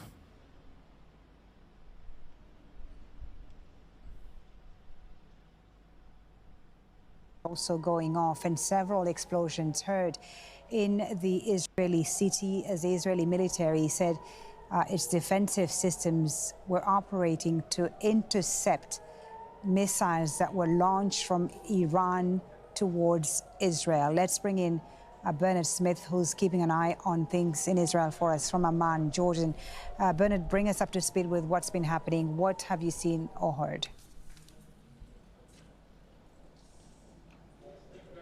Foley, we also had the air raid siren go off here in Amman about sort of just over 5 minutes ago, perhaps, and we saw. Imam Ali is actually a dude. He's not made up. No, I know. I'm saying, like, I don't know enough about even Sunni Muslim, like just Muslim history in general. Coming in from Israeli media of debris or missiles falling in central Israel, perhaps in the Jerusalem like area, the Prophet Muhammad, and parts of greater peace be Tel upon Aviv, him. and the sirens sounded in, excuse me, Tel Aviv, Haifa, Jerusalem, and areas in southern Israel. This is about the 8th wave of missiles from Iran in the last 24 hours. As we reported earlier, the number of missiles Iran seems to be firing at any particular time is less than it was a few days ago in the initial 24 hours of this war. A couple of hundred fired overnight, Saturday to Sunday, 65, say the Israelis, Sunday to Monday, and 30 from Monday to Tuesday. The Israelis say they've destroyed about 200 missile launching locations in Iran, and they believe that the Iranians can't fire the number of missiles they want to. Clearly, they are still capable, though, of firing missiles. Israel says most of the missiles that are fired are intercepted by the Iron Dome, but as we've seen by the defense systems, but as we've seen in the last 3 or 4 days, missiles, some do get through and cause considerable devastation when they hit a target. Yeah, I was going to ask you about the impact of the Iranian attacks over the past 5 days. I mean, even as you say, it's been less intense in the last 24 hours. The missiles that have been fired from Friday to Sunday have had quite an impact on the ground in Israel. They have. But that's why you're not getting why Israel attacks Muslims. It goes back to Abraham. They consider Muslims as illegitimate lineage of Abraham. Dude, you are out of your fucking mind if you think that there is any this is the what Islamic version of what dumbass Americans say. This is a religious battle that's been going on for thousands of years. Shut the fuck up. Okay, please stop. It has nothing to do with that and everything to do with America and Israel's own fucking foreign policy agendas. The idea that this is like a 1,000-year battle is so fucking stupid. Please, are you out of your goddamn mind?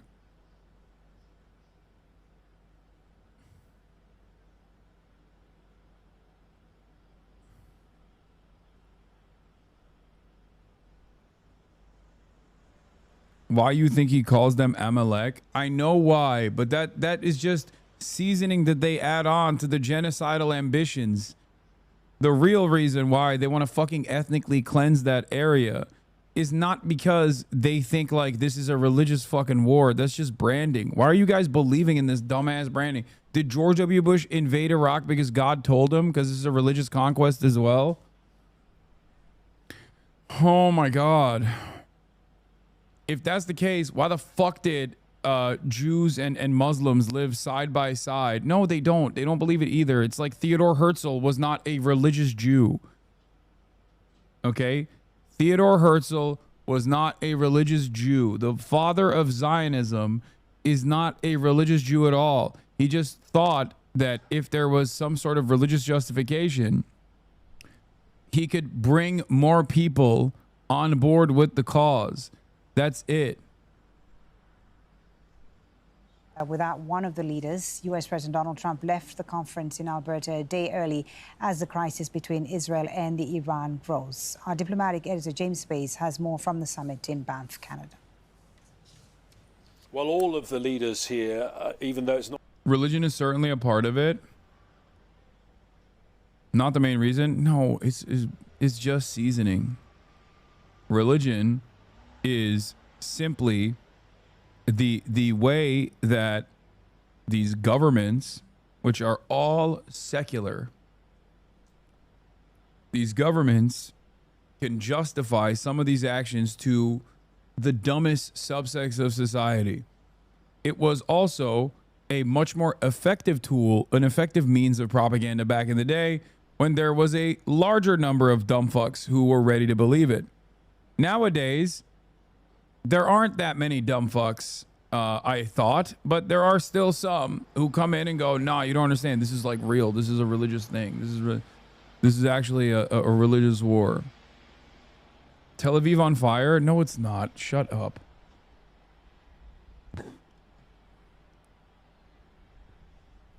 Oh, never mind. I think they might have actually struck something in Tel Aviv.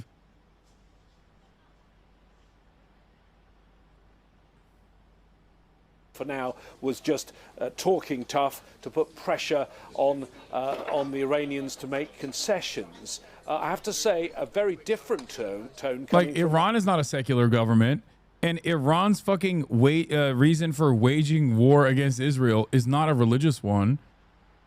Regardless of what the Ayatollah just posted on fucking Twitter, the reason why Iran is bombing Israel is not because they're like, oh yeah, we want to kill all the Jews and purge them from the land.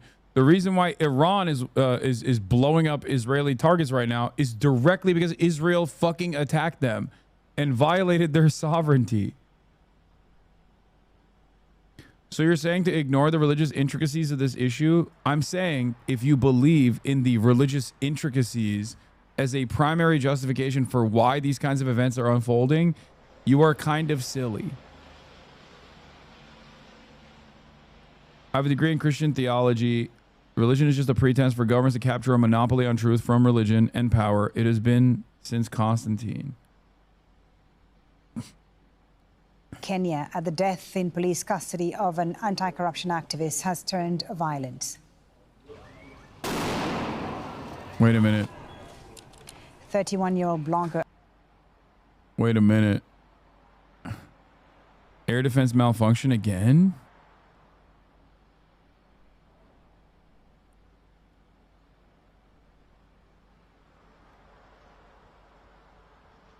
There was a malfunction yesterday.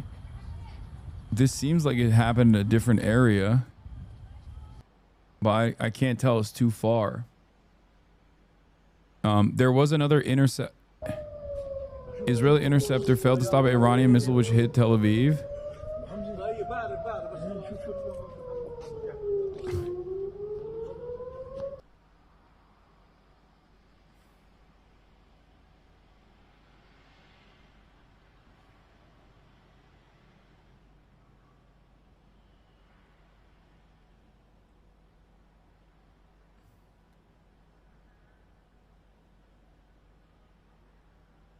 Israel has a right to intercept itself. Okay, this is what, the third day of a fucking interceptor malfunction? Every day there's at least one interceptor malfunction. I think it was a THAAD one too. That's crazy.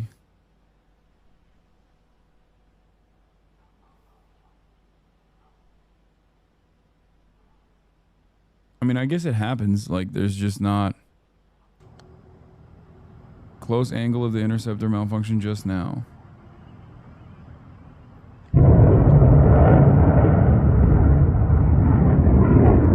What is that? What is like, what just comes off of it?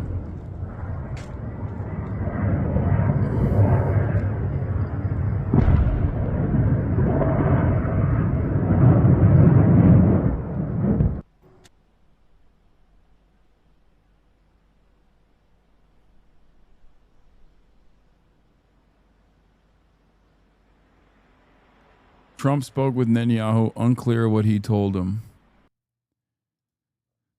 Israel Prime Minister Netanyahu had a phone call with U.S. President Donald Trump.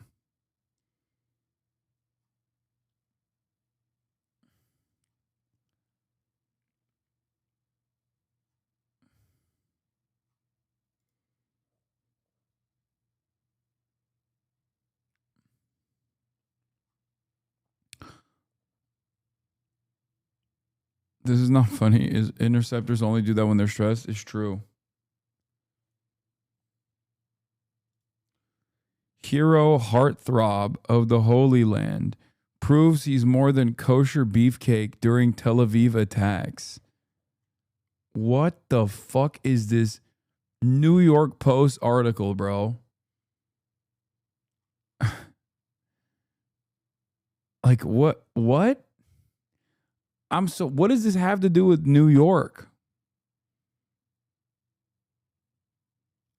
Zesty, but also genuinely confused as to what that has to do with New York at all.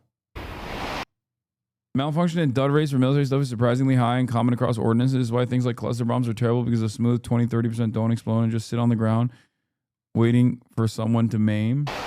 Let's go straight to our Mark Stone, who joins me from the White House. And Mark, we know that Donald Trump has been meeting with his top advisors in the Situation Room, and we're hearing that all options are now on the table. This is something you would read in the Tel Aviv Gay Club Weekly. Yes, we haven't seen Donald Trump at all today since he made that early exit from the G7 overnight. He has been very active on social media, but no, we haven't seen him visually. We know that he has had a meeting of his National Security Council. It lasted around about an hour. You know, Lindsey Graham's a warmonger. I don't get why you should share support for Ukraine with him. If you think me and Lindsey Graham are on the same page on Ukraine, I don't know what to tell you. You are living on a totally separate planet. I want a fucking ceasefire in Ukraine. Lindsey Graham does not.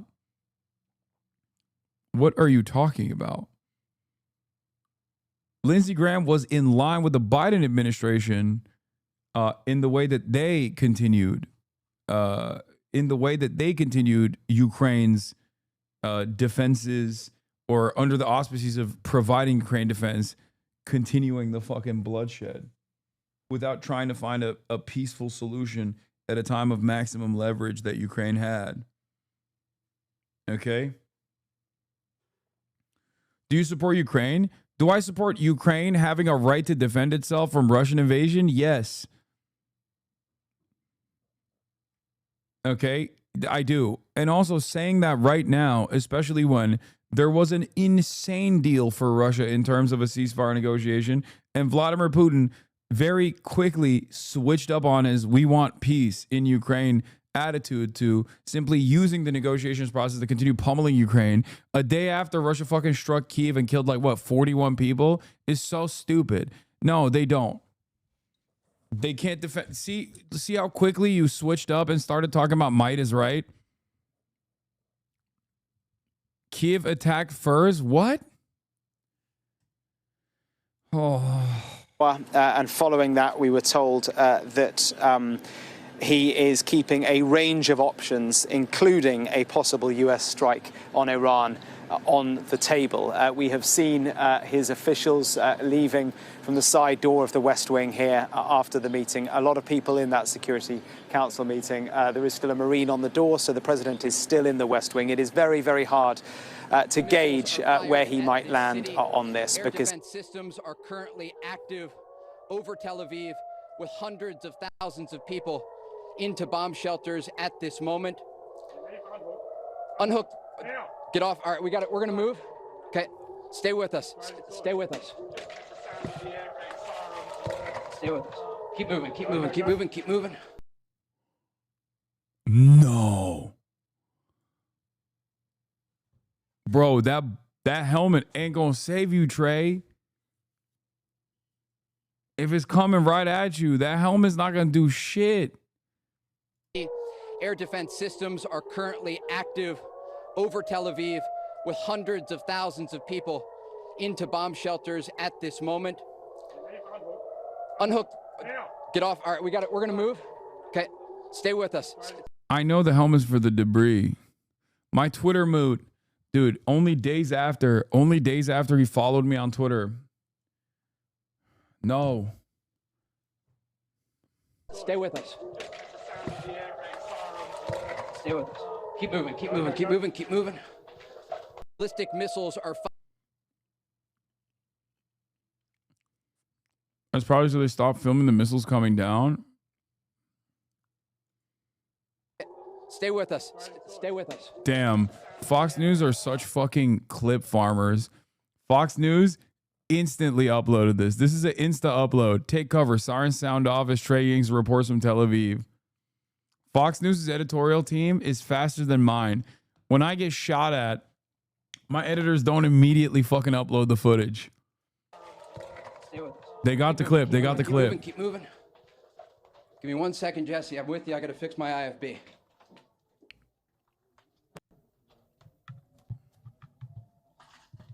One second, Jesse. We're going to give you a quick update.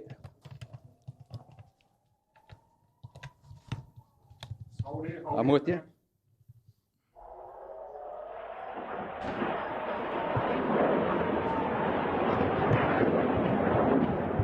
Jesse, I got you back. There's a shelter-in-place order right now. We hear the sirens. Trey, are you with me? Yeah, Jesse, I'm with you. We got disconnected for a moment from our IFB there. You could see a lot of those missiles coming off as they were trying to intercept some of that incoming fire. We saw the first one go out to the sea, and because they could track where it was going, they let it get intercepted out at sea. This is an indication that the Iranians still, as the Americans are deciding whether or not they want to get involved in this war, are firing on major population centers. Again, we have to make the decisions very quickly to move. That's part of what you just saw there. We'll stay as long as we can, and you can hear there's a massive explosion overhead. And once we have another minute, we're going to go out and see if anything was hit. But you could just hear that explosion there, Jesse, and that's why we get off the balcony as the fire starts to get heavier. But again, this has been going on for the past 4 days as the Iranians respond to these strikes that are taking place across their territory.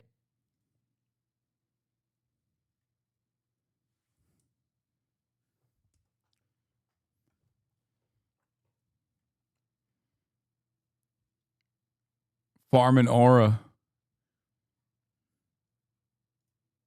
And despite the fact that the Israelis told us earlier today that they were able to take out around 40% of the missile launchers, we understand that they have not been able to take out all of them. And so we expect to see more of this type of fire in the days ahead.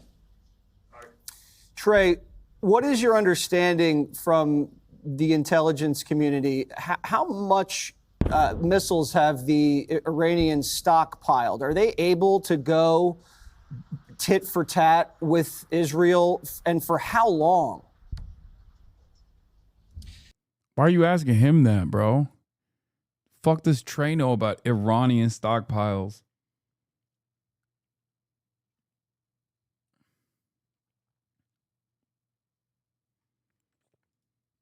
This is the Israeli interceptor missile malfunctioning third day in a row and crashing on Israeli territory. A view of the missile barrage. Tefillah. Shit. Shit.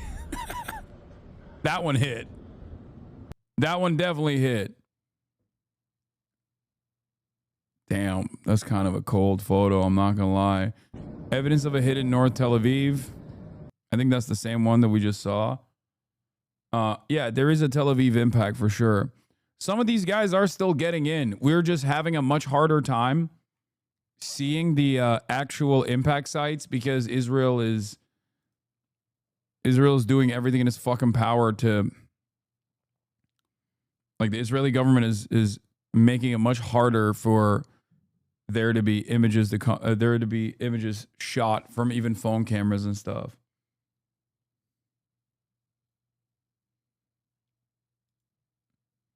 Pray for Vivid, please. Ashutosh, how come you always post about entering shelters after the attack is over? Spotty communication with your paymasters. Iran fired ballistic missiles. Sirens will sound soon. In the shelter now. Why does this account still act like it's not fucking posting from Uttar Pradesh? Like, literally everyone knows. Everyone knows.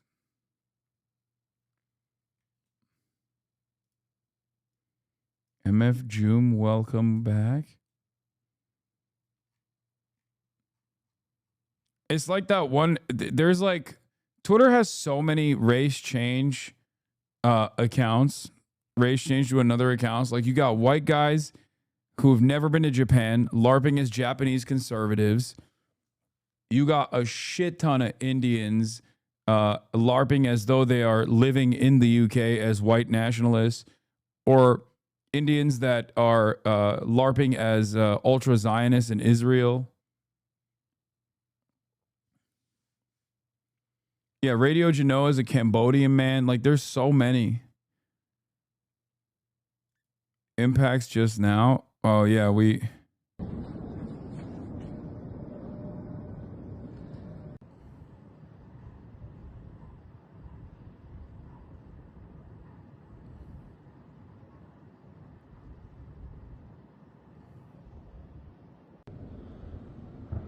Nefila.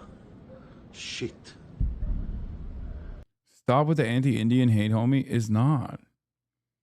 This has nothing to do with anti-Indian hate. I also don't even... I think it's great that these dudes are making money that way. I don't give a fuck. I just wish they weren't, like, pumping out so much white nationalist propaganda. Bro, the $34... The $34 in payout goes a much longer way for him than it would for a homegrown white supremacist domestic terrorist, you know? Yeah, so they have around 2,000 missiles, according to a senior Israeli intelligence official that I spoke with over the weekend.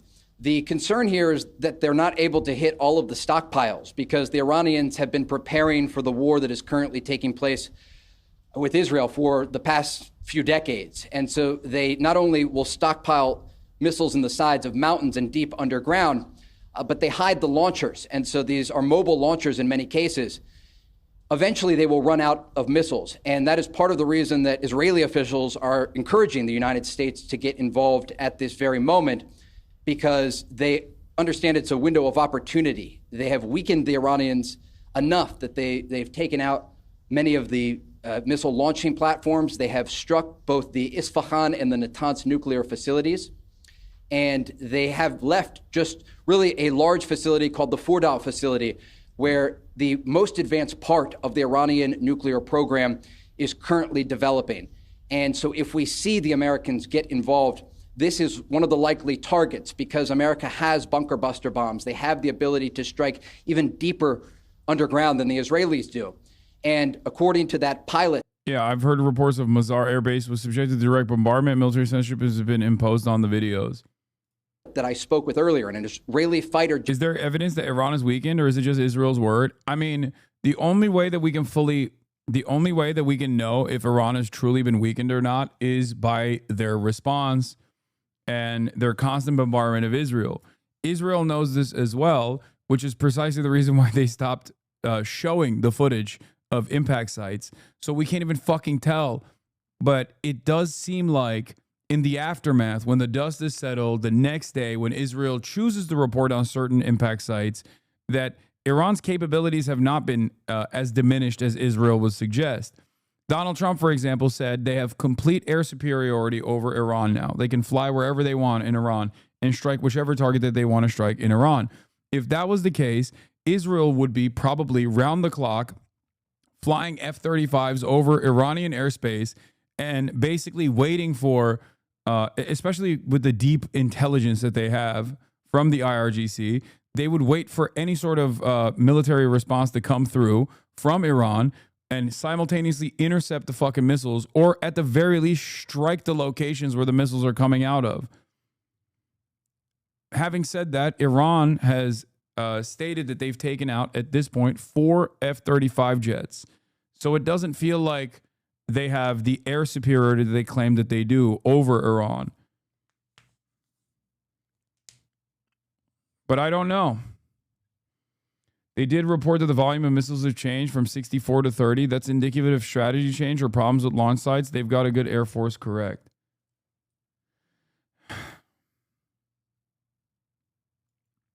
Very few, if any, successful intercepts on the ones headed to the airbase. I don't know. I just have no way of verifying it.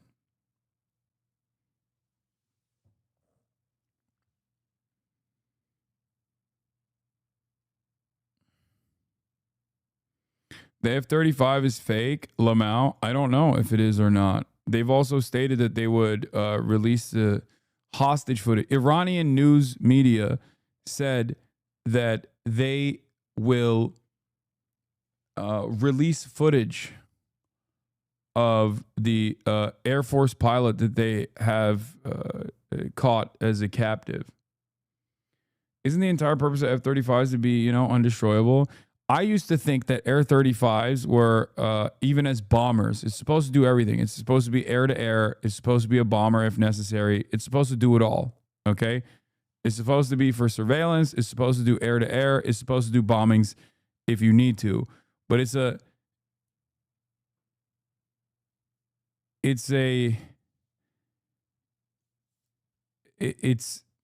multi-role fighter, a master of none. What's the term? Jack of all trades, master of none. Basically, seems like that's what the F-35 is coming out to.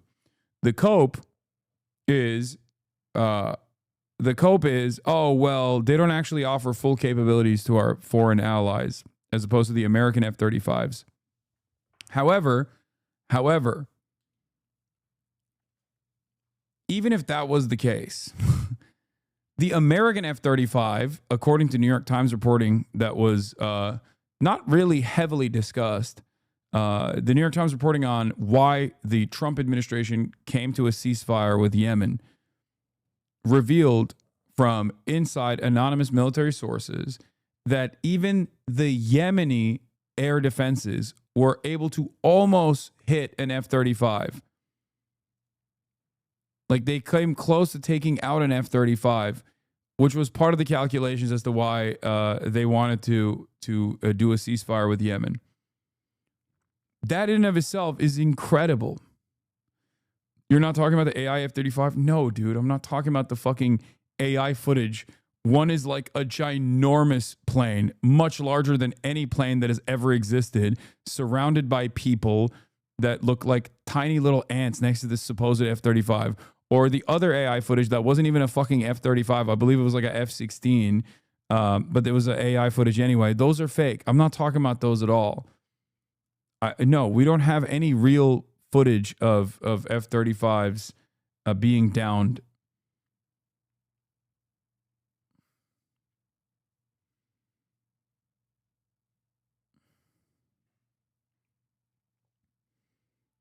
No, that's not what I'm saying at all.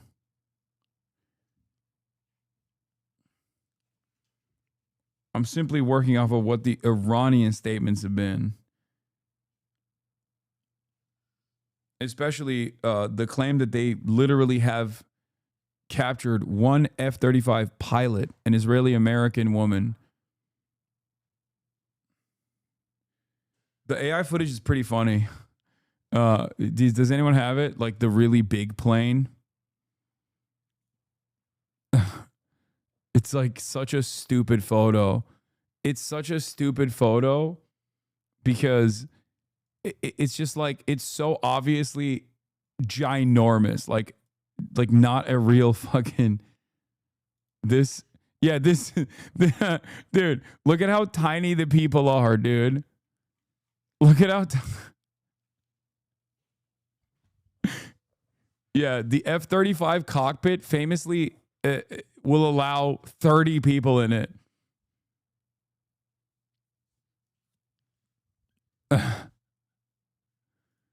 Yeah, this is not the F-35. This is the F-350,000.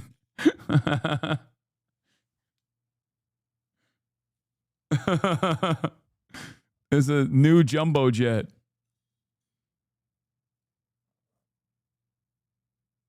F-35 cockpit is a full diner with bathroom. Either the Iranians have figured out tiny human capabilities, which also, wait, hold on. Look at the size of the houses versus the size of these giant humans versus the size of this even more ginormous supposed F-35 that is the size of mountains. Everything is fucked up. Literally. Like, these are the size. This is the apartments, okay? Let's say these are like 2-story houses.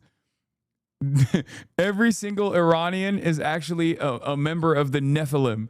They're all ginormous. they're all ginormous, but their size pales in comparison to the largest multi-role fighter jet America has ever created. The size of a goddamn spaceship times 3.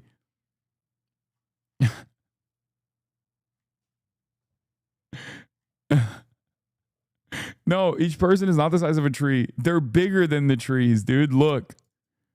Like, look at this.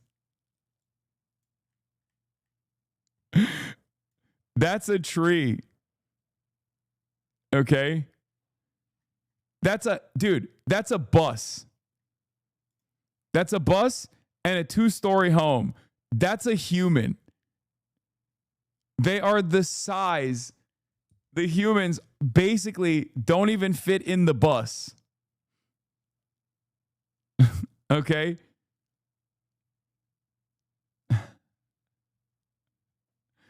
But the funniest part is the literal mountain range that is minuscule in comparison to whatever this ginormous monstrosity is supposed to be.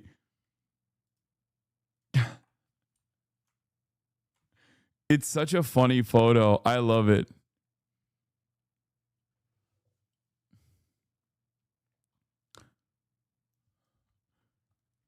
It's funny because, one, the humans don't fit in the buildings, but they also are too small for the F-35.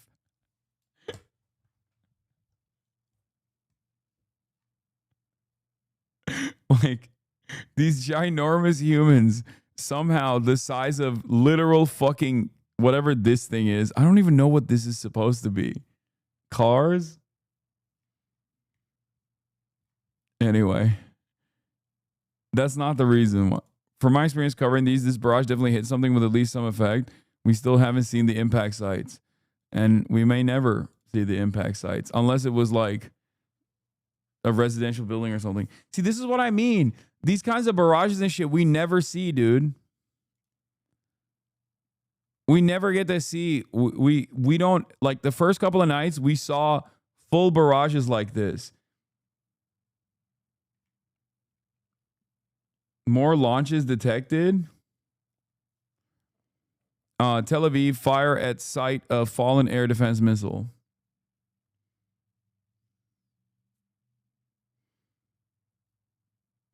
Who was trying to pass this off as real just got out of the shower? I didn't see anyone passing it off as real. I only saw people saying it's fake. But I'm sure some people believed it.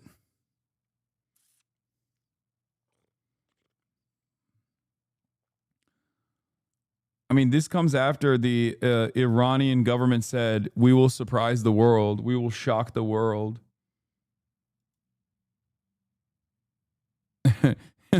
Iran released a photo of downed Israeli F-35.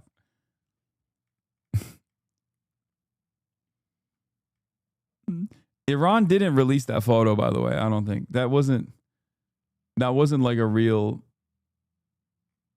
that wasn't like coming from any official government accounts or anything. New imagery from Maxar offers a look at more damage to Tabriz missile base in western Iran from Israeli strikes. I don't think these, like, are these actually the bases? Like, are they actually fucking building the missiles above the ground? I feel like that would be silly, no? Like, these are just like, it's just like shit that they build on top of the area that's supposed to be the, like, a lot of the missile facilities are underground, right?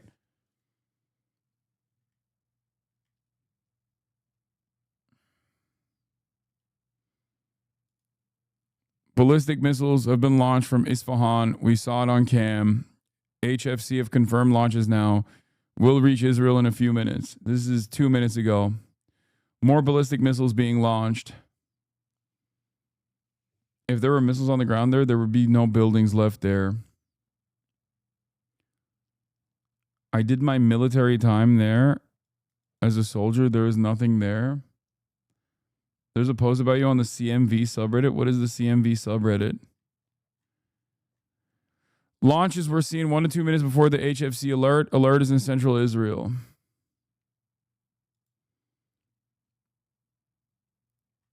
Breaking. Homefront command update. Due to detection of missile launches towards Israel, alerts may be activated in Samaria areas in the coming minutes.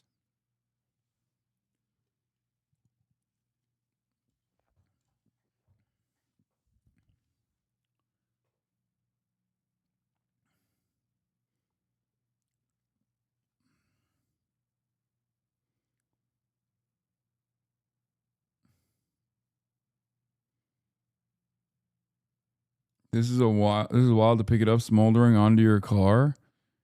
In one of the West Bank cities, celebration with the Iranian missile booster.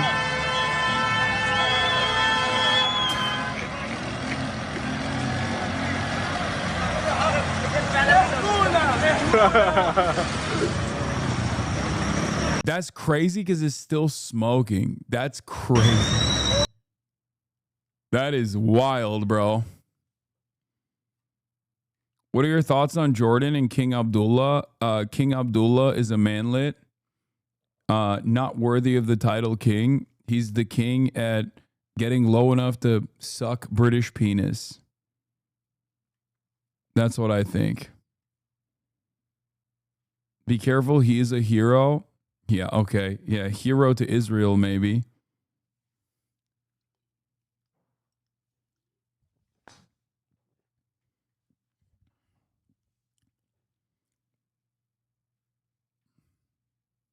On what grounds do you say that about the king?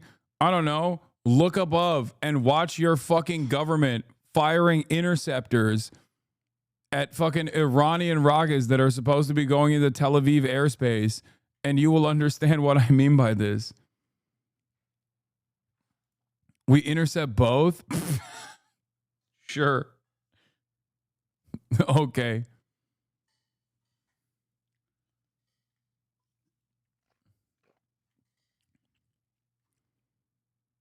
Yeah, King Abdullah, also known as the Iron Dome, for giving Iron Dome to Western interests.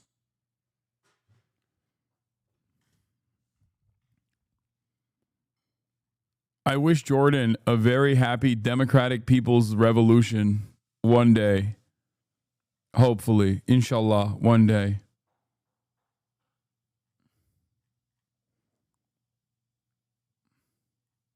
He's so sick, dude. He's so sick. Have you seen him fly helicopters, dude? He's so cool. Oh, I'm soy facing.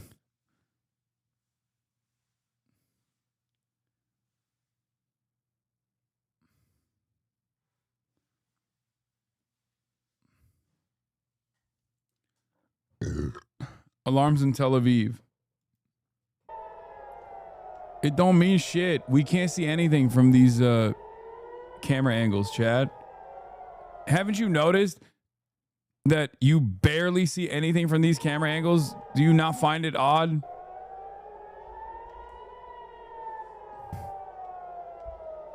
Like maybe 1 or 2 interceptions at most.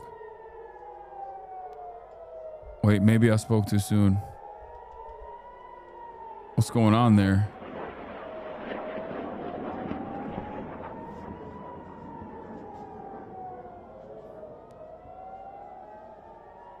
Is this the sun?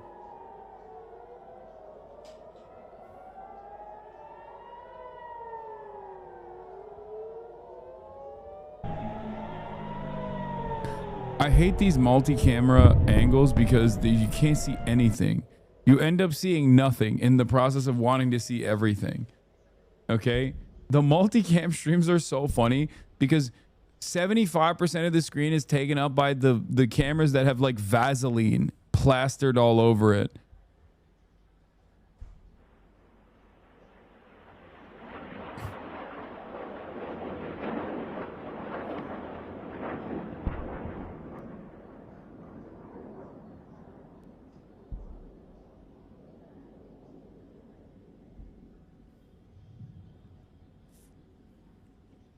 Jesus Christ. That's rocket alert is basically 281 alerts 1 minute ago, pretty much everywhere.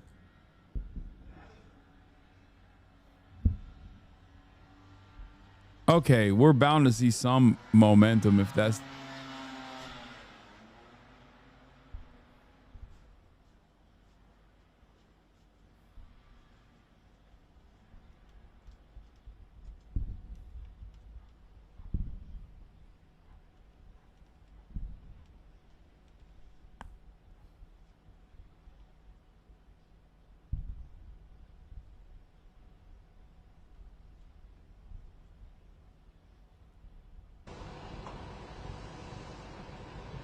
Isn't this the exact same one as the AP one, chat?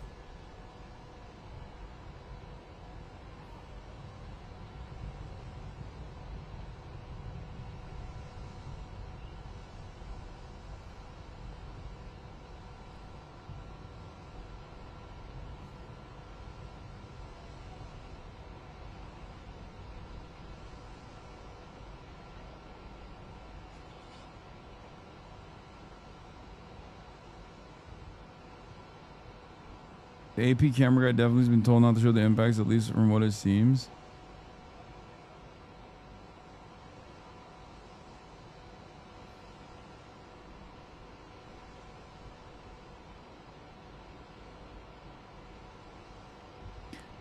I'm not seeing any surprises so far. The Ayatollah lied to me. The Ayatollah lied to all of us.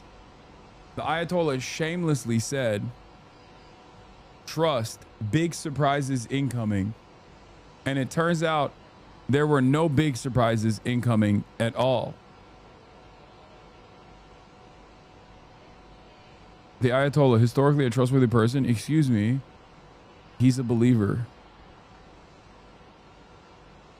More like Liatola.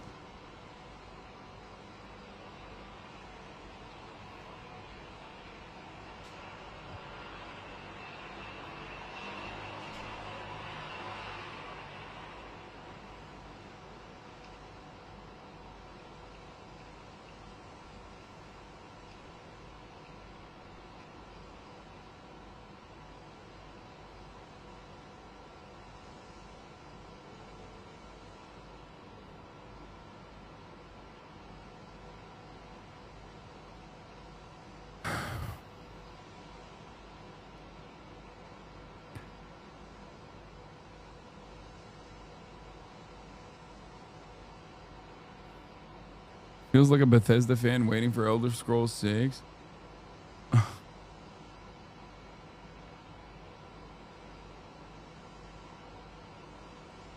Watch Al Jazeera Arabic for better angles. They don't have different angles. They have the same fucking angles, man.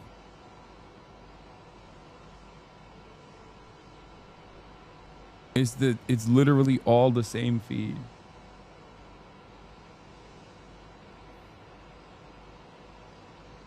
Feels like waiting for cardio to drop. It's like we're that meme of just like poking it with a stick and being like, come on, do something. Come on. That's what it feels like every time I'm like watching the fucking AP live feeds.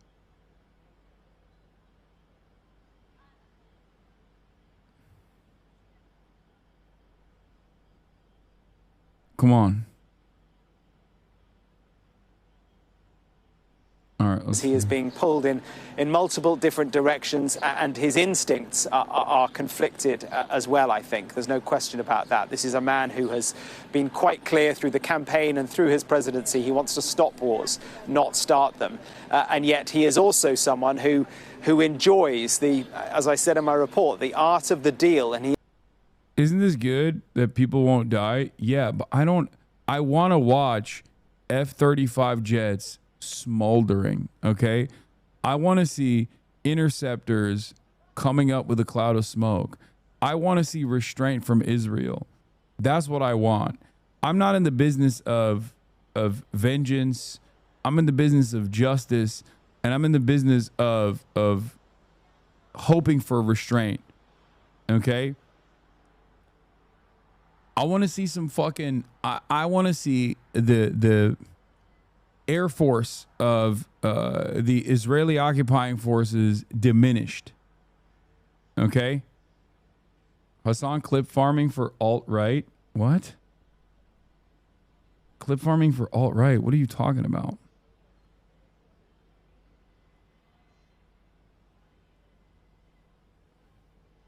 Watch out, you could get banned for this stuff. Wait, what? No, I wouldn't. I'm not doing anything or saying anything that's like... yeah, people, they're going to ban me because he said he doesn't want vengeance. He wants justice. He wants Israel to show restraint. I know. What a scary thing that I just said. So for me, when I'm looking at this kind of stuff, I want the Israeli capacities of dishing out a metric ton of violence to be diminished. Okay? That's what I want. Because while these events are unfolding, Israel is still... You're kind of saying you want war and destruction? What? No, I'm not. No, I'm saying I want there to be no war and no destruction. You are thinking that as long as like Israel, the Israeli military incurs any sort of fucking material damage, that means war and destruction. But the reason why I'm saying that and the reason why you don't understand what I mean is because you don't think that Israel killing 71 people at the fucking aid drop location literally yesterday in fucking Gaza is also more destruction. Because I guess the hidden underlying premise there that you are operating off of is that those Palestinians deserve it. They're not real humans. Do you see what I mean? They shot and killed 50 plus people. You said you wanted Israel to have spent its resources? Yes. Yes. Yeah. Can I make it even any more clear? Exactly. Because every fucking Israeli tank that blows up, or every Israeli Air Force, every Israeli Air Force fighter jet that gets destroyed literally means they can't use that to kill Palestinian children. When I talked about the Ukrainian drone strikes inside of Russia, inside of deep Russian territory, blowing up Russian fighter jets, and how that was actually a very cool moment and unironically a good thing that took place, everybody understood what I mean. But when I talk about Israeli Air Force jets that are killing children at a higher clip than Russian fucking Air Force bombers are, even, all of a sudden, this is anti-Semitic. How dare you say this?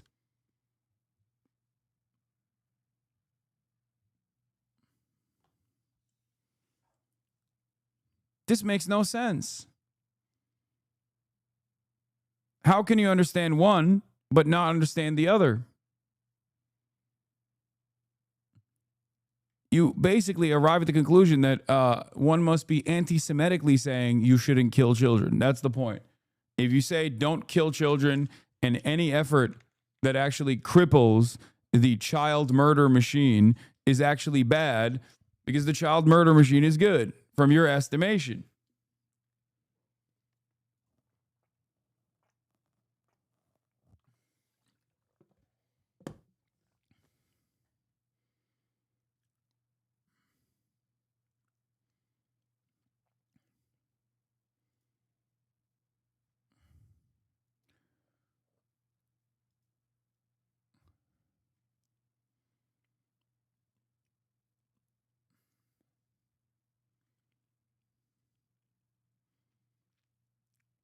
Israeli news reports 30 missiles hit them. They launched another wave already. We could hear the launches in Tehran. They're still going?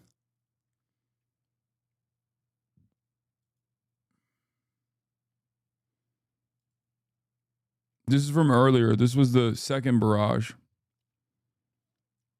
This is the video from the second barrage that we saw.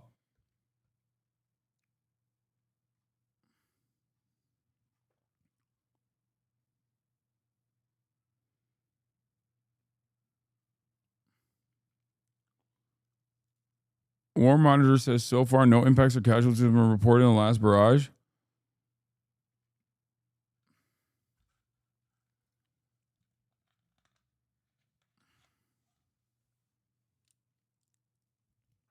I don't know where this is from.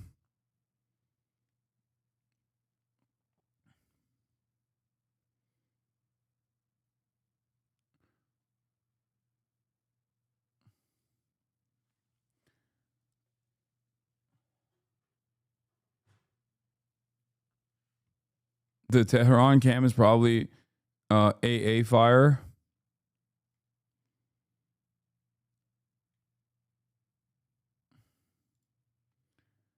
For the second time in less than an hour, missile launches have been detected from Iran. Ynet reports alarms expected in central Israel. This was the last barrage.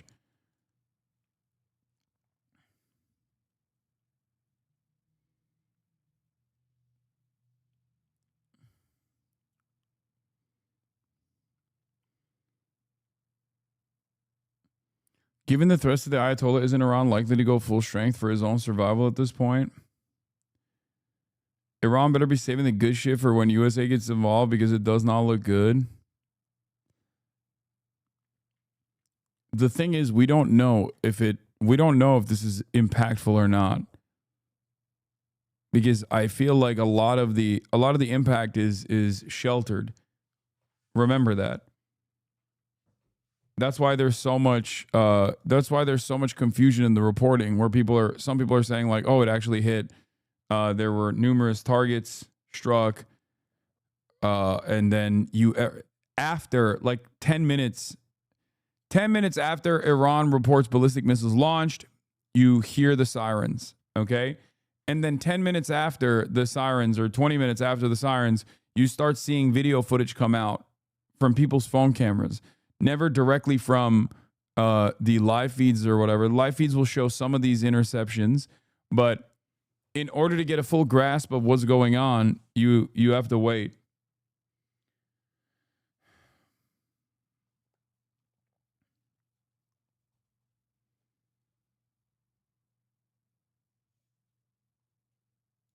Hey, just here to remind you, you're a horrible person. Bye-bye. Wait, why? I wish these guys that come in here would be a little bit more clear about why they think, oh my God, what the hell is this?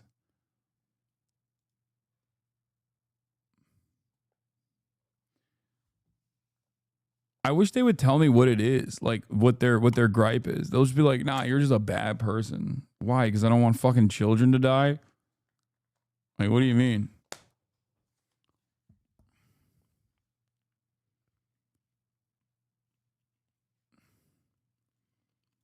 You bring a real anti-child murder policy to the table that me and the rest of the child murderers don't like. We don't vibe with it.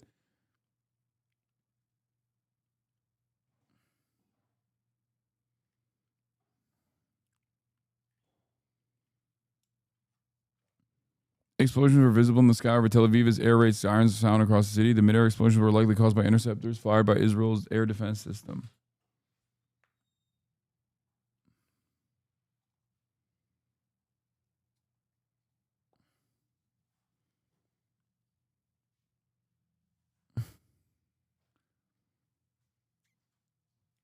This account, looks like a car lot or some sort of depot after a missile strike. 10 or more so missiles arrived in Tel Aviv, unclear if there are any impacts yet. Iranian media announcing that tonight's attacks will be more violent and extensive than recent days. This is a video footage from the same location.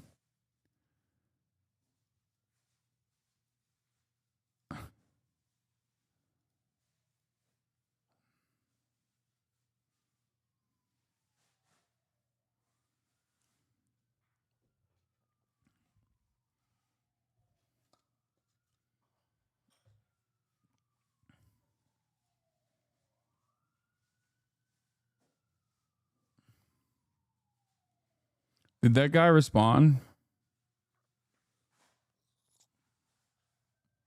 Did that guy respond as to why he said I was a bad person? No, right?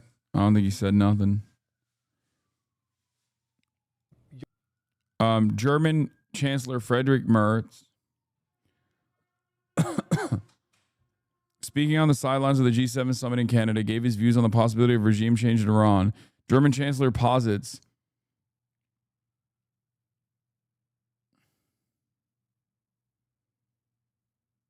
what is this travel lid called? The White House is called a travel/photo lid, which means that President Trump is not expected to appear on camera for the rest of the day, all while the world awaits to see what he will do regarding the conflict between Israel and Iran. The Spectator Index account was wrong. We've been duped. Donald Trump is not speaking later today.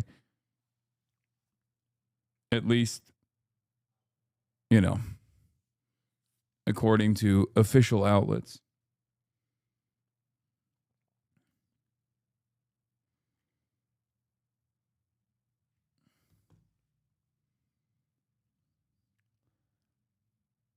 This doesn't mean he won't fucking post truths, though.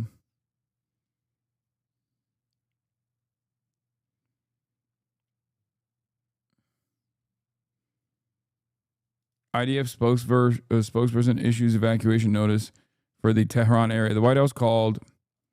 What? You just didn't send that. You sent a totally different link.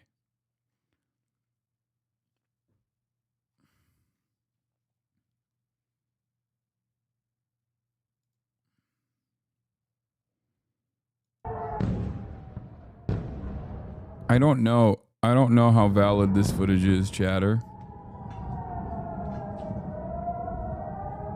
This doesn't look real.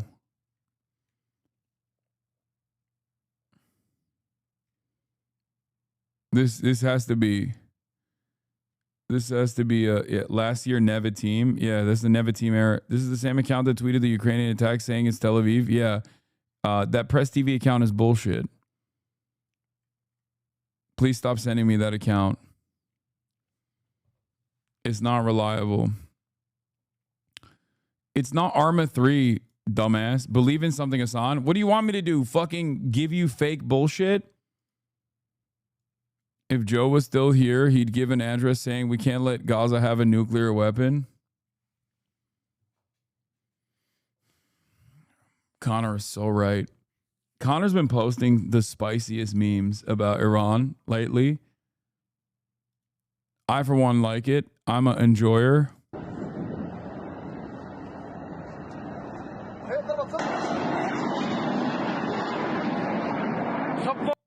Apache helicopter shoots down drones with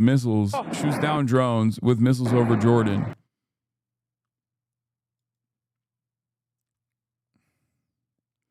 This isn't from today, based on several sources. It's from Ukraine. Yeah.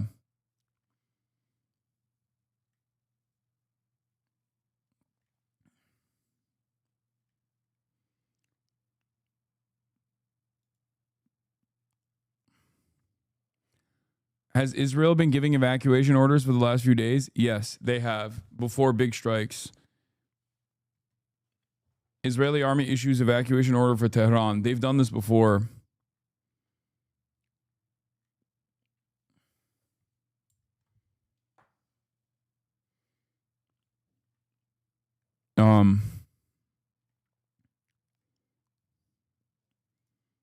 Just here to unfollow. What is happening today? No, he was a gaming watcher. We lost a gaming watcher. That's sad. Literally a gaming watcher. No way you're still fighting the lion, lol. Hasan listens to nothing Felix says, yet Felix keeps yapping anyway. Wait. He's also a Felix Biederman enjoyer? No shot.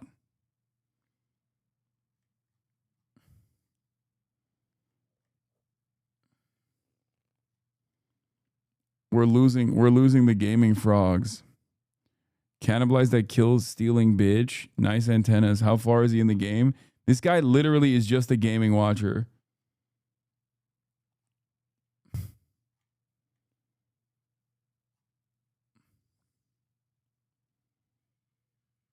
Felix was round giving Elden Ring DLC advice. Oh. True. Oh my god, he literally is just a gaming watcher. We lost another one. It's over. It's over. Nobody wants to fucking watch me game anymore. Even the last remaining gaming watchers are leaving.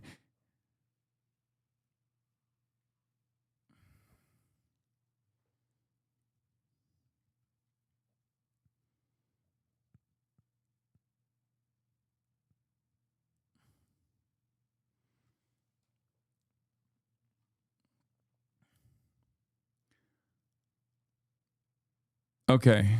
While we await further confirmation of strikes, I'm going to continue with my coverage. Macron warns against military action in Iran. God, so much of the coverage revolves around like Iranian strike priorities, strike targets, just over and over and over again. Okay.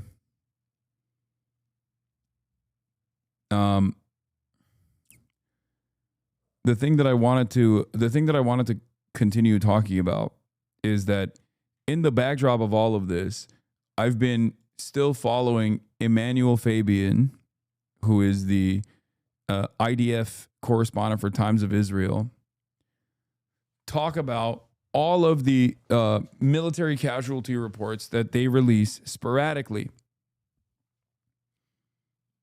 Okay? The IDF is still receiving casualties from Hamas in Gaza, which is fucking crazy. Because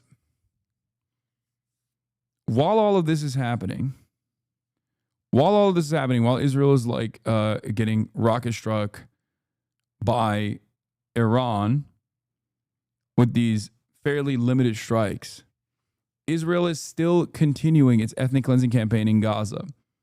In the backdrop of this, while the world, myself included, is paying attention to what happens with the Iranian strikes on Israel, Israel is still doing ethnic cleansing in Gaza. Okay, there's another Khamenei tweet. The terrorist Zionist entity must be dealt with forcefully. We will never compromise with the Zionists. Don't know what that means.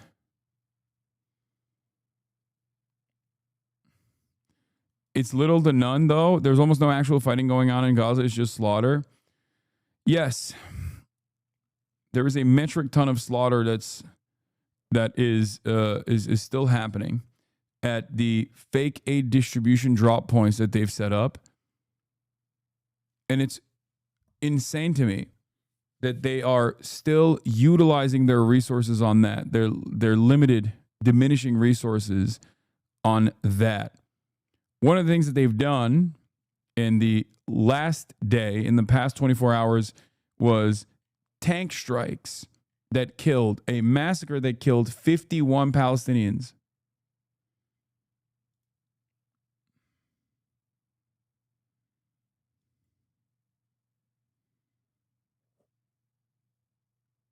Actually psychotic. Here's a Reuters report that friend of the show, Evan Hill, posted. Evan Hill's open source and visual forensics investigations at Washington Post. Israeli tanks kill 59 people in Gaza as the crowd was trying to get food aid, medics say. Medics in Gaza's health ministry, as many of the at least 200 wounded streamed into Nasser hospital. Because at it's bloody. least 2 tank shells were fired at the crowds waiting along a main road in Khan Yunis, witnesses said. It was the latest of nearly daily mass deaths of Palestinians seeking aid over the past few weeks. We went to wait. This does feel like the Nazis doing the final solution in their last push with like their diminished resources. They were like, we have to kill as many people in our death camps as possible. Like it just straight up. That's why I say Israel's a Nazi country and that this is a live streamed Holocaust. Just pure evil. Israel is one note, and that is to murder as many Palestinian children as possible. Every step of the way.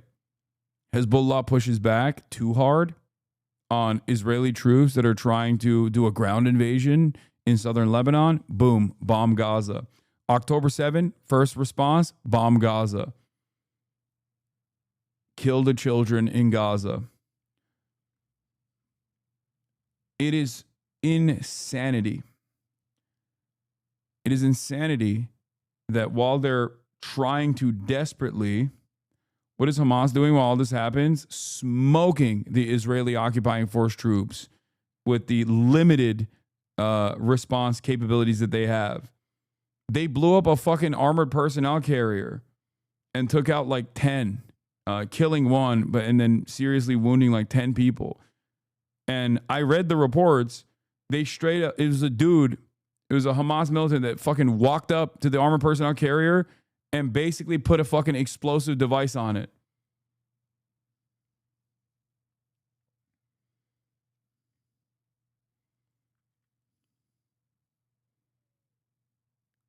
Oh, this is, wait, is this it? Oh, this is is this from the other day? My Gaza report, ID vaporized IDF SOF team. One of 30 ops in Han Yunis, deadliest week in IDF since January, plus dozens wounded. Breakdown of Yasin versus D9, 155 millimeter return to sender booby trap, IED versus Humvee. This is it. He just straight up runs up to the fucking tank. Boom. Puts a goddamn explosive in the back of it. And then that's it. Like, think about that.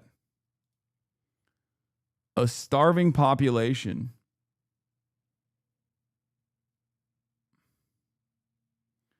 Why don't you even mention Asmin's chat and how aggrieved him and his chatters are being to dead Iranian citizens that had nothing to do with this? You should address and correct their position on death to Iran. Are you fucking insane? What can I do about Asmongold's fucking cackling hyena brigade that are basically running on maximum penalties to everyone that's not an American, or even Americans at some points, as long as it's Donald Trump punishing the Americans? Welcome to the internet. There are a lot of fucking edgy white boys online that suffer severe, severe repercussions in their real lives, and their existence is one of endless pain. So the only way they can deal with that is by imagining a world where there are other people that are being punished harder than they are, okay? Because no one wants to fuck them, because they have no career ambitions, because their life is fucking endless misery, and their immediate family members are embarrassed to be associated with them. So they sit around online and fantasize about dead Iranian children or dead Palestinian children and think about how fucking mighty the American military is. How many of those resources could have gone back to them and helped their lives and help improve their material conditions? They don't want to think about. So the last thing that they can grab onto is the mighty power of the American military. It's pathetic. It's weak. It's the only thing usually stopping them from ending it all. Only the weakest scumbag on the planet looks at some of the poorest people getting eviscerated with the most sophisticated weaponry from one of the most powerful countries on the planet, lasering people thousands of miles away, and goes, that's awesome. More for me. More of this, please. You have to be a fucking roach. You have to be a rat. You have to be the weakest fucking person on the planet to see someone get destroyed, have their lives destroyed. Look at the fucking hollowed out buildings and demand more of it. That is the way you should recognize those people. I don't even want to call them people. There's something different. Okay? This war would have never happened if Trump was president. Good one.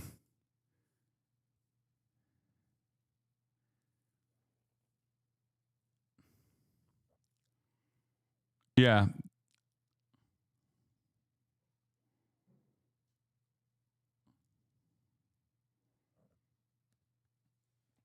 It's cope. It's cope from some of the most pathetic people on the planet. It's the same cope that racist people have. I mean, a lot of these times these people are racist anyway. It's the like, what do racist people think? They know their own weaknesses in their immediate circumstances, so they have to fucking sit there and imagine that they have some superiority over other humans on some other quality. Like, automatically, I'm white, those people are black. I was born in America, those people are born elsewhere. They are lower than me.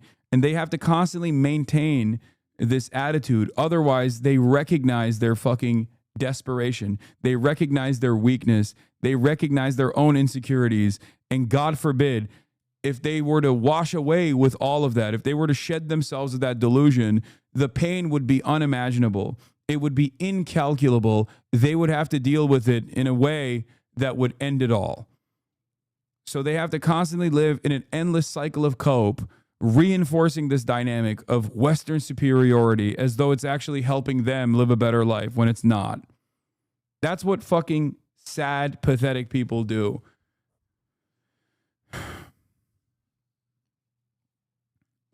Yeah, those are evil people. They kind of deserve it. They shouldn't have been born there.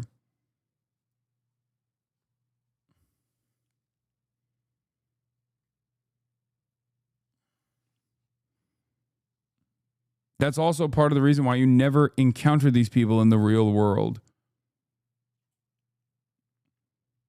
Why are you always taking the other side of the argument? What do you mean?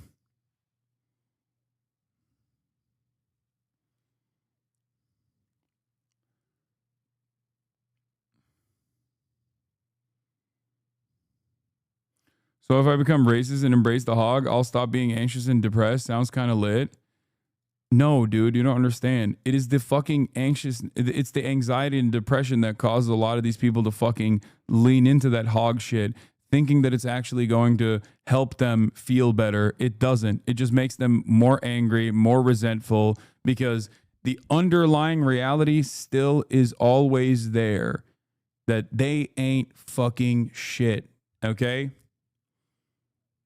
If you are living in a room caked with fucking feces and you spray a little bit of perfume in your immediate vicinity, the feces hasn't gone away and it's going to smell like shit again. And after a certain point, you'll maybe even be numb to the shit smell, but you're still living in a room full of shit. Sometimes for these people, that's literal. Let's hear what Trey's saying now. Currently, missile defense systems are working to shoot down the incoming fire. This is earlier. This is from earlier. We already watched this. Cover here as this unfolds. You can see in the distance interceptor rounds coming off, trying to shoot down. Pull it off the tripod. And let's move inside. Yeah, this is from earlier. We saw this.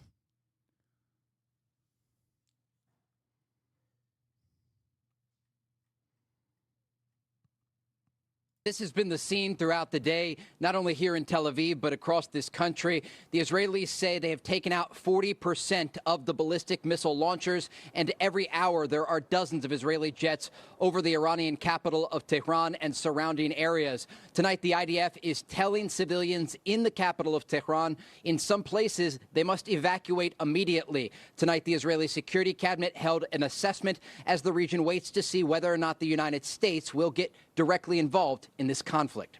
Brian? So, Trey, it's safe to say that Iran needs the night. Does the IDF need the night?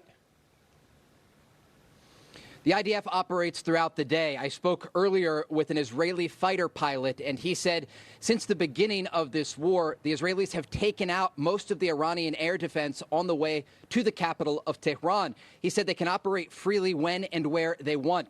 This gives Israel the ability to go after more of the nuclear sites, target top IRGC officials that they haven't already killed, and control the skies. We expect this to expand in the hours and days ahead. And again, that X factor about possible American involvement. Trey, I know with you covering the bombings and the working of the Iron Dome and all the surrounding missile defenses, I'm wondering if you have a sense of how the president's toughening tone is resonating inside Israel. He's not talking about a ceasefire. He's talking about a real end. He's talking about blown opportunities. It didn't have to be this way. But it seems as though he's talking a little bit more about we and less about just Israel. Absolutely. And look, the Israeli people are listening. There was massive support for the Israeli strike against Iran that started on Friday morning, taking out parts of their nuclear program and going after top IRGC officials. But I think back to over the weekend when we were at one of these sites that was targeted with an Iranian ballistic missile as they were digging through the debris, looking for survivors trapped under the rubble. And I spoke with a former IDF spokesman there, and he called on President Trump to get involved in the fight because he said this is not a battle between Israel and Iran. This is a battle between the entire free world and Iran. And it looks like, according to the German chancellor, sources we have at the White House, that the president is really considering taking part in this campaign when it comes to their nuclear program. I also found out that it looks like the Iranians have reached out about reigniting talks, according to a source close to the White House. I don't know how interested the president is. Thanks so much, Trey. Stay safe, and we'll be checking in. Fox has learned that Trump spoke to Israeli Prime Minister Benjamin Netanyahu a short time ago after his long meeting in this Situation Room this afternoon. We've also learned that Iran officials, as I just mentioned, reached out about re-engaging officials at the White House with the U.S. side in talks. We're also learning the U.S. airstrikes against Iran are currently on the table, and the president even opened up the door for the Ayatollah to be taken out, indicating, if you read between the lines, that he could have been dead already if it wasn't for him. Let's bring in Senator Josh Hawley and find out how he feels about all this. Senator, so many moving parts. Your sense of where this whole conflict is going? Well, I think Iran is in a really tough spot here, entirely of their own making. They're not used to having a president who doesn't try to bribe them with stuff like Obama did or kowtow to him and give him freebies like Biden did. They've got a president here who puts America first, who's going to do what's in America's best interests. And I think Trump's been really clear. Iran's not going to get a nuke, so they can either come to the table and surrender their nuclear program freely, peaceably, as Trump is offering, or they can face Israel on their own. Do you think there's a danger of not allowing Israel to finish the job? This will be all for naught unless they can get rid of the entire nuclear program? That includes Fordo? I think that President Trump, everyone's saying the same shit. Fox News to CNN. Very, very deftly. And my view is that he's going to continue to put America's security interests first. He's given Israel a lot of space to protect themselves, which is what they're doing, to put their security interests, make sure that Israel sees to its own security interests. I think that's entirely appropriate. And I think the president here is continuing to be consistent, saying Iran's not getting a nuke. And if Iran wants to come to the table and surrender their nuclear program, the United States is here to help that. Otherwise, Iran is not going to get any cover from the United States. We're not going to bail them out of this. We're not going to protect them like previous American presidents, frankly, have done. Here's what the president said a short time ago to a reporter when asked. What specifically is better than a ceasefire? What are you looking for here? An end, a real end, not a ceasefire. An end. So something that would be permanent. Yeah, or giving up entirely. That's okay too. Is that possible in the next 24 hours? Certainly possible. Complete give up. That's possible. So that's not the tone the president had a few days ago. I think he's fed up. And if they're going to sit down with this president, it's not going to be talking about the white paper. It's going to be very simple. Disarm, no enrichment, show me exactly what you were doing, because you can no longer do it if you want to stay in power. Yeah, exactly right. I think that's exactly right. This has been the president's consistent position, which is that they've got an opportunity here. If they want to if they're willing peaceably to give up their nuclear program, if they're willing to come to the table, then the United States is ready to make that happen. If they're not going to do that, then, good luck to them. I mean, they're on their own. The United States is not going to bail them out of anything anymore. This is not a president who's going to send pallets of cash to Iran like Obama did. This is an American president who's going to see to America's interests and who's going to stand by our allies. So, Senator, I know people are looking at this right now saying this is not our fight. Here we are in the Middle East again. But there's some stats that might push back against that. For example, at the very minimum, talking to a lot of officials as well as our brain room, Iran has directly killed 603 Americans. When it comes to the post-war, the post-invasion, and our expedition in Iraq, 59 people. Part of the reason we had trouble in Iraq is because Iran was there, where they were responsible for 17% of all American deaths. They also have never been forced to pay for the deaths of the Marines, of 241 Marines in the 1980s, and the Khobar Towers deaths that killed in double figures in 1996. How many more signals do we need to get before we realize they are our enemy and they are our problem too? Well, they're certainly not our friend. I mean, I think that's pretty clear, Brian, and all the numbers, the stats that the data you've just put out there. And I would say I don't think it's so much about us getting involved in the Mideast. I think this is about the President of the United States saying that we're going to secure this country. We're going to stand by our ally. Iran has an opportunity here to do the right thing, to give up their nuclear program peacefully. That's what the president has pushed for. If they don't do that, I mean, I think what the president said is, listen, you're not getting a nuke. I mean, that's just the end of the story. You're not getting a nuke. We can't allow that. We're not going to have it. So it's Iran's call. Senator, real quick on Medicaid, are you pleased with the way the Senate is handling negotiations on the big, beautiful bill when it comes to Medicaid, which means so much to you and your constituents in Missouri? You know, we've got to protect rural hospitals, Brian, I will say. I'm glad that there are no Medicaid benefit cuts. That's good. That's what the president said. We need to make sure rural hospitals are protected.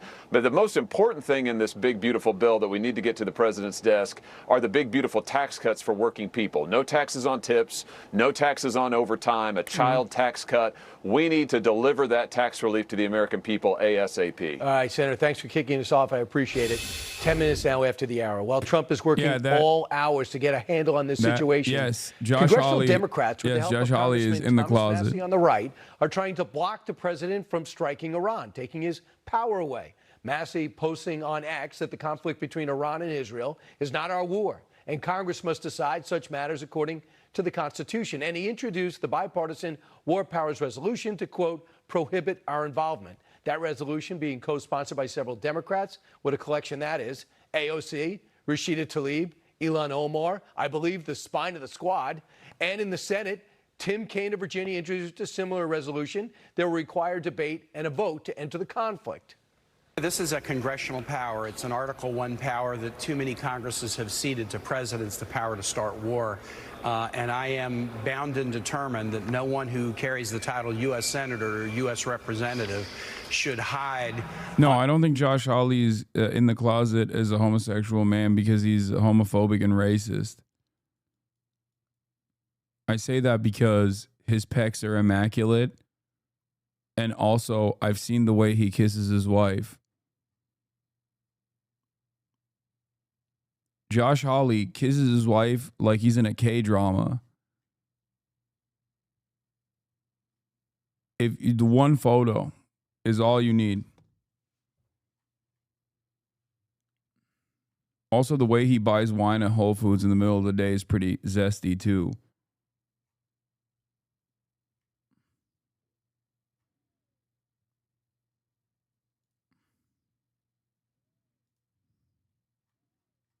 Go ahead.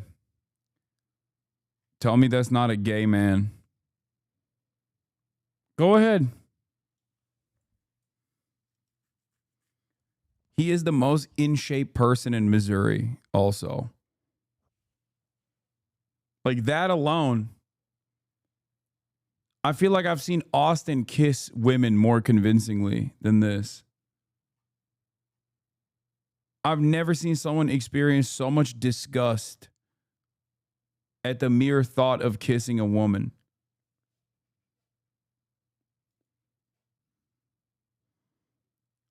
Josh Hawley gazing at Harrison Butker and thinking, I'd climb him like a backyard jungle gym. If my wife looked like that, I'd kiss her. He's why I buy brawny paper towels. We can co-star Yellowstone, Bunkhouse Confidential. I can make him love me with my mind. Yeah. Look at the way he's gazing at Harrison Butker. Now look at the way he's kissing his wife. Now tell me I'm wrong with my analysis. Bro.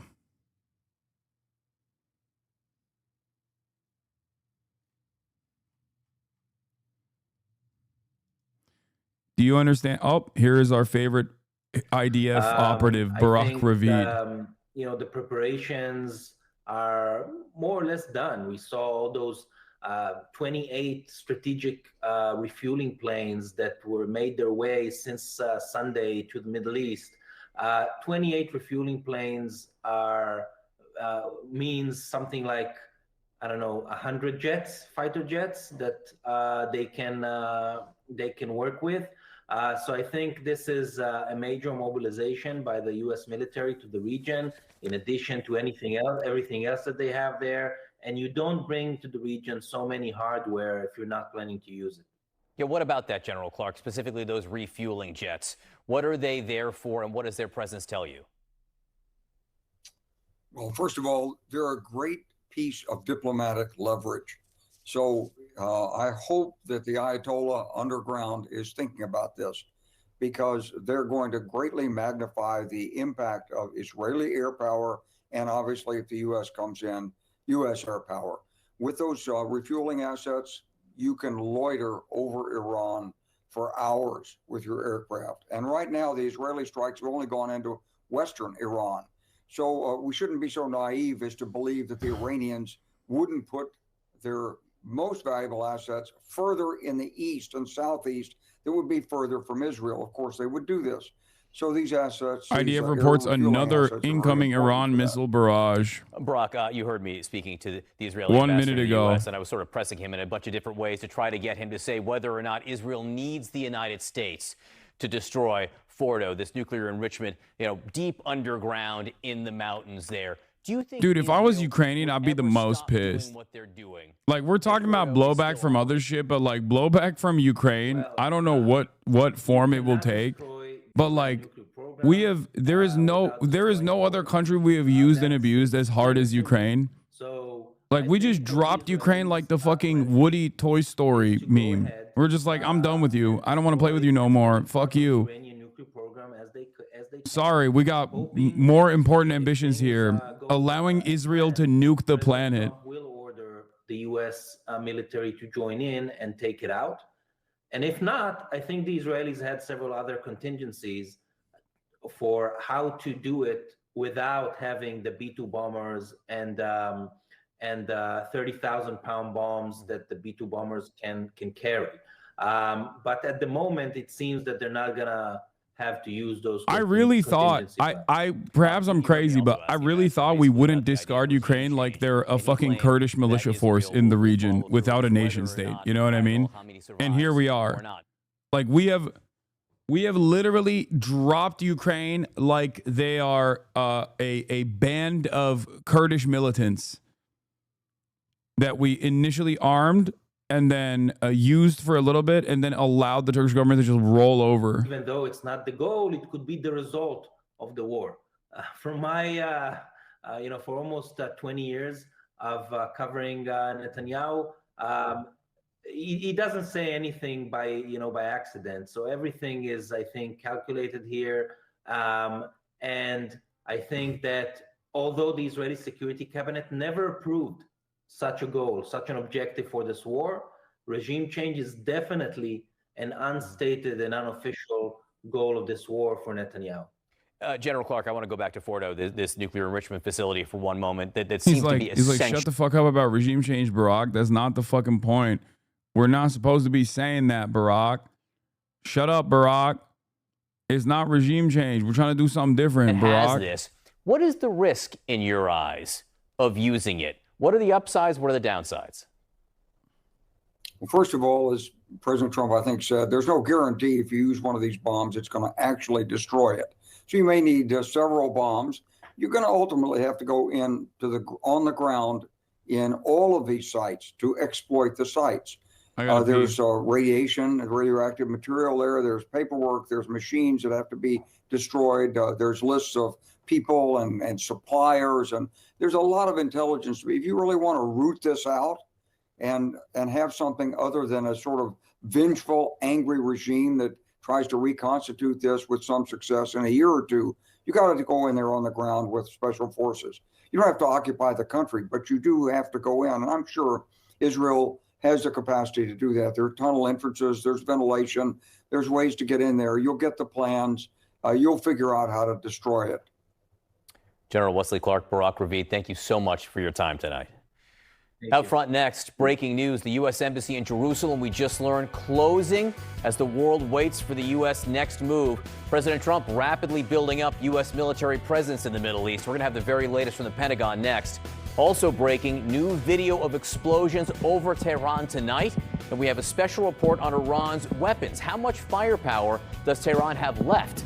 And the president calls the Ayatollah an easy target. But is the supreme leader losing his grip on power after 35 years? Aaron Burnett out front. Brought to you by Nature Made, the #1 pharmacist recommended vitamin and supplement brand.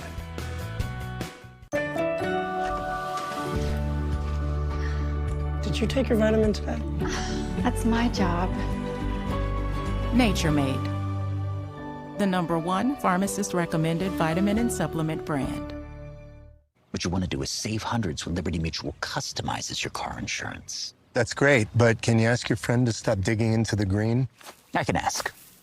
The Piker Broadcasting Service is ad-free, unlike the news channels that we are watching that serve ads all the time. The Piker Broadcasting Service is sponsored by you, the viewers, in the form of subscriptions. We don't run ads on the Piker Broadcasting Service. The Piker Broadcasting Service, PBS, is sponsored by you, the viewers, in the form of $6 a month subscriptions or free ones in the form of a Twitch Prime, or by gifted subs. Thank you very much. It is for you, by you. Bernie Sanders has released a statement about urging the administration not to wage war with Iran. Your subscriptions maintain my editorial independence. For joining me.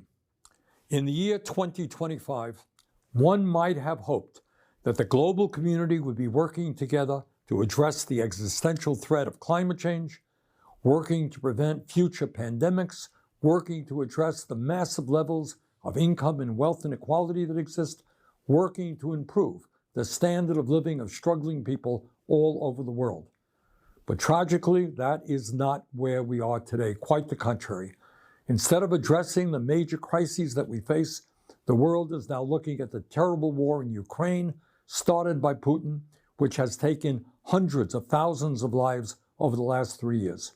We are looking at the horrific war in Gaza, where, as we speak, thousands of Palestinian children are facing starvation due to Israel's inhumane and illegal war policies.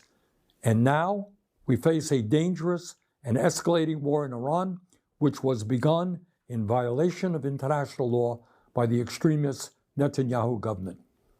And the main point that I want to make today is that it is absolutely imperative that the United States not be dragged into this war. Let me say a word about how this war began.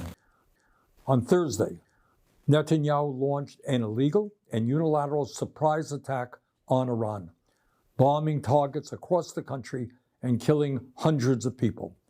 Iran has responded with attacks of its own, which have killed dozens of people in Israel. Whatever you may think of the corrupt and authoritarian Iranian regime, Israel's attack clearly violated international law and the United Nations Charter. While every country has the right to defend itself, they do not have the right to launch so-called preemptive wars of this kind. But let's remember who Netanyahu is. He is a war criminal under indictment by the International Criminal Court for starving innocent people and killing civilians in Gaza. At this very moment, in Gaza, Israel continues to prevent the UN from delivering humanitarian aid. And just today, in Gaza, Israeli tanks fired into a crowd desperately trying to collect food, killing at least 59 people. So it should come as little surprise that Netanyahu ignored international law to start this war with Iran. But Netanyahu's decision to strike also directly contravened the express wishes of the United States, which was seeking a diplomatic resolution to the long-standing tensions around Iran's nuclear program. In recent months, the United States has held 5 rounds of negotiations with Iran to resolve these long-standing concerns. Let me repeat. In recent months, the United States has held 5 rounds of negotiations with Iran to resolve these long-standing concerns. A sixth round of talks was planned for Sunday, but Netanyahu chose instead to start this war. So let's be clear. Israel's attack was specifically designed to sabotage American diplomatic efforts. In fact, in its first round of strikes, Israel assassinated the man overseeing Iran's nuclear negotiating team. I mean, how does that pair up with Donald Trump being like, we are actually, we use the negotiation as shelter for Israel to strike amidst the negotiations process?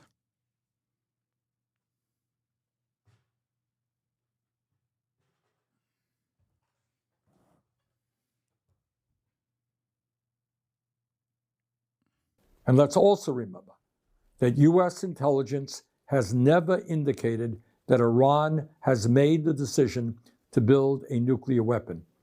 Just a few months ago, Trump's own Director of National Intelligence, Tulsi Gabbard, testified to Congress that, quote, the intelligence community continues to assess that Iran is not building a nuclear weapon, end of quote. But Netanyahu chose to attack, crippling diplomatic efforts and risking a full-blown regional war. He is now openly talking about regime change in Iran and threatening to kill the political leadership of that country without any thought to the chaos that might ensue. Let's also not forget that the current Islamic regime in Iran is itself the product of a Western-backed coup in 1953 that overthrew the democratically elected government of Iran and replaced it with a corrupt autocrat. The critical question now is whether the United States will get dragged into Netanyahu's war. In my view, that would be a disaster. The United States must not be involved with another Netanyahu war, not militarily or financially. The United States Constitution is crystal clear. There can be no offensive use of military force against Iran or any other country without an explicit authorization from Congress. No such authorization exists, and any U.S. involvement would therefore be illegal. The United States has already provided hundreds of billions of dollars to Israel over the last many decades. Last year alone, U.S. taxpayers provided more than $22 billion in military aid to Israel. Meanwhile, while providing massive aid to Israel, we have Americans sleeping out on the street, unable to afford health care or other basic necessities. Enough is enough. President Trump ran as a supposed peace candidate. In his inaugural address, he said, and I quote, my proudest legacy will be that of a peacemaker and unifier. That's what I want to be, a peacemaker and a unifier, end quote. Very fine words. Trump should remember them today. Supporting Netanyahu's war against Iran would be a catastrophic mistake. Instead of going to war, Trump must work with the international community to rein. I mean, dude, what's actually crazy about all of this is that this message right here from Bernie Sanders, I don't think is like aggressive enough, but it's pretty solid for American consumption. I'm not going to shit on it too hard. I'm not going to focus on the whole like, oh, he didn't say, he says it's Netanyahu's war or whatever. That's his seasoning. That's his framing, whatever. Okay. Ultimately, it's a great message for American consumption. Hits all the fucking points. It's not like he's saying Israel has a right to defend itself. He's not saying that. You know what I mean? He's not saying history started on October 7. So all that stuff is as long as that doesn't even, as long as that stuff is not featured in his message, it's not like ahistorical or anything. Oh, he did? Oh, I missed that part. Okay, well, that's still unacceptable. Having said that, it's still a solid message. Did he say it in this? Did I miss it? I don't think this is the only parts that I didn't see. Yeah, no. It says, while every country has a right to defend itself, they do not have the right to launch preemptive wars of this kind. You guys are such fucking assholes. Shut up. Shut up. Shut the fuck up. He literally said every country has a right to defend itself. They don't have a right to fucking launch preemptive attacks. That literally means he's saying Iran has a fucking right to defend itself, dumbass. He's trying to say Iran has a right to defend itself without openly saying Iran has a right to defend itself. You're a fucking asshole. Shut the fuck up.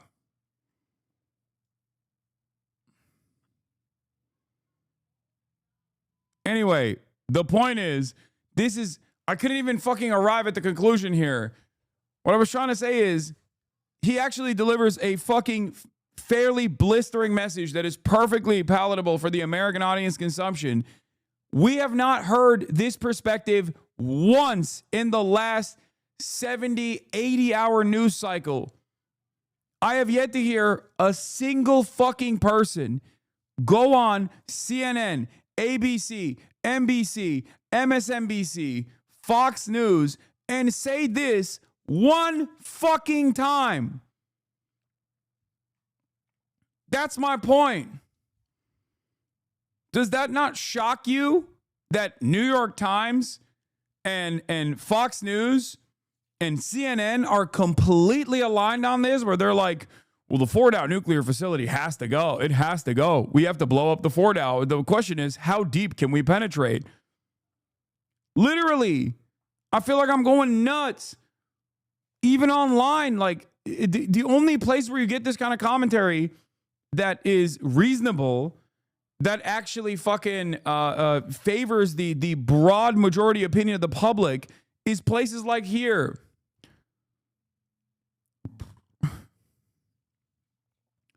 What the fuck?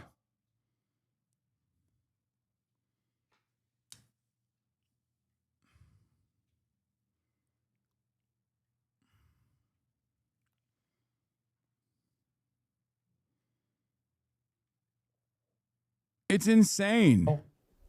While providing massive aid to Israel, we have Americans sleeping out on the street, unable to afford health care or other basic necessities. Enough is enough. President Trump ran as a supposed peace candidate. In his inaugural address, he said, and I quote, "My proudest legacy will be that of a peacemaker and unifier. That's what I want to be, a peacemaker." Bro says, bro is shocked. U.S. is owned by Jews. It's no surprise. I think the mods already fucking clapped it. Oh, no. And it's so funny because we're watching an American Jew, perhaps one of the only fucking prominent politicians who also is literally a Jew in America, saying this.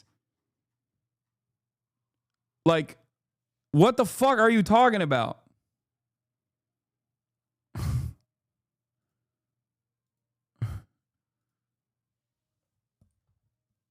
Full tilt support from every fucking Gentile in the goddamn country, and these dumb fucks still have to fantasize about like some kind of Jewish Mossad-backed blackmail operation that's making these wholesome Christians offer unconditional support to Israel, when the fucking 90-year-old Jew is over here being like, this is unacceptable.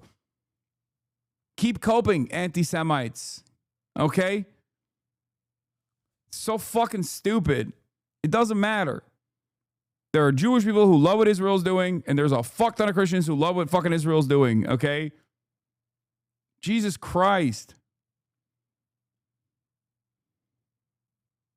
Maker and a unifier, end quote. Very fine words. Trump should remember them today. Stop with the hard J. The fuck is the hard J? Supporting Netanyahu's war against Iran would be a catastrophic mistake. Instead of going to war, Trump must work with the international community to rein in Netanyahu and urgently push for a diplomatic solution. Netanyahu's illegal attack has made the world a more dangerous place.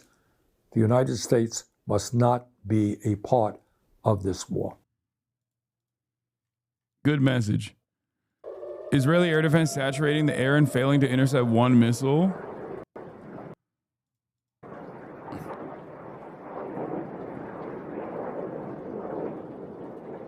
Where are they going?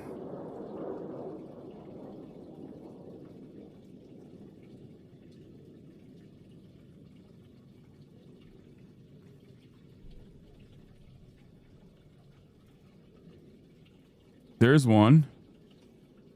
No. What the fuck?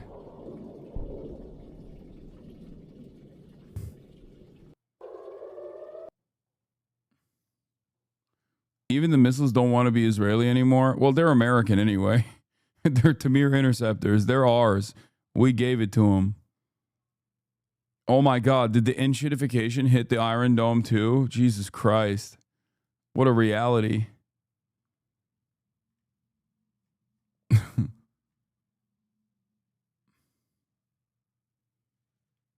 Dude, what the fuck is this? God, dude, guy sends me, okay, from Iran, breaking news. Iran to test nuclear weapons inside of Israel. Going, dude, yeah, dude, definitely. Iran actually has a fully fucking Iran now has nuclear capabilities. They enriched it. They did it, and they're about to deploy it. Why do I know this? Because this account, A_M_R_M1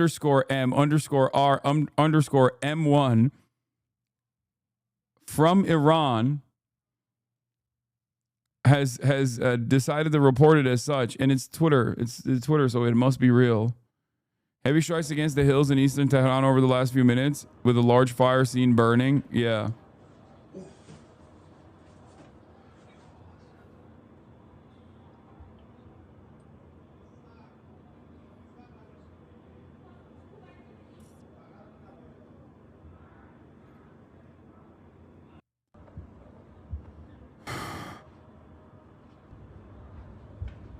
That's a fucking massive cloud, dude.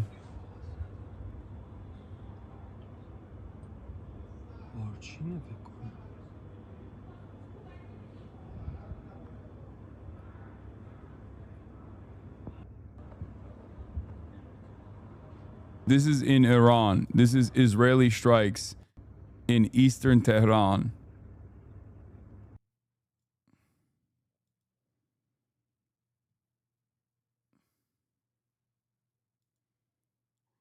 Haaretz reports, Israeli army sources say they need one more week to complete their target bank in Iran.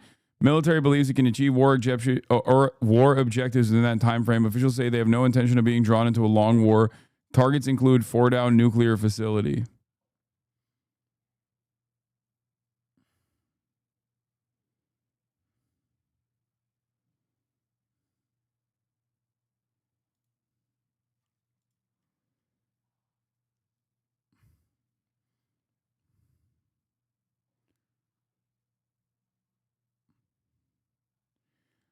I don't know why the Israeli air defenses are failing this hard, but I also don't know why, if the Israeli air defenses are failing this hard, that Iran is not taking advantage of the situation.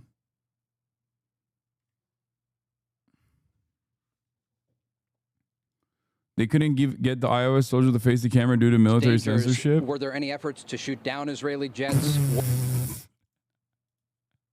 What does Iranian air defense look like? So when you ask about attempts, I will say that it's pretty obvious that the.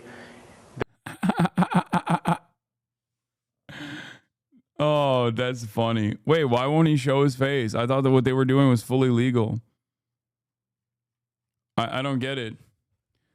Why can't the Israeli Air Force pilot show his face on camera? I'm so confused. Oh, that's funny. Wait, why won't he show his face? I thought that what they were doing was fully legal. I don't get it. Why can't the Israeli Air Force pilot show his face on camera? I'm so confused. What's that about? I thought what they were doing was perfectly legal, perfectly valid, you know, facilitating a first strike against Iran, a totally separate sovereign nation out of nowhere. Why wouldn't that be? Can you talk about those dangers? Were there any efforts to shoot down Israeli jets? What does Iran? He's just shy. He's just shy, Chad. That's what it is. Iranian air defense look like? So when you ask about attempts, I will say that it's pretty obvious that the that the Iranian regime doesn't like the Israeli fighter jets flying over their skies. And they do have, they have advanced their technologies on their side in the past years as well as we have. And we've been practicing and training for this type of scenario. So what we have done in the first 24 hours is create that environment so that whichever surface-to-air threat we would face, we'd be able to make sure that our side wins. Can you talk about those?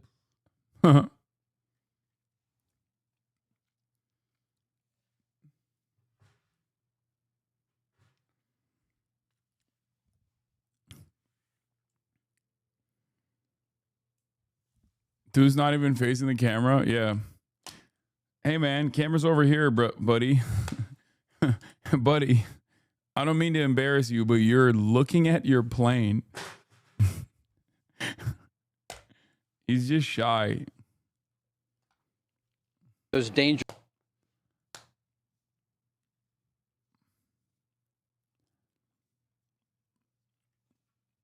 Yeah, maybe he's blind. And he didn't realize the camera was on the opposite.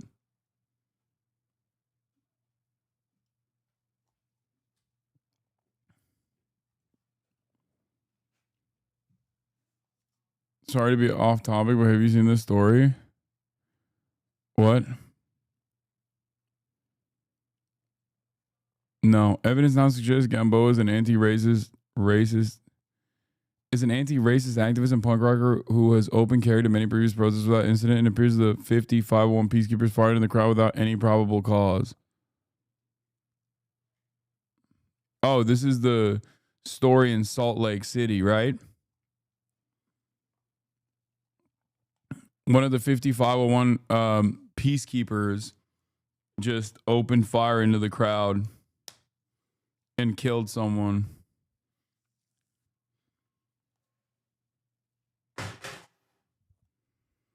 No, not an anti-racist. No, an anti-racist activist. I read racist twice.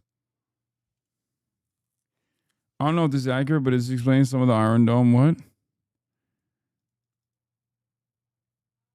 What? This is Sputnik, dude.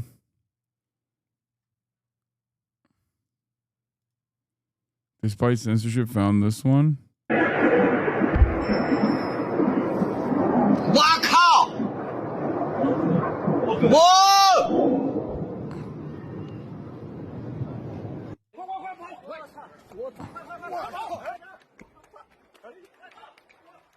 I haven't seen this one before. I don't know where it's from. I don't know if this is new or not. Was the dude Chinese?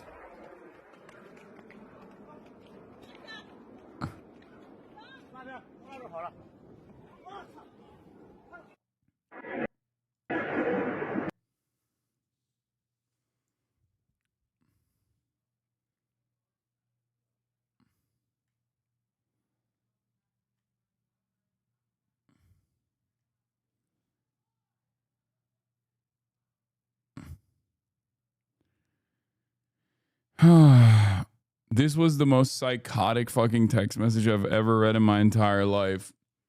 From Ambassador Huckabee, a text message that was sent to President Donald Trump.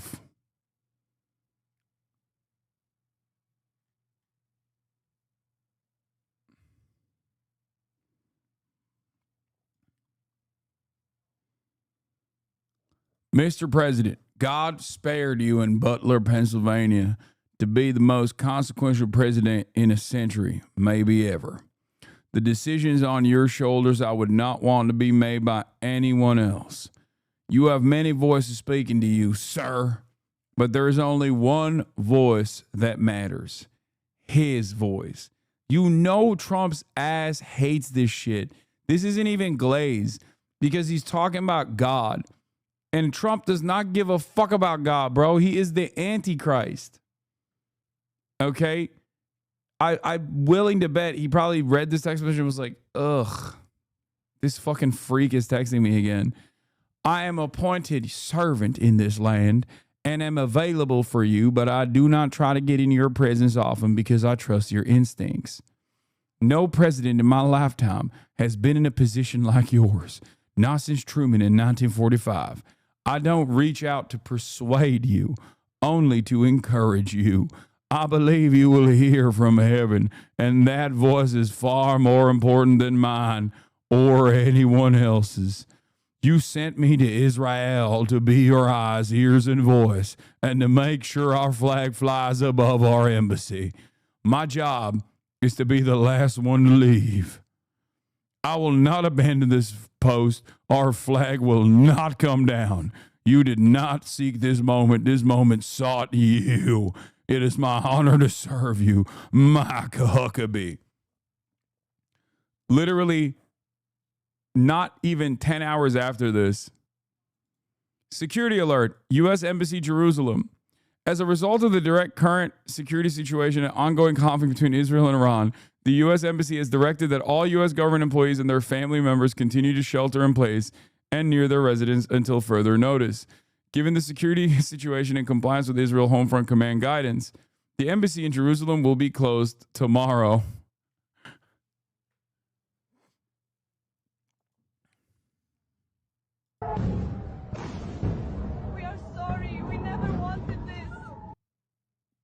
Okay, that's bullshit. We are sorry. We never wanted this. There's no fucking shot anyone in Israel will be filming that and saying that. That's fake as fuck. Stop sending me fake shit. God damn. Khalil, no.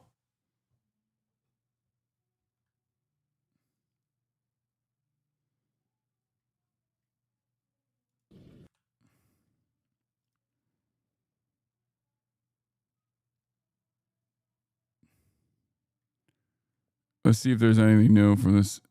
No. The last one is the Israeli air defense is saturating the air and failing to intercept one missile. Genuine question as an American, how does it feel seeing your tax dollars being wasted in such a capacity? I'm not going to lie. I'd rather have them be wasted in this direction rather than wasted offensively on Iranian soil or offensively in Gaza. We're used to it. There's not really anything you can do at all. I'd rather have Israel exhaust its capabilities, feel defenseless enough that they can no longer fucking continue doing an ethnic cleansing campaign in Gaza.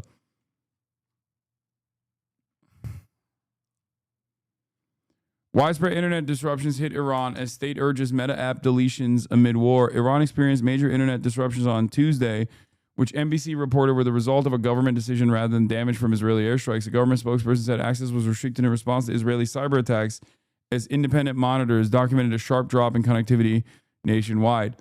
NetBlocks reported a nearly 50% drop in international internet traffic, while users across Iran described widespread dead zones and outages as high as 75% in some areas.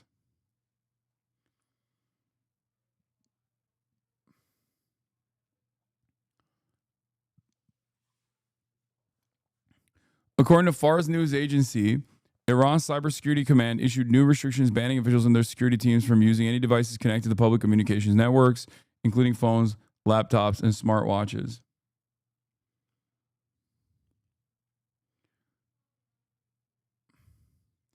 Cheering him on as soon as he comes on, only till he, as you know he would, because he always does, inevitably says some bullshit liberal Zionist genocidal apologia, denialism, ultimate humiliation, Western leftist textbook naivete passed off as graciousness and leniency.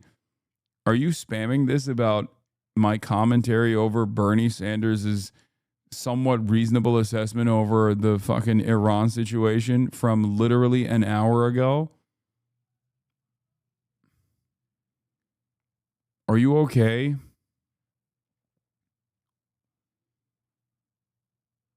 I'm using that as a jump off point to talk about a fucking I'm using that as a jump off point to talk about the lack of moral clarity from any fucking Western outlet. Like, not even offering a moment. Okay, it was 15 minutes ago. I don't know. Time is passing by at an insane level. Sure, 15 minutes ago. That's still fucking 15 minutes ago.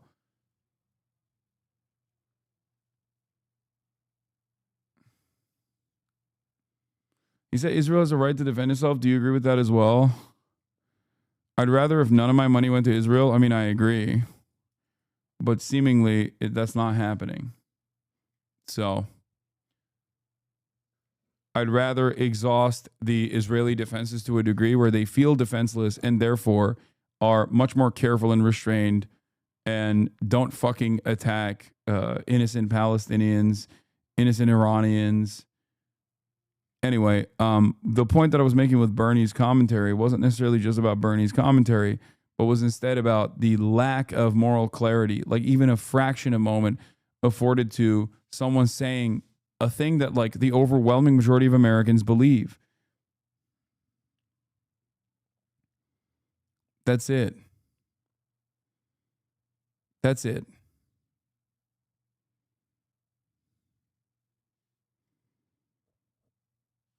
And if your hyper focus is on Bernie Sanders at a time when, like I'm mentioning, even with my commentary around Bernie Sanders' take, is that there is not a single fucking American media outlet that is exhibiting this response. I don't know what to tell you. As an Iranian, one thing that I know with certainty is that a country that has been shooting and starving people seeking aid is going to liberate my people. Oh, there it is. We found friend of the show agreeing. There it is. There's an Iranian. He said it. He must believe it. He must not have said it sarcastically. The Khojar missile production complex southeast of Tehran has been struck by Israeli missiles tonight, causing a huge fire. Oh, that might be the reason for why there's so much smoke. Will any of the U.S. officials suffer the consequences of their actions? No. On vulnerable points inside the installation, you might hit the ground. This is what you see in Israel, but it's definitely a threat. So yeah, we have to be prepared to work against that. And do you think it's something Iran would do the minute the U.S. gets directly involved? I think so. I think so because that's what they've said. There's no reason why they wouldn't follow through once we do get involved. And so really, the longer we postpone getting involved, the greater the likelihood that the Israelis themselves will take out many of these assets that could threaten us. But as I read it, John, I mean, and I would be advising the president, don't make a decision until you have to. But as I read it, the silence from the White House after today's meeting, the arrival of the air bridge tankers, some other aircraft in, maybe Thursday, maybe Friday, maybe Saturday, we'll probably see a positive decision. Yeah, I think it's certainly leading in that direction. The silence may very well speak volumes. What if Iran all of a sudden said it's going to shut down all enrichment at Fordo? Do you think that would be enough at this point to get Israel to stand down? Well, not without some other assurances. So if they say that, then Israel, the United States, the International Atomic Energy Agency, we're going to go in there. We've got to see what damage is done. We've got to see what those facilities are. I'm not sure we know where everything is. And the strikes have been centered on Western Iran. They're not so stupid that they wouldn't put some stuff in Eastern Iran where it's harder to get at for Israel. So we don't know where those assets are necessarily. We haven't taken them out yet, so far as we know. And so there's a lot of work to be done. This is not a sort of make an agreement and it's up to you all. I'm sure we can trust you. Absolutely cannot trust. Bro, this literally is the same as Israel claiming that hostages are the reason why they have to do a genocide in Gaza. This is the exact same thing. It's just a just cause. That's all this is.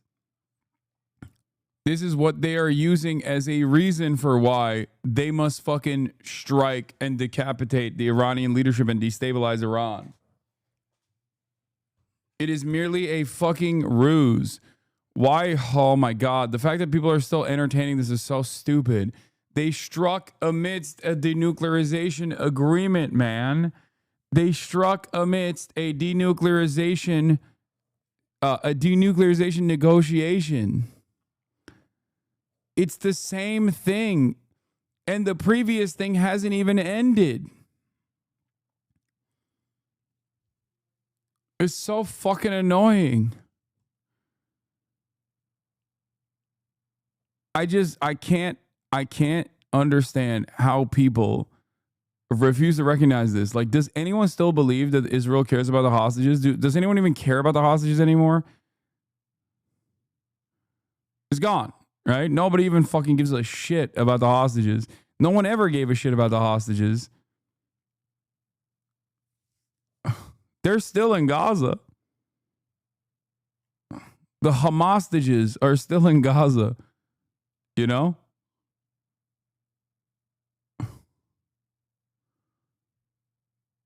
Israel completely just dropped that.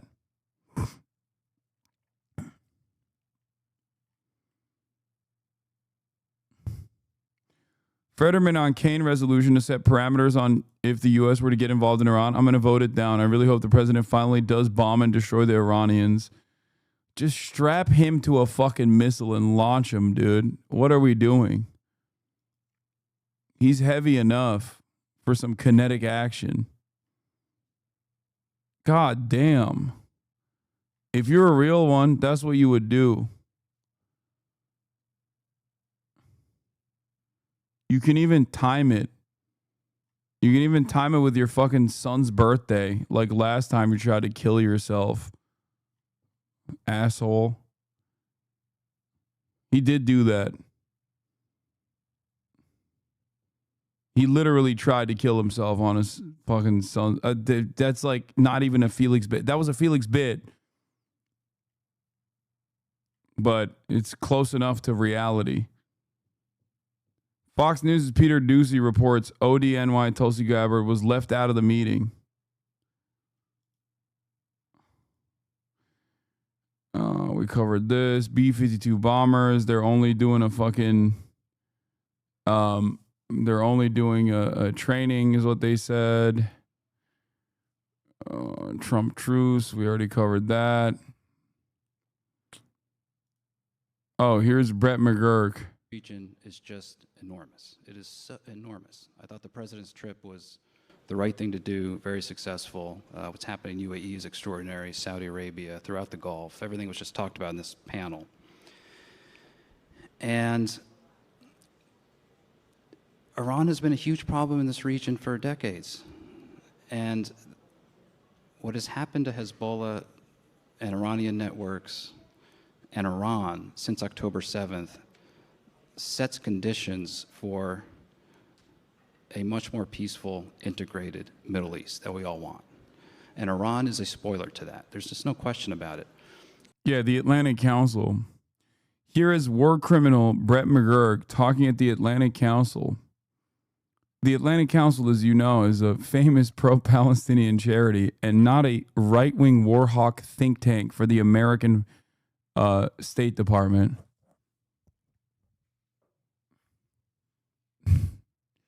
You might be mistaken if you're, following this stuff from the perspective of drama and Girly Pop Nation style, Girly Pop Nation adjacent commentary.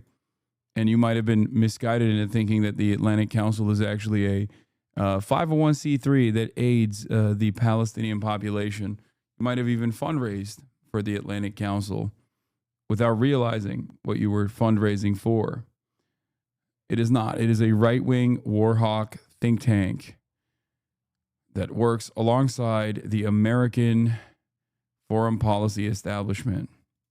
So what's going to happen here in the next... Here is Brett McGurk, a genocidal warmonger that was perhaps one of Biden's most influential aides in continuing the ethnic cleansing of Palestinians, speaking about Trump's policies so far and how impactful and good Trump's policies have been, his Middle Eastern tour has been. This week, I think or so is potentially quite decisive. And if we were here 2 years ago, and the question was hypothetically, what if Israel launches a massive air attack on Iran, like tomorrow? What would happen? I think Halima would have said it's going to be all-out Middle East war and energy markets and everything else you can imagine. And actually, it's happening right now. Israel controls the skies of Iran. I mean, this is like, you know, and I just have to say, I am proud of what the United States of America has done since October 7th, not without controversy. And these are hard calls. And they Yeah, all the child murder, such a hard call for me. Brett McGurk, so unhappy about all the child murder that I sanctioned, that I aided in. Oh, man, I hate it. I hate it. Except I fucking love it. should be scrutinized. But I'm proud of what we have done to reduce the risks of an all-out Middle East conflict, to significantly weaken Iran and all of these networks that threaten so many people, and to set the conditions for a far more peaceful, prosperous, integrated Middle East region. With that said, there are going to be spoilers around and terrorist groups around and extremists around, many of them funded and supported by Iran. But an Iran without the sword of Damocles of a nuclear threshold state is a much different. Yeah, it was really hard. I wanted to kill more children, and, you know, there wasn't that much appetite from our Western allies. Different problem. And here we are with potential to actually resolve that, at least for a significant period of time. And I will just finish. I hope Iran finds a way to take a deal, the deal that the U.S. has put on the table. But if not, I think there's another way. Yeah, the other ways are violent.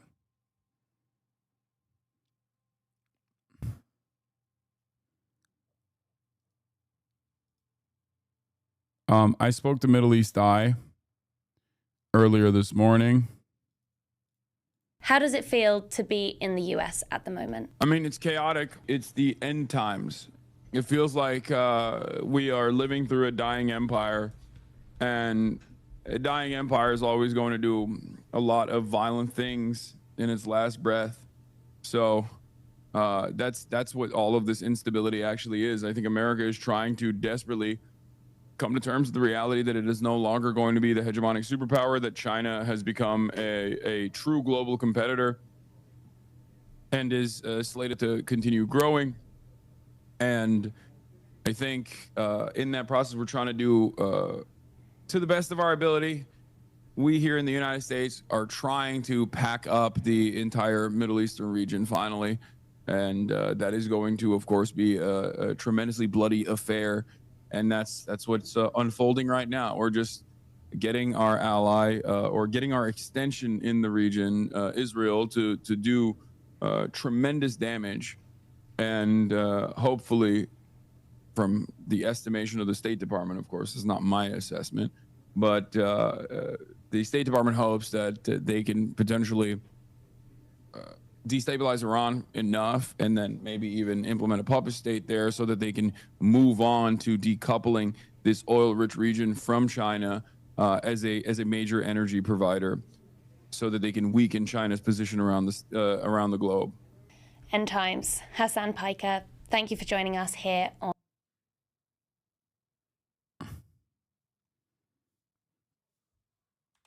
This is a much longer.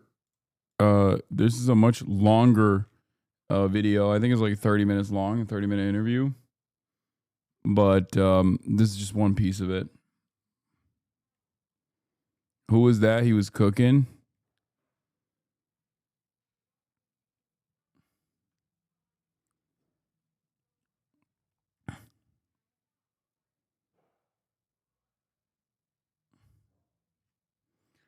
You can probably just play clips and vids from the past 8 hours because the things have not changed. It's true. I mean, this was earlier this morning. It feels like we are living through it.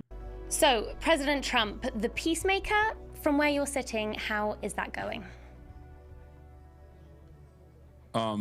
It's definitely not going great. I mean, I never really believed that Donald Trump was actually going to be a peacemaker. I have a firm commitment to the theory that American foreign policy is uniparty. That's part of the reason why you're hearing Brett McGurk and even someone from the Kamala Harris campaign as recently as last week talk about how they are either directly aligned with Donald Trump in terms of how hard they would defend Israel or even trying to out. Why they shit all over your audio? They didn't. I just sound like that because I had just woken up. Flank Donald Trump in terms of how fast they would defend Israel, even though Israel has conducted this first strike against Iran amidst this Iran denuclearization negotiations that are ongoing. So yeah, Donald Trump was also a liar when he said he was going to end these wars. He said day one, Israel-Palestine, it's over. Day one, Ukraine, Russia, it's over. Now, of course, with respect to dealing with foreign adversaries like Russia, that's why is it fucking crackling the mic? A sovereign nation. It's a lot more difficult than to actually cause Israel to stop its ethnic cleansing campaign in Gaza. Israel is not only a client state, but Israel is basically an extension of American foreign intervention in the region. It's basically an American state. We give 70% of all the defensive and offensive weapons to Israel since October 7. Israel would not be able to do. Fuck, this audio is crackling. Hasan Piker is very insightful. Nice.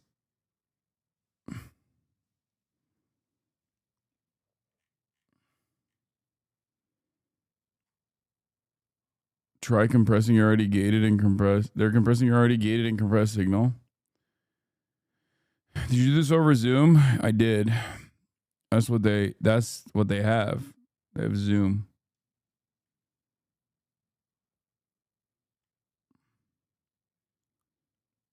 Yeah, I saw a commenter said, finally an apolitical commentator. Over Tel Aviv, at least one making impact and some fires that we saw, but no casualties reported by Israel's emergency services. And we're hearing from... Wait, so the Iranian Revolutionary Guard says Fatah 1 missiles sent a message of strength to Tel Aviv's delusional and warmongering ally? And then compare that to 200 on Friday evening, and you have so they use some of their good stuff. We didn't get to see the impacts in the amount of activity that we're seeing coming from Iran into Israel. Now, what that is a result of, we don't know. The Israelis are saying that they have decimated about a third of Iran's missile launch pads, so that may certainly be a factor in this. It may also be that Iran is trying to conserve some of its firepower while it waits and watches to see what the U.S.'s decision will be in terms of taking a more direct intervention. And that's certainly a question here as well, Anderson, that people are asking themselves publicly, Israeli officials seeking not to appear to strong arm or weigh in too heavily on this issue, with the defense minister Israel Katz today saying basically we're grateful that the U.S. is helping us in a defensive posture and not really pushing any further than that. But privately, clearly, Israel very much hoping that President Trump will make the decision to join in this operation against Iran. And to that end as well, we have been hearing reports from the Israeli Air Force and also from people on the ground inside Tehran of heavy explosions throughout the night as everybody waits and watches to see what the next few days will bring. And certainly, just to add last thing, significant that the U.S. Embassy is announcing it will be closed Wednesday to Friday. They haven't really given an official reason for that beyond saying in compliance with what the Israel Homefront Command is essentially suggesting. And some Americans have been reaching out to me as well, saying that they're stranded, trying to get home, and at this stage, the U.S. State Department not really in a position to help them, Anderson. Yeah, Clarissa Ward, thanks very much. We'll check in with you throughout the hour as warranted. I want to check in with CNN's chief White House correspondent and anchor at The Source, Caitlin Collins. Caitlin, is it clear what happened at the meeting in the Situation Room, what the president's thinking is right now? No, we know it was a widely attended event. Anderson, we saw everyone coming to the White House and then leaving hours later after this meeting inside the Situation Room had wrapped up. It included the Joint Chiefs Chairman, Defense Secretary Pete Hegseth, the Vice President, the Director of National Intelligence, Tulsi Gabbard. It was quite a heavily populated event, but obviously, you know, the president does have meetings regularly with his team inside the Situation Room, but this takes on newfound importance because there is a critical decision before him right now, and we don't know as of this moment which way he is going to ultimately come down on this, but we do know that he is leaning much more toward having the United States get involved militarily in this and potentially help Israel strike Iran's nuclear program and nuclear facilities here. And so that is a major shift from where the president was a few weeks ago, a few months ago, certainly, when he was ruling out this idea of getting involved in the Middle East and saying that he wanted to pursue a diplomatic solution instead. And of course, now he's grown increasingly frustrated with how that process went. And he's been impressed by how successful the strikes by Israel on Iran have been. And that is really what's contributed to the shift in his mindset that we're seeing. And I mean, you could see it in his Truth Social post this morning after we got back from that trip that was cut short to Canada, where he was saying that, you know, we know where the Supreme Leader is hiding. We're not going to take him out as of right now. A very obvious caveat that is, you know, not really exactly settling to the Ayatollah himself. And so when you look at that, you get a real view into what the president's thinking is. And we did last night on Air Force One because we asked him, Anderson, about reports that maybe he'll send the vice president and his Middle East envoy to meet with Iranian officials and try to get some kind of diplomatic talk back on track. He was pretty dismissive of that when I asked him about that. He said, maybe I will, but it didn't seem like that was any real feasible plan that was in the works. And so he was also pretty dismissive of Tulsi Gabbard, the DNI, when you asked the question, the important question, well, she just testified in March that the assessment of the U.S. intelligence community was that they were not, you know, on the cusp of developing a weapon. What do you make of his answer? Yeah, and you know, she did testify during that moment that yes, there's a lot of uranium enrichment that Iran has, more than any other country that doesn't have a nuclear arsenal. But she was quite clear in March that they did not believe that they were actively working on pursuing a nuclear weapon. The president just frankly disagrees with that. And so it was notable to hear him dispute what his top spy chief is saying. She told reporters on Capitol Hill today that they are aligned, they are on the same page. But I talked to a lot of White House officials who said, obviously, you know, this is the difference in their views that is shaping out. She has always been a non-interventionist. That is very clear, you know, in her testimony and in her appearances that she's made, even as the director of national intelligence. But it's central to the question here, Anderson, which is what changed and why now? Why do they believe Iran is closer to developing a nuclear weapon that could warrant potential U.S. military intervention? And obviously, you see the Prime Minister of Israel defend that. And there's a question of whether or not that is a similar justification that the president uses here. Caitlin Collins, thanks very much. We'll see you at the top. Interesting side note. Tomorrow, the president is scheduled to have lunch with the chief of army staff of one of Iran's neighbors, Pakistan, which is itself, of course, a nuclear weapon state. And joining me now, the New York Times Washington correspondent Mark Mazzetti and Politico White House bureau chief Dasha Burns. Mark, based on your reporting, how aligned or not had President Trump and Prime Minister Netanyahu been on Iran in the weeks leading up to Israel's airstrike? What do you mean? They're fucking, like, they're circle jerking. 4 hours. Well, they weren't really aligned for weeks and months. You know, back in April, Netanyahu was pushing similarly for a strike. Again, as you know, Anderson, Netanyahu's been pushing for years for the United States to join Israel in a strike against Iran. Trump kind of beat this back. But then in late May, American intelligence agencies picked up what they thought was pretty indisputable intel that Israel was about to do this, and they were about to do it without the United States. And I think what's important to point out is that Netanyahu, since last fall, has felt very emboldened to go after Iran because he no longer has a Hezbollah threat of retaliation from Lebanon. Israel has hit Iranian air defenses. And the Iranian missile capabilities have shown themselves over the last year to be weaker than expected. So an emboldened Netanyahu meant that he could push Trump and even do a operation on his own with the hope that if by starting it, he could bring Trump in, bring the United States in to kind of, quote, finish the job. And that's kind of where we are right now about whether the United States gets directly involved, especially with the Fordo bunker and other difficult targets. I mean, I've been wondering how much the Trump administration is influenced by the weakness, the historic weakness of the Iran regime. Bro, they just keep repeating over and over again that America, like every single person on mainstream media keeps saying over and over again that America, of course, is going to get involved. It has to get involved. What are you talking about? We have to get involved. We have to shoot the Fordo nuclear facility down. And the only way to do that is with bunker busters. You know? A pretty clean and successful, at least first day of the operation. And Trump started calling around and sort of saying how much the U.S. actually behind the scenes was involved. Now, that's one thing, right, to say that. The other thing is to then get directly militarily involved with American lives on the line, which is what he's now pondering with direct U.S. military airstrike. So this is sort of, there is this, war for the president's mind on this issue, right, within his circle of advisors about whether the United States should take this step, something that he said during the campaign he would avoid.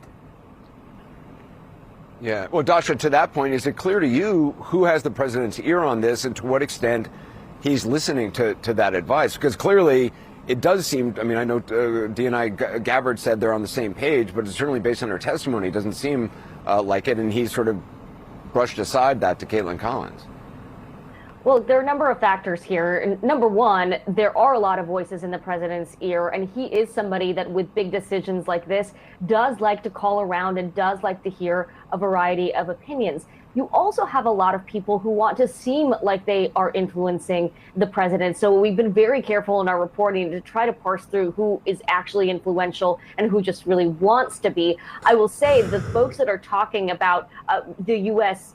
getting involved in regime change as though that is something that is very seriously on the table right now are off base, at least for the moment, from what I'm hearing from White House officials and allies. Regime change is not something that is seriously a discussion. However, taking out Iran's nuclear capabilities and the U.S. getting involved in that is something that folks are open to. And some of the sources I've been talking to have been traditionally staunch isolationists. They were in support of President Trump because he was promising no new wars. They're now pointing to way back when the president first launched his campaign in 2015, saying, remember, he was talking about preventing Iran from getting nuclear weapons at all costs even back then. So maybe we forgot how serious he is about this issue. And again, the fact that these are kind of staunch America First people who are now recalling this and pointing to what they say has been a consistent position from the president on Iran for a decade plus, that is really telling as well here, Anderson. Dasha, does it seem to you that the president has been essentially kind of, I don't know if outmaneuvered or just maneuvered into this by Benjamin Netanyahu? Because certainly he was planning on having further negotiations, and then Israel launched this strike, and now the U.S. position seems like it's about to change. Here's what I know from sources. He wanted a diplomatic solution. He felt like he could use some art of the deal tactics to make it happen, and he wanted more time. He did not want Netanyahu to strike when he did.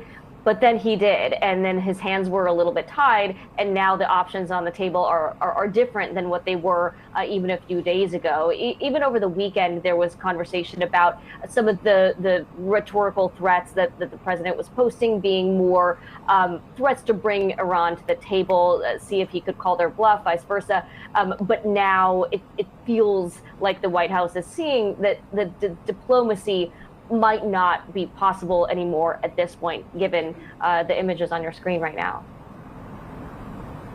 Yeah, Dasha, Mark, thank you very much. Appreciate both of your reporting very much. There's a lot to get to throughout this hour. Coming up next, let's see, I want to go to... we're going to have more reports from the region, but I want to bring in Senator Chris Murphy. Air defense is in action a short time ago in Tehran, as we showed you. The Israeli Air Force says strikes on the Iranian capital are underway. Let's see what Chris has to say. He's going to have a reasonable middle-of-the-road position. Where do you stand on where the U.S. is now and what may happen it seems like, from this administration.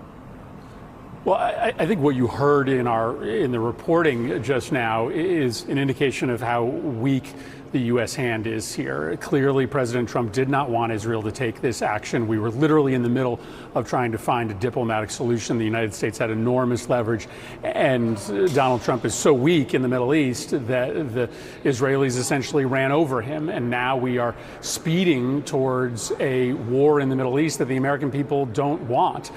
The fact of the matter is there was a diplomatic path, and there potentially still could be a diplomatic path. But anyone who is cheerleading the United States into a war with Iran has very quickly forgotten the disasters of the Iraq War and the Afghanistan War, where there were early tactical successes, but it became a quagmire that ultimately finally got thousands Democrats of are like, Americans hey, killed, by the way, this reminds us of the Iraq War a little bit, don't you think? US interests and against our allies in the region. So I do not think there's support in this country for the United States to go to war again in the Middle East. And I would remind the president that he can't take any offensive action against Iran without coming to Congress first. He has no leeway here. The Constitution This is the first time mainstream media is having a contentious voice against Trump from the Democratic because there is Party. opposition on both the Republican and Democratic side to the United States getting dragged into another potentially disastrous conflict in the Middle East. How worried are you that Benjamin Netanyahu is maybe not just out for trying to eliminate the Iranian nuclear program, but regime change? And obviously the history of, what the U.S. has tried to do in terms of regime change, both in, Iraq, Afghanistan, and elsewhere, has always had unintended consequences. Well, that's exactly right. And whether or not Israel says that its intent is regime change, the nature of these strikes prompts the potential that this government will fall and potentially replaced by an even more dangerous regime. So this is a really dangerous business to get into. And once again, we should be making decisions based on what's good for U.S. national security. We do not have any obligation to follow an Israeli decision that likely has more to do with protecting Netanyahu's own political situation back home than it does with protecting U.S. national security interests. So this regime in Tehran is dangerous. It is dangerous to Israel, it's dangerous to the United States, but there are potential follow-on terrorist-led regimes that could be even more cataclysmic for our interests. We just have to have our eyes wide open as to the mess that we may be creating. So what do you think the administration should do? I mean, do you think they should use the weapons that only the U.S. has? Doesn't know how to respond to like super basic commentary. That's a mistake. I think that's a mistake. I don't think the United States should get involved in another war in the Middle East. You and we didn't should say just be Israel very hype, clear Senator. that there What do is you mean by this? amount that we can do, even with air power here. Our forces in the region are very exposed. We don't obviously need to talk about classified information, but it is open source reporting that we don't have adequate protection on many of our forces in the region. And so right now, Iran has not decided to strike at U.S. forces in the region. That calculus absolutely changes if the United States ends up getting directly involved. You are talking about putting some significant U.S. assets at risk and drawing the United States much more deeply into a war that may not simply be about air assets. We might ultimately have to commit land forces if a dozen or 2 dozen American soldiers get killed in the region. And again, that is not anything that the American people are asking for. Donald Trump made a promise when he ran for office that he was going to get the United States out of wars, not get the United States into a new war in the Middle East, which the United States participation in the Israeli air campaign may end up doing. Senator Chris Murphy, I appreciate your time. Thank you very much. Thank you. Coming up next, in the wake of today's meeting that the president had with the National Security Council, we'll be joined by a former National Security Council member who's been in the room many times with Iran on the agenda. That's ahead. I'm very pleased to announce live. Donald Trump just posted the truth, and it's about a fucking flagpole. It's my great honor to announce that I'll be putting. He's trolling. It's my great honor to announce that I'll be putting up 2 beautiful flagpoles on both sides of the White House, north and south lawns. It is a gift from me of something which was always missing from this magnificent place. The digging and placement of the poles will begin at 7:30 a.m. tomorrow morning. Flags will be raised approximately at 11 a.m. These are the most magnificent poles made. They are tall, tapered, rust-proof, rope inside the pole, and of the highest quality. Hopefully, they will probably stand at both sides of the White House for many years to come.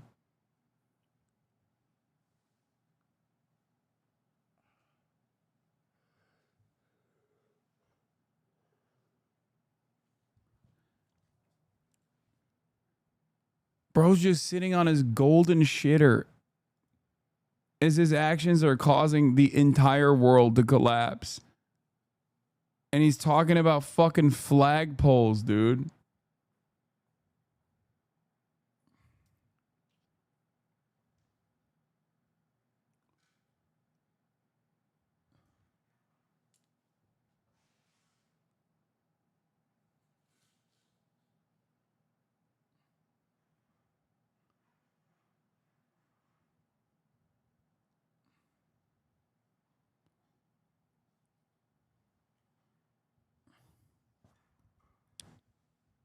This sounds like bad spy code. No, this just sounds like perfectly Donald Trump. Yeah, he's signaling that he's going to drop Hiroshima and Nagasaki on Tehran. Okay, one at 7:30 a.m. and one at 11 a.m. Eastern. That's what he's time stamping. That's what the flagpoles represent.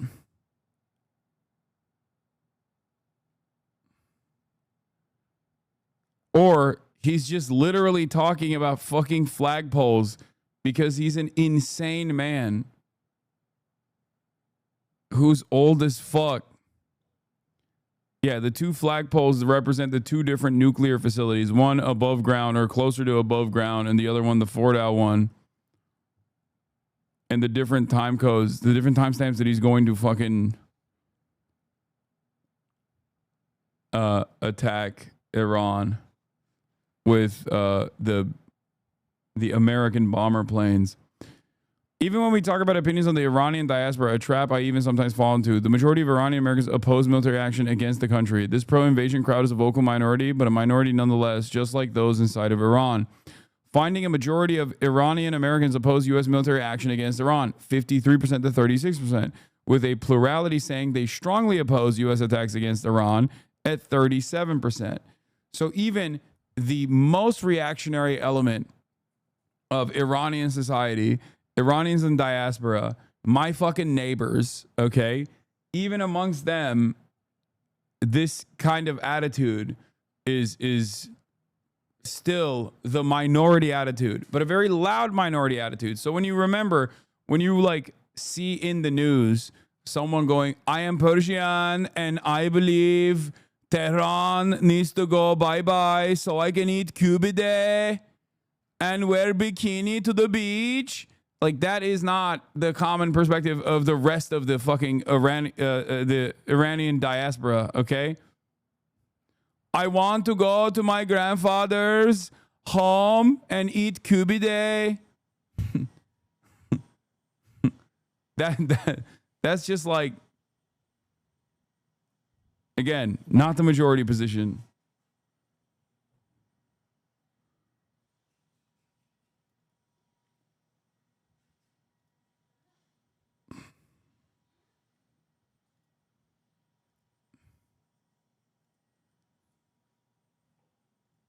Why do you say MF June, he's back?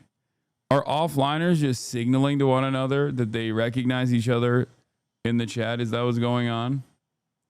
Do all Iranians call themselves Persian or just right-wing ones? I feel like it's I don't know. I mean, it's people that say they are Persian and have the fucking lion flag are the Shah dick riders.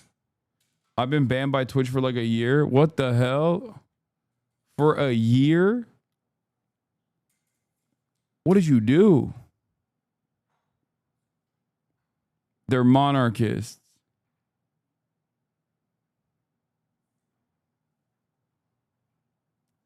PVD has a massive Pahlavi portrait in his living room. I know, we've seen it. It's dumber than just Pahlavi as well. There are, dude, it's so funny. It's not just him. It's literally him, I think, playing poker with like Elon Musk and Patrick Bet-David and Donald Trump and like Napoleon or something. It's even fucking dumber than you think. Like that in and of itself is really fucking stupid. And I think Tupac as well. Einstein, Tupac. Like it is. Someone has to have the photo. It's gotta be. Someone's gotta have the fucking photo. It's so stupid.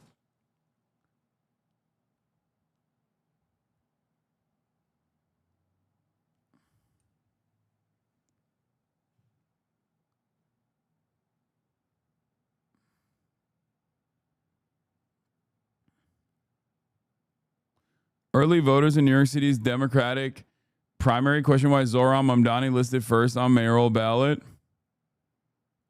Wow. Me too. It must be the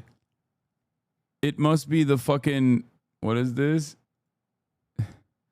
Oh, fuck. A subreddit from a bygone era. But yep, this is it. This is it. They're not playing poker. Oh my God. MLK. Okay. Milton Friedman. Pahlavi. I don't know what the fucking racer guy is. Patrick Bet-David. Tupac Shakur. Abraham Lincoln. JFK. Albert fucking Einstein. Ayrton Senna. F1 Brazilian driver.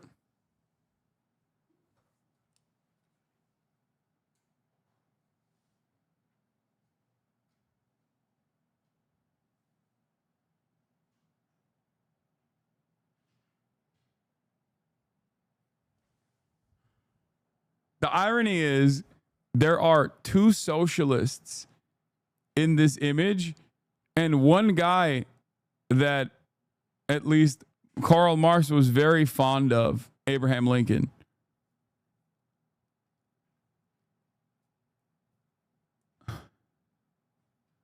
Why are you guys saying three?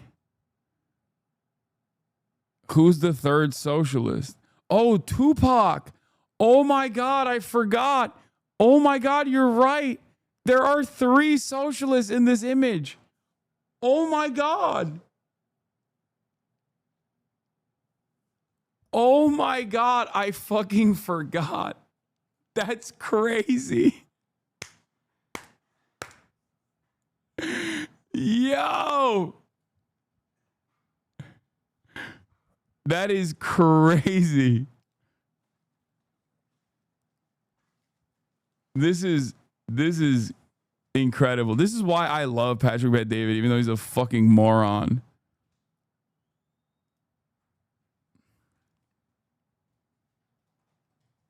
Inside the confused mind of Patrick Bet-David. Yeah. Trump on internal MAGA criticism. Let's see if the MAGA, let's see what kind of internal turmoil is happening in the MAGA circles. Atlantic, Trump hit back at some of these critics saying he is the one who came up with America First in the first place. So he gets to decide what it means. This is, I mean, we were just talking about peace, right? Like Trump, it feels like he's a little bit at war with himself because he said all the time, I mean, he wants to be known as the peacemaker, the deal maker, the guy who ends wars. And yet here he finds himself defending another war. Well, I don't know. I don't think Trump's defending the war. Trump's defending Israel's actions, and within a week or two, he's going to try to find an off-ramp to bring it to peace. And as for Tucker Carlson and Steve Bannon, they do not define what the MAGA or the conservative base is. There's two idiot conspiracy theorists. The base, the MAGA base, the conservative base, believe me, they're all behind Trump, and that's it. He's the one that calls the shots on what kind of defines that MAGA base. And he's not trying to get us into a war. He's trying to get us out of that war. And yes, and he understands the political ramifications if it goes too long, if it doesn't work out. So that's why I think he's back in D.C. doing everything they can to kind of cut a deal to end this within a couple of weeks. Than the governor's given credit for. Meaning, I think that this is really a divisive issue within MAGA. I don't think everyone in MAGA is saying, okay, we're with Trump on this. I think there are a good number of high-profile MAGA figures who are saying this is not what we signed up for. Now, does that mean they're going to stop supporting Donald Trump? No.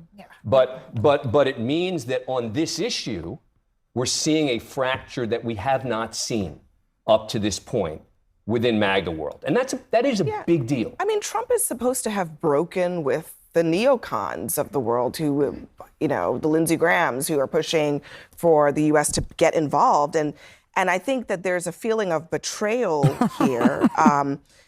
Marjorie Taylor Greene, another one of these very close Trump supporters, big backers of his, says anyone slobbering for the U.S. to become fully involved in the Israel-Iran war is not America First MAGA.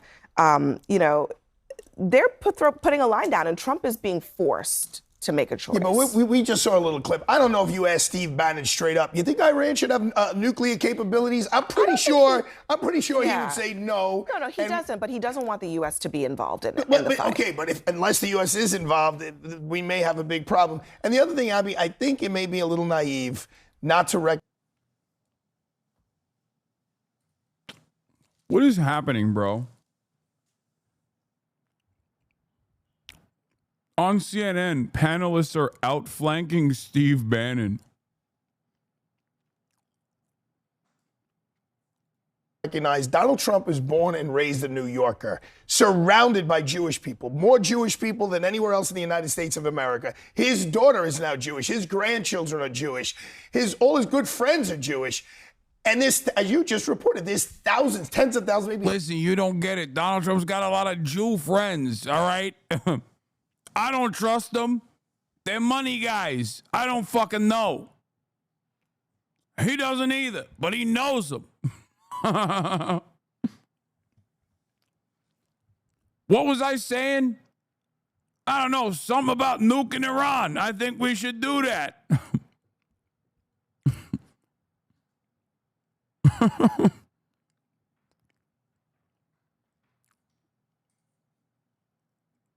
What does this have to do with anything? Hundreds of thousands of Americans in Israel. So it would just be a dereliction of duty if he didn't step in and protect. What the fuck? What is What is Cornell was doing there, bro? American interest. We have military interest there. We have human being interest there and cultural interest there. They're the only democracy in that area. We need them to stay a democracy. Look, though, he was just in the Arab world. He's got a lot of friends there, too. They just gave him a $400 million jet from Qatar. So I think a lot of people voted for Donald Trump because he told America that Joe Biden and the Democrats were going to lead to World War III. He said that he was going to end wars on day one. Certainly, he said that about the Ukraine war. I think that, and Ukraine-Russia war. I think that once he got in there, he's realized it's not as easy as he thought. That just by the fact that he swore in, things are not going to end and things are not going to change. I think it's difficult for the MAGA world that there's a faction of it that is very isolationist and doesn't want us to be involved in anything, to accept that this is the reality of being the leaders of the free world if we are still that. Yeah, I mean, you see, when you're transactional all the way down, my dear brother, it means that you have only permanent interests, no permanent friends, no permanent enemies even. It's like Thrasymachus in Plato's Republic. You just go through the world believing you can have transactional relations with everybody. It's a very sad way of being in the world, but that's not what we're talking about right now. Which means that any minute he could betray any group. But when you're president of the United States, don't you have those types of relationships all over the globe, from North Korea to Iran? That's true. But he, as governor, you had to have some integrity that's not reducible to transactional. I only got. Is that true? Am I right? True.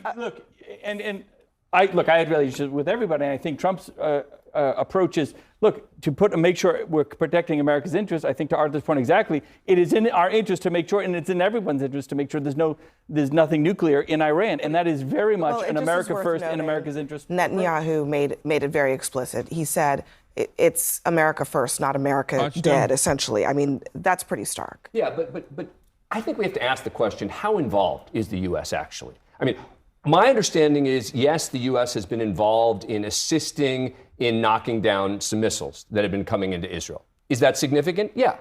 Does that mean that the U.S. is at war with Iran? No. Does it mean that the U.S. is providing bunker busters to get rid of Iran? That's exactly what that means. What are you saying? We can just bomb a different country and it's still not considered being involved.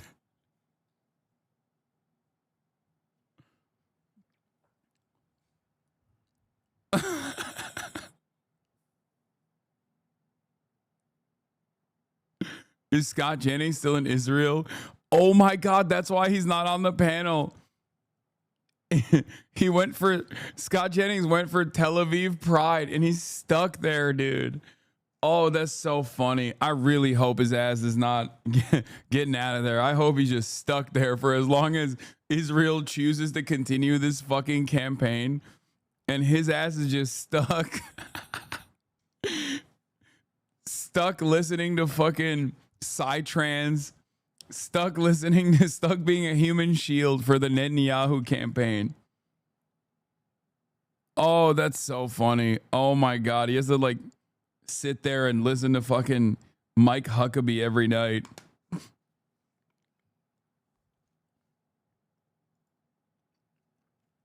Oh, he's back? Oh, fuck.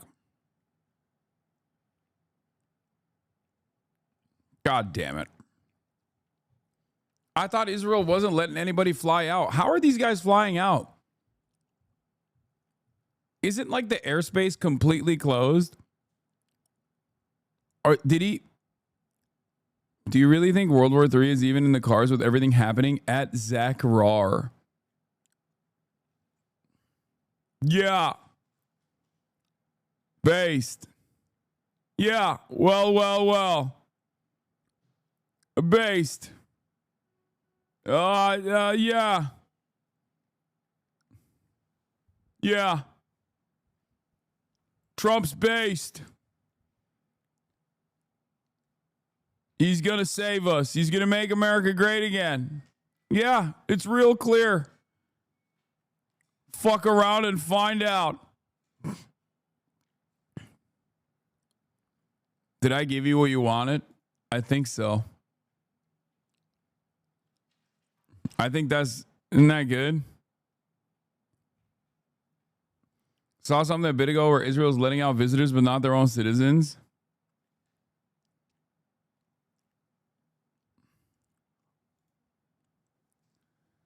Fatah's powerful and maneuverable missiles tonight passed through the missile defense shield, shook the Zionist cower shelter many times. Tonight's missile attack showed that we have gained complete control over the skies of the occupied territories and that its residents have become completely defenseless against Iranian missile attacks. What are you fucking memeing? Why is the IRGC fucking putting out memes, dude? What are they doing? Oh my God, they're going to get fucking collapsed on.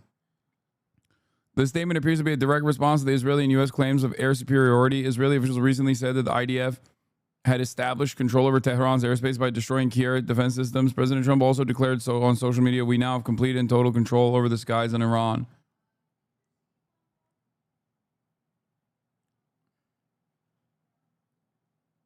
By the way, daily gift limits preventing gifted subs. Wait, what? There's a daily limit to how much you can give?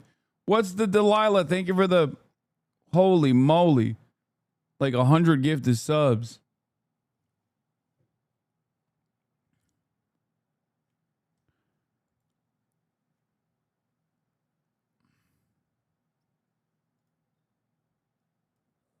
Iranian state account dropped a banger meme.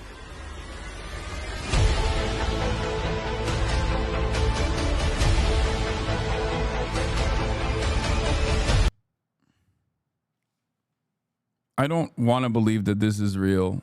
I hope that it's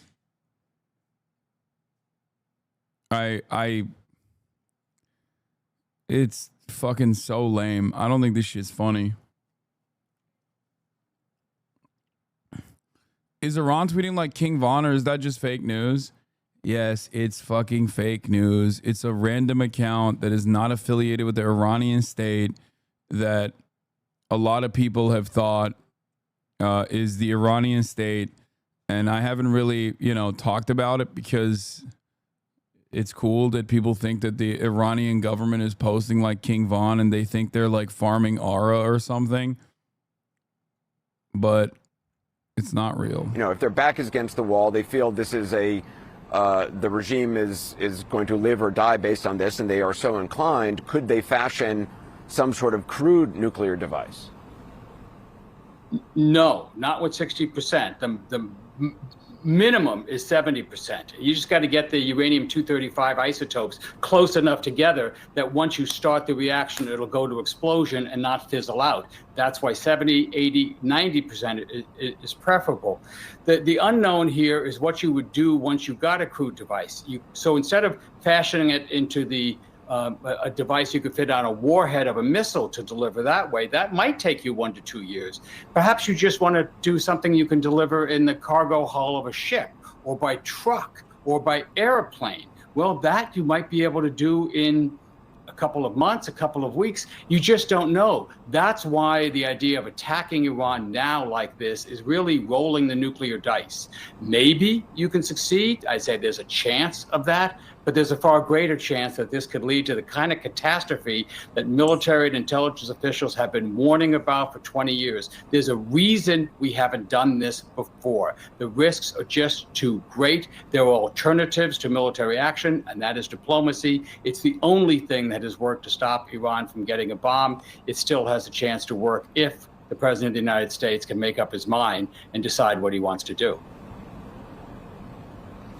And just briefly, the risks you're talking about are not just of, what kind of regime takes over. Are you talking about a nuclear risk in an attack, that a bombing Right. of a facility could actually have a radiological event?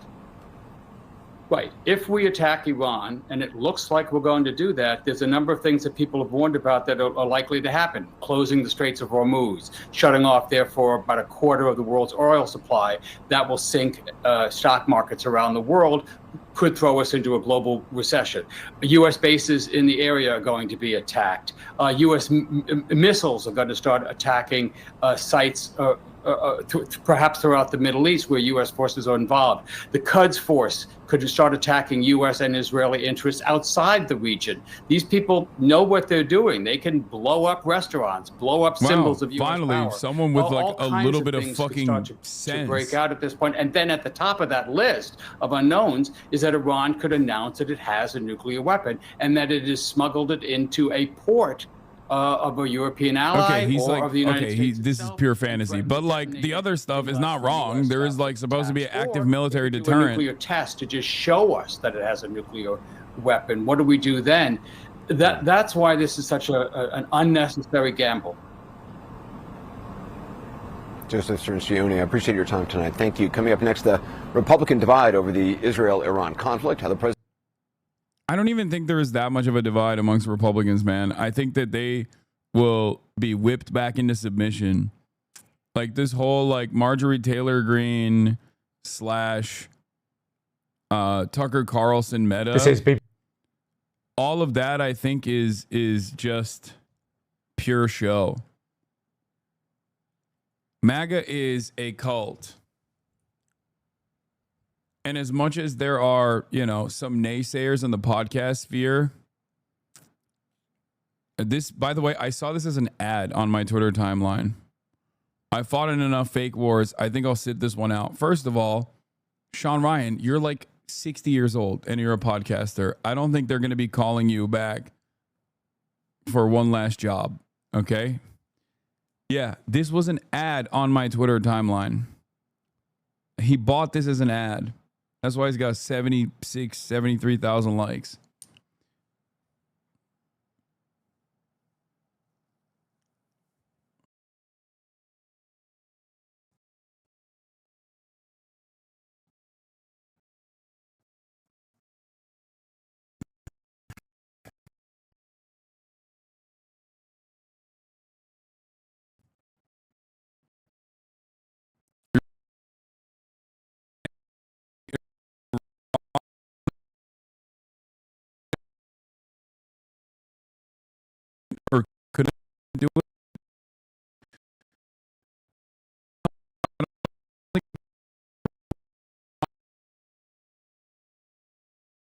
going to smoke.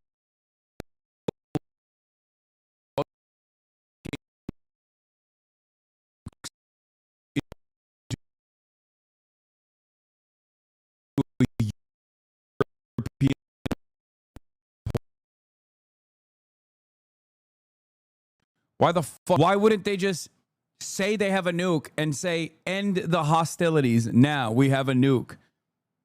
And if they were going to use a nuke, why the fuck would they use it? Oh God, I'm effing again. Fuck. Oh my God. Hold on. Hold on. Hold is a bigger F than usual.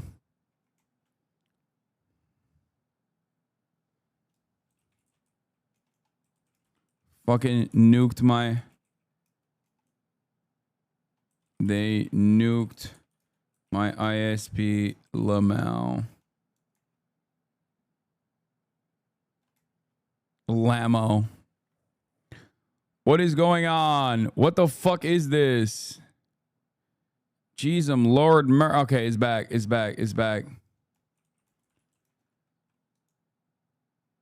It's back. It's coming back. It's coming back. It's coming back. It's coming back. It's coming back. It's coming back. It's back. We're back. We're back. We're back. We're back. We're back. We're back. We're back. We're back. We're back. We're back. We're back. We're back. We're back. We're back. We're back. We're back. We're back. We're back. We're freaking back, baby. We're freaking back. But probably delayed. Huge delay. I suspect a major delay. Okay, testing out the delay. Hit 1. Press 1. Press 1 to test out the delay right now. 2, 4, 5, 6, 7, 8, 9, 10, 11, 12, 13, 14, 15, 16, 17, 18, 19, 20, 21, 22, 23, 24, 25, 26, 27, 28.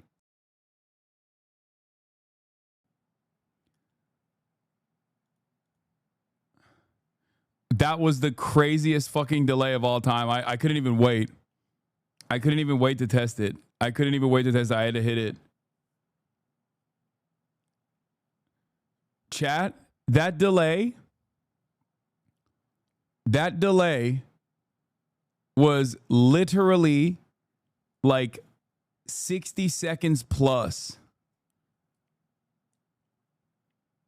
No, I hit it. No, not even 28 seconds. No, I hit the refresh while I was counting because I was like, it's so long. There were some people that refreshed, I guess, and they only had a... Okay. Test the delay now. Spam 1 if you hear me. Spam 1 if you hear me. Yeah, okay. Delay's gone. That's crazy, dude. That was wild. That was the longest delay I've ever seen. Okay, the real test of this, of course, is subscribe now. Subscribe now. Subscribe now. Fuck spamming 1. Subscribe now for free with a Twitch Prime. Or for $6 with a regular Twitch subscription. That's the only way to see. Or gift subs. Shopna, thank you for the 10 gifted. Phoenix Emoji, thank you for the 5 gifted.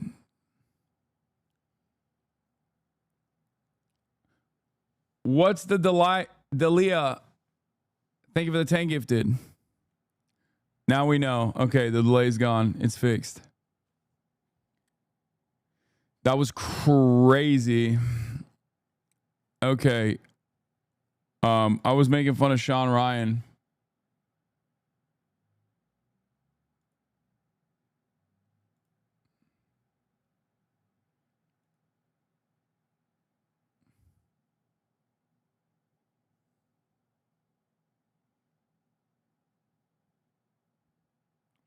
The Daily Show on Iran having nukes. Not stopped. Iran could produce a nuclear weapon in a very short time. Okay, everyone's done this meme at this point. It could be a year. It could be within a few months. Hey, it's on serious question. Couldn't Iran just pretend they got a nuke and tell the world? It's not like we could prove that they own or whatever. Why couldn't they just lie? No, they can't. That's... They can't just fucking be like, we have a nuke now.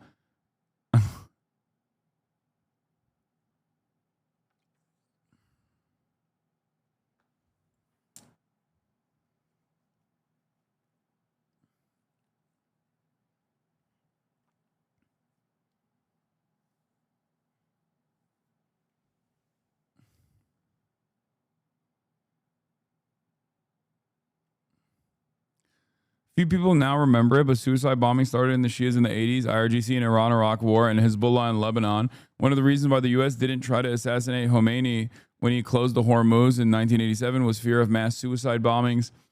Mass suicide bombings of Western capitals. If Clown Trump kills Khamenei, prepare for mass such bombings in the West in retaliation. I don't know if that'll happen.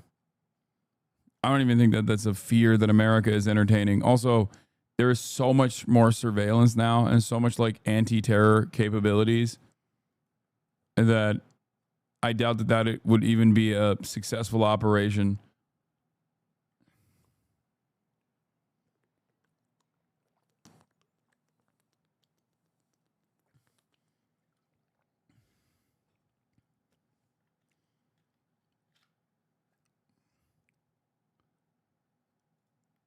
Okay. Brad Lander, ladies and gentlemen, New York City comptroller / running for New York City mayor, was apprehended by masked agents and detained by ICE at the New York immigration courts. He's whimsical even when getting arrested. That's funny. Oh my God, he's still dork maxing instead of aura farming. That's crazy. How is that possible? I mean, listen, much respect to Brad. That was cool as fuck. But that's still crazy. That's still crazy. He's still dork maxing at that point. Do you have a judicial warrant?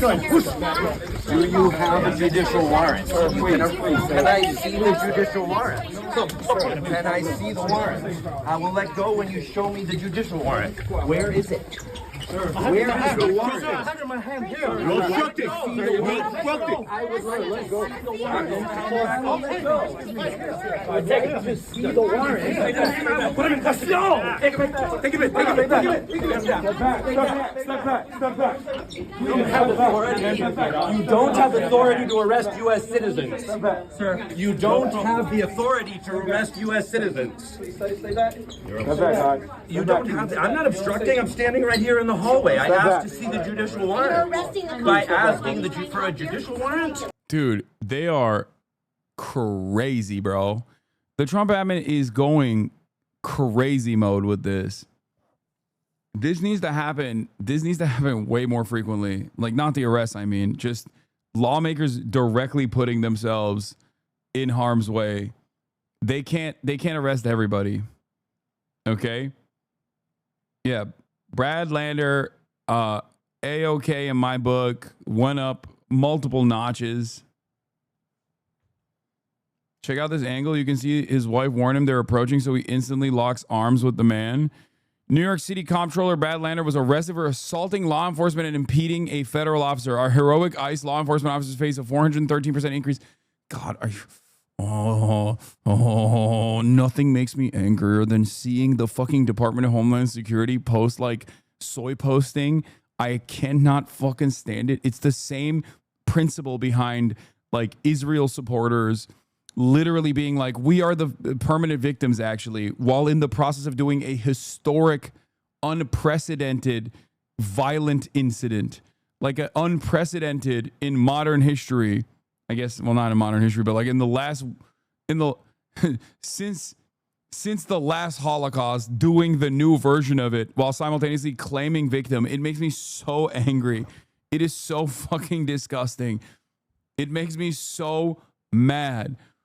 Oh, our heroic ICE law enforcement officers face a 413% increase in assaults against them. It is wrong that politicians seeking higher office undermine law enforcement safety at a viral moment.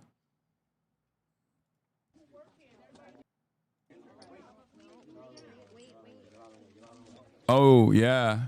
So Brad's wife says, hey, they're coming to snag him, and he instantly locks arms with him. That's cool.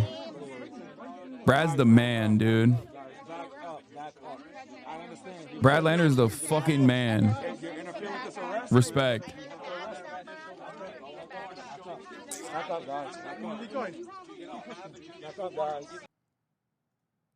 McLaughlin, if you lay hands on an officer or impede their enforcement action, you will be arrested, as we just saw here. Earlier this week, we saw Senator Padilla go and crash Secretary Noem's press conference and aggressively approach her. Aggressively approach her? What do you mean? Like, an American senator aggressively approached a press conference to ask a question. I don't want to say what I think because I will get arrested. Not just banned, but probably arrested. So I'm not going to say anything, but I'm thinking it and I'm very upset. That's all I'm going to say. I'm so upset. Okay? I am very upset. I'm holding back from what I'm thinking. I will not be saying it. Let's just watch the rest of this video, and I hope I won't say something that will get me in trouble. Enforcement actions, you will be arrested just as we saw here. But Brian, even more than that, we're seeing an epidemic of Democrat politicians who are seeking higher office, much like the mayor of Newark, who went and crashed Delaney Hall and tried to get into a secure facility. Then earlier this week, we saw Senator Padilla, a sitting U.S. senator, go and crash Secretary Noem's press conference and aggressively approach her. I mean, this is aggressively approach her. Just the third one in a row. These guys want their 15 minutes of fame, and they want to do it off the backs of our ICE law enforcement officers, and we won't stand for it in this administration. Our law enforcement officers, their safety comes first, and so does the American citizens as well. You know,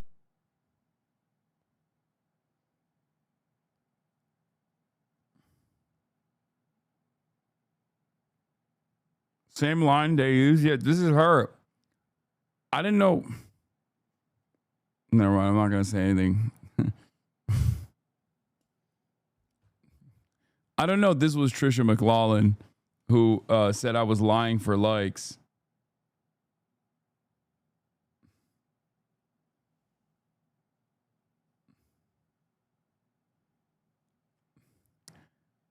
Okay, I'll say it. She's kind of bad. All right, I'm sorry. Fuck. All right, she's still a Nazi. Fuck her. She's a piece of shit. Okay, let's keep going. You don't have the authority to arrest U.S. citizens asking for a judicial warrant. Stay back, please. Stay back. Stay back. Stay back. No, ma'am. For your own safety. For your own safety. I'm safe. I can't believe you're arresting me. Where are you taking him? Hello? Since you have no authority to arrest U.S. citizens, where are you taking me? And with what authority? I think there is too. Why are you arresting me? And with what authority? Step back, guys. Step back, please. Security detail. This number one is going to go with him, all right? Hang on, please, number one. Hold on, hold on, hold on. Moments ago, New York. You have weird days. Why you gotta be a bruh guy sometimes, lol?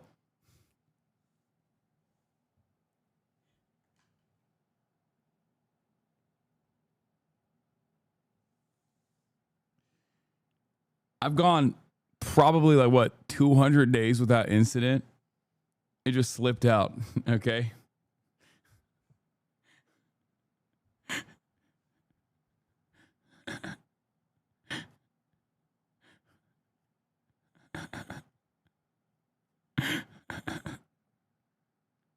City mayoral candidate Brad Lander walked out of court after being detained by federal officials. He's now free and frustrated.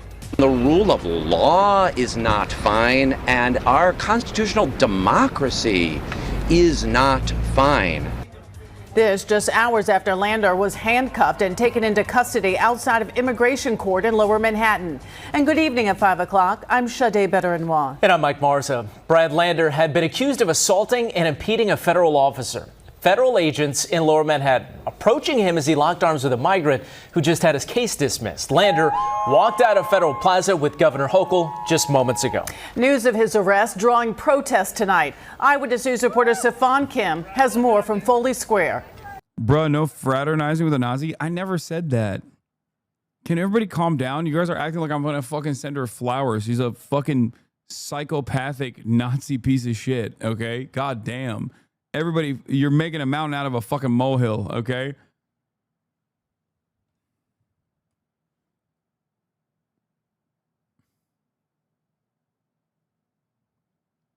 Calm down. Take it back. Take it back. Take it back. Take it back. Step back. Step back. Step back. We don't have authority. You don't have authority to arrest U.S. citizens. Sir, you don't have the authority to arrest U.S. citizens. This is video of ICE agents taking down City Comptroller Brad Lander and then placing him in handcuffs. The mayoral candidate arrested at Federal Plaza. Burgles, thank you for the 100 give this subs. This morning, after observing an immigration hearing, the Democratic mayoral candidate linking arms. Yeah, they calling you a lot of names, but not a liar. True. That's true. They are. They're saying a lot of names in the chat, but ain't nobody calling me a liar.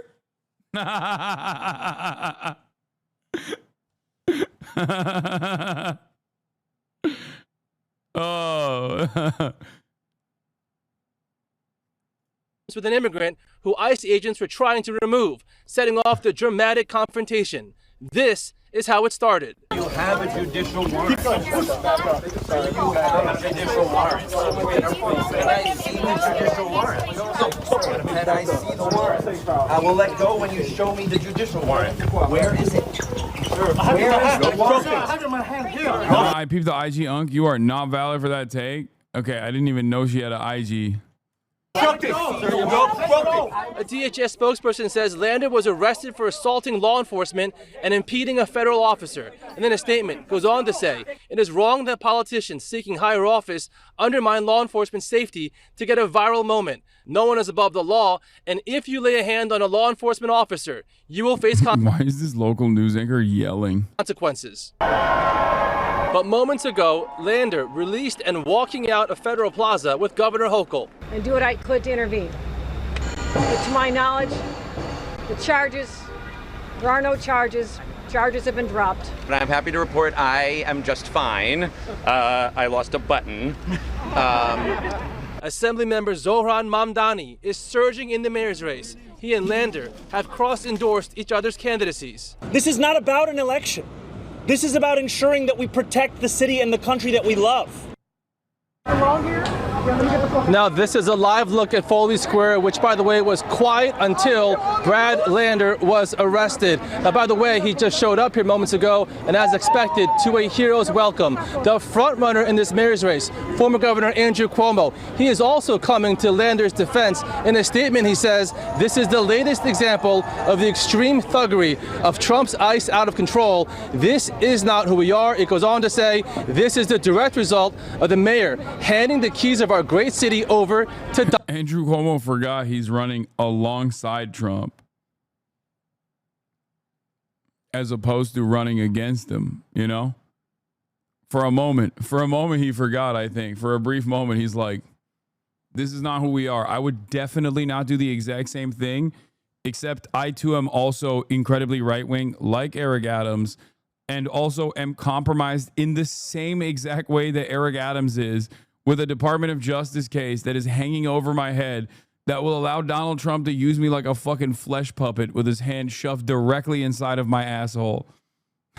Like, he's like, yeah, I hate the current mayor. I am literally him, but Italian, okay?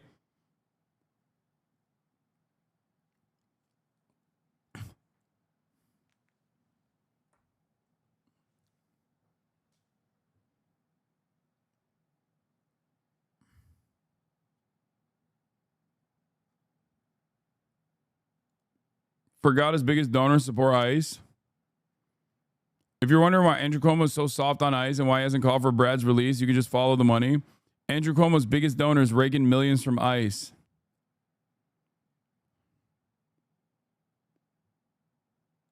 Reporter regarding Cuomo responds, 5 fellow mayoral candidates came here within 90 minutes of you being arrested and called for your release. What does that say about the tenure of the mayor's race? Was one of them Andrew Cuomo? It was not. Imagine that.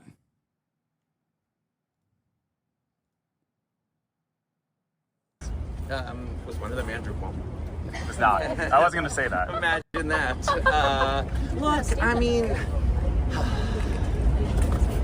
this is a critical time to have a mayor who will stand up to ICE and stand up to Donald Trump and insist on due process and the laws of this city. Iran, by the way. Ted Cruz says he has no idea what the population or ethnic mix of Iran is. He wants to help U.S. He wants the U.S. to help Israel bomb and destroy the country anyway. I don't know the population at all. No, I don't know the population. You don't know the population of the country you seek to topple? How many people live in Iran? 92 million. Okay. I can't believe. Come on. Come on. Dude, he thought he could have got him there. Oh my God. What is happening? What is this realignment happening? What the fuck? Why the fuck is Tucker Carlson on the right side of this? How is this happening? Please stop. How many people live in Iran, by the way? I don't know the population. At all? No, I don't know the population. You don't know the population of the country you seek to topple? How many people live in Iran? 92 million. Okay.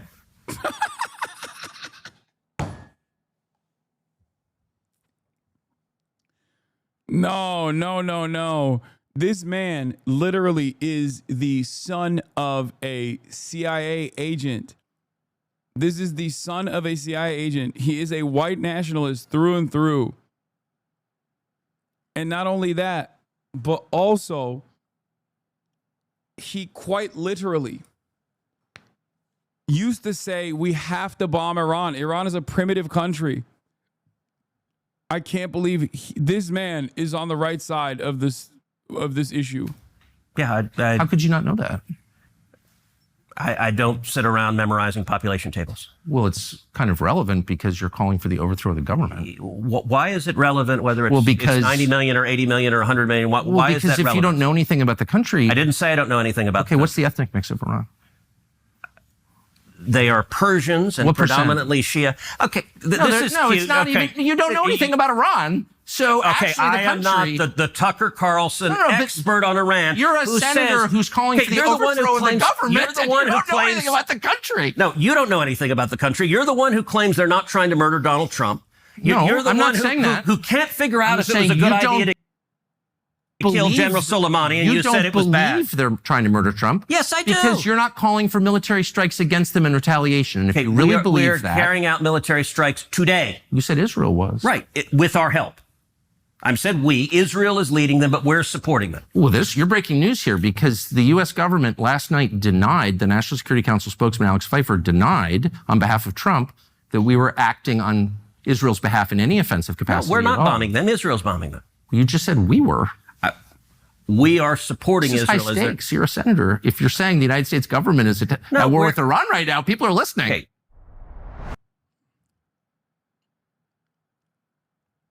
Dude, John Schwartz says, I've always dreamed of interviewers asking basic questions of the killer clowns who run America. I can't believe it took Tucker Carlson to do it. It is remarkable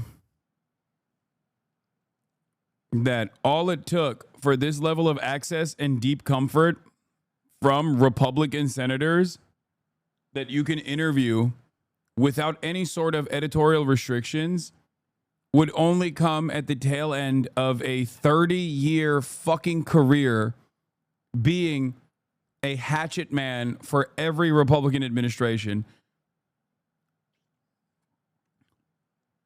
Like, Tucker Carlson is doing basic journalism. Okay? This is super basic stuff. I cannot believe that Ted Cruz gave this interview to Tucker Carlson. And I suspect it's because he has a sense of comfort with Tucker. He has a rapport with Tucker because Tucker Carlson has played, I guess, the long days. Tucker saying Iran deserves to be destroyed years ago? Yeah. Tucker, aren't we the only country allowed to make preemptive strikes? Who the hell does Iran think it is? Actually, I know you're sort of kidding, but I agree with that. I think we are the only country. No, I'm not kidding at all. Rather, we are. That's absolutely right. The only country with the moral authority sufficient to do that. The only country that doesn't seek hegemony in the world.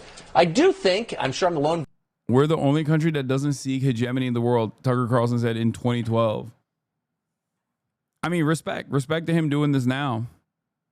He also said this about Fox News, which I don't even know what the fuck's going on there. Tucker Carlson says Fox is a propaganda network that manipulates their mostly elderly audience. He should know he played a role in it, a formative role in this. Claim. That's not like their viewer surveys. Like, we need a lot more Mark Levin. Less Jesse Waters, more Mark Levin. Mark Levin! What they're doing is what they always do, which is just turning up the propaganda hose to full blast and just trying to, knock elderly Fox viewers off their feet and make them submit to a new war. So he freaks me out every time he laughs like a fucking monster. His fake laugh is so alarming. What the?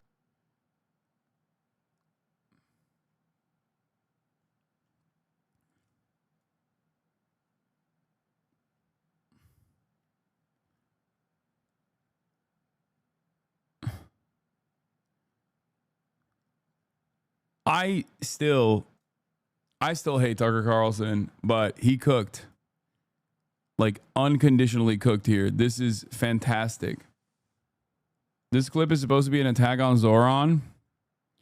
Mamdani on the Bulwark podcast says, globalizing Intifada chant signifies to him a call for Palestinian human rights. As the word is being used by the Holocaust Museum when translating the Warsaw Ghetto Uprising into Arabic because it's a word that means struggle. Okay, this is correct. So what's the attack? Who I would say am less comfortable with the idea of banning the use of certain words, and that I think it is more evocative of a Trump-style approach to how to lead a country. And I think especially when we've seen... Sure, but does that just make you uncomfortable? Like the phrase globalized intifada, from the river to the sea, does that make you uncomfortable? Or do you think... Okay, those are different. Those are super different. They're not really. Like different genres. I'm sorry, I'm asking Zoran. Then they're not really different to me. And to some people, they're not different. Oh my God. Fucking Bulwark. God damn it, Tim Miller. Holy fuck.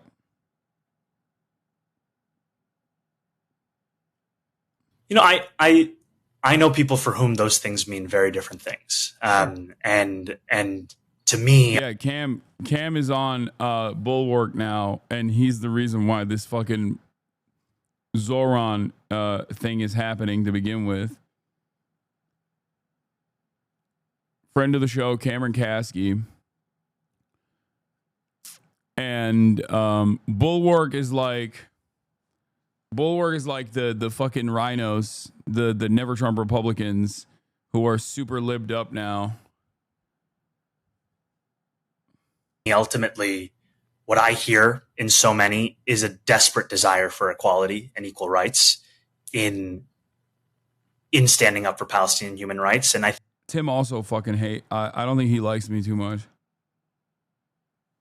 Imagining me and Tucker Carlson in a bar fight and suddenly we realize that just for the next 5 seconds we're fighting the same people. I've never seen Ted Cruz this pissed off before, downright outfoxed by a basic reading of Wikipedia. This clip is going to fucking earn so much for Tucker Carlson. He's going to get so much cred.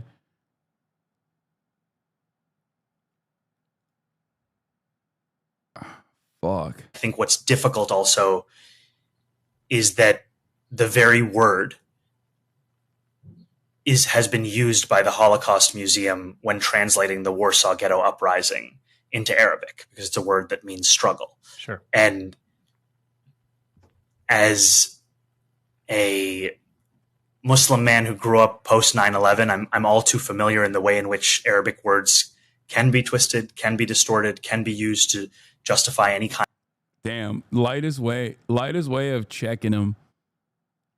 Zoran is pretty good at doing this, where he's like, he's giving Islamophobia, sweetie, without being fucking 2014 Tumblr with it, you know? Because at the end of the day, that is what it is. Being afraid of Arabic fucking words is unironically the most racist nonsense. We don't do that for anything else.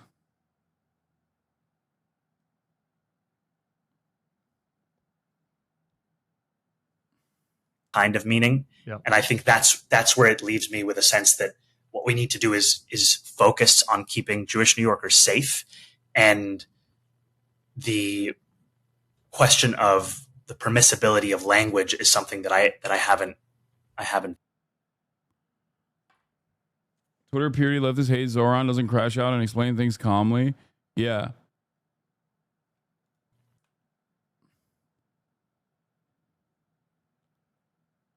Zoran Mamdani's remarks first reported by Matthew Castle.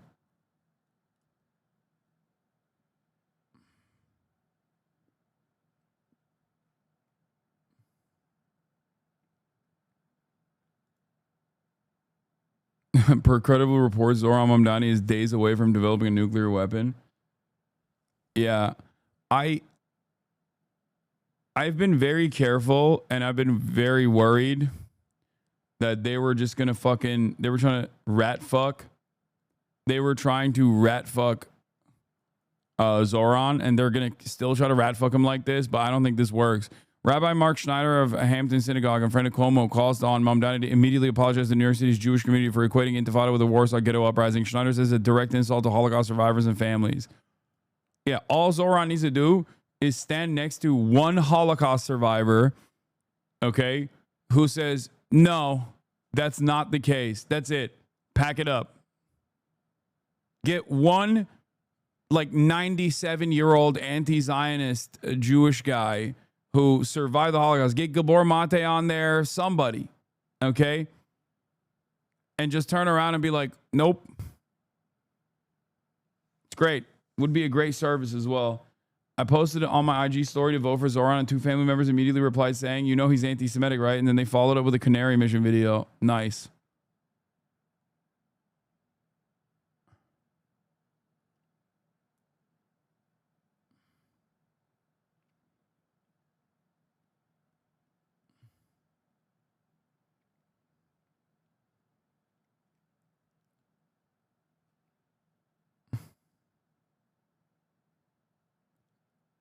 At this point, yeah, I saw the fucking Rabbani joke about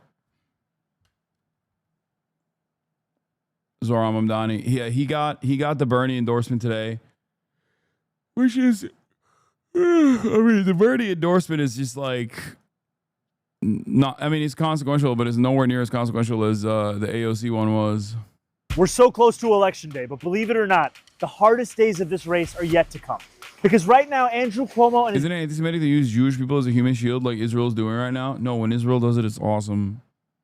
And if you call it out, then it's fucked up. But no, I think like this is a performance.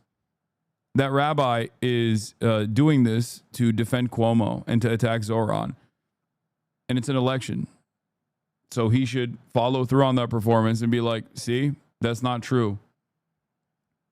Because that rabbi is using his position of authority and his Jewish background to launch a totally ridiculous fucking smear of anti-Semitism towards someone who is not anti-Semitic at all. And therefore, the best response would be to do the optic play and literally have a Holocaust survivor, or maybe like Norm Finkelstein, come out and be like, my parents were in the Warsaw Ghetto, and they would be ashamed.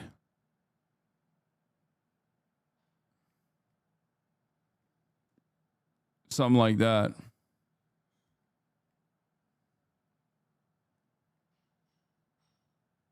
his billionaire allies are spending millions of dollars to try and defeat our movement. Cuomo's super PAC has dumped $5 million in the last week alone, lying about me and my policies. And there's at least another $5 million coming. For the next 9 days, you won't be able to turn on your TV, check your mail, or even watch a YouTube video without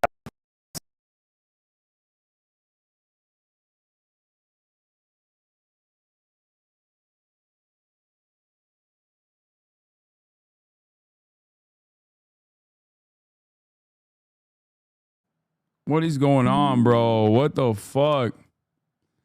Hey, yo, full crash? That's crazy. Full crash, baby. Big Cuomo got my ass. We're back, though. We're back, though. That's annoying. Is there a fucking delay again? Oh, there definitely is a delay. There's like a refresh. There's a delay. Throw up ones. Throw up ones. Stop posting ones before I ask you to fucking throw up ones. All right, good. The delay is not that bad. Never mind. Let's continue. Don't want to pay just a little bit more in taxes to make a better city for all of us. The landlord lobby knows I'm going to freeze your rent. And Trump's donors know I will actually fight this authoritarian regime. How do we fight back? Through our most powerful tool, you. That's why in these final days, I'm asking you to knock on as many doors as you can. And what's that? For our out-of-state friends, we're asking you to make as many phone calls as possible. You have the power to set the record straight. These next few days are going to be a fight, but it's one worth having, one we can win together. I think I'm going to start asking you guys to throw up different numbers. Sanders endorses Mamdani for New York City Race mayor. for New York City mayor. The primary is 1 week from today, and we just learned Vermont Senator Bernie Sanders will be endorsing Zohran Mamdani. Today, Sanders saying in part, at this pivotal and dangerous moment in American history, status quo politics is not good enough. We need the kind of visionary leadership that Zohran is providing in his campaign. In my view, Zohran Mamdani is the best choice for mayor of New York City. This comes a day after Mamdani and Michael Blake cross-endorsed each other. Ranked choice voting will decide this election. And Michael and I, one of the many things we agree on from the beginning of this race has been the necessity of turning the page on the politics of the past, whether it's Eric Adams or Andrew Cuomo. Meanwhile, mayoral frontrunner Andrew Cuomo had a Get Out the Vote rally joined by union leaders and members. You wonder why the city's not run well. Because we haven't had. Dude, New York City unions that have endorsed Andrew Cuomo are fucking pigs. Pig unions. The rank and file will not follow through on this, but it doesn't matter. I cannot fucking stand how many stupid fucking pig unions exist and how aggressively they serve the interests of establishment Democrats that will destroy them for no real reason whatsoever, even for just simply ideological reasons. Stupid fucking pig unions, dude. God damn. Really leaning into the fucking stupid ass meme. Yeah, the New York Times editorial board says don't rank Zohran, a state rep who's won several significant legislative victories because he has less relevant experience than perhaps any mayor in New York City history, and instead recommends Tilson, a hedge fund manager with zero government experience, while also simultaneously presenting Bernie Sanders as an alternative who gets shit done. And then lo and behold, a day later, Bernie Sanders endorses Zohran. But, oh, we already covered this, yeah. Oh, Iran definitely shot those jets down? I know.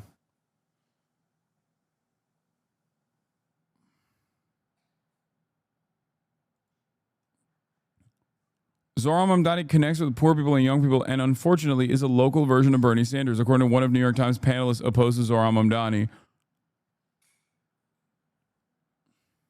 An NYU professor. He's not just speaking to poor people, he's speaking to young people who are not poor, but they feel he's talking to them. Unfortunately, he's basically running a Bernie Sanders local version. How do you slap unfortunately in front of that without any sense of shame? This is indicative of the Cuomo attitude on the street. Even his canvassers hate him. I asked the Andrew Cuomo canvasser sitting on the corner of my polling site watching YouTube on his phone why isn't he handing out the lit materials. And he said, I'm being paid either way and I don't like the man Lamau.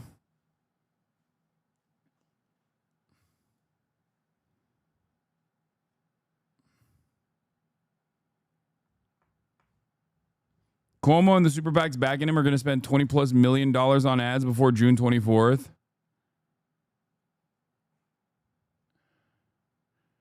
I think the best part about this is that like most of the attack ads make Zohran look good. That's it. Do you think Zohran has a chance of winning this? It's tough. It's a tough race. I'm not going to lie to you. I think a lot of people are just, they're checked out. It's a New York City mayoral primary. The super boosters that go out and fucking vote in these sorts of events are old, boomer, totally fucking brain poisoned, Gen Xer, often incredibly reactionary libs. So It's a tough race. It's a tough fucking race. I'm not going to lie to you. He's going up against an institution. The Cuomo family has brand recognition, tremendous brand recognition.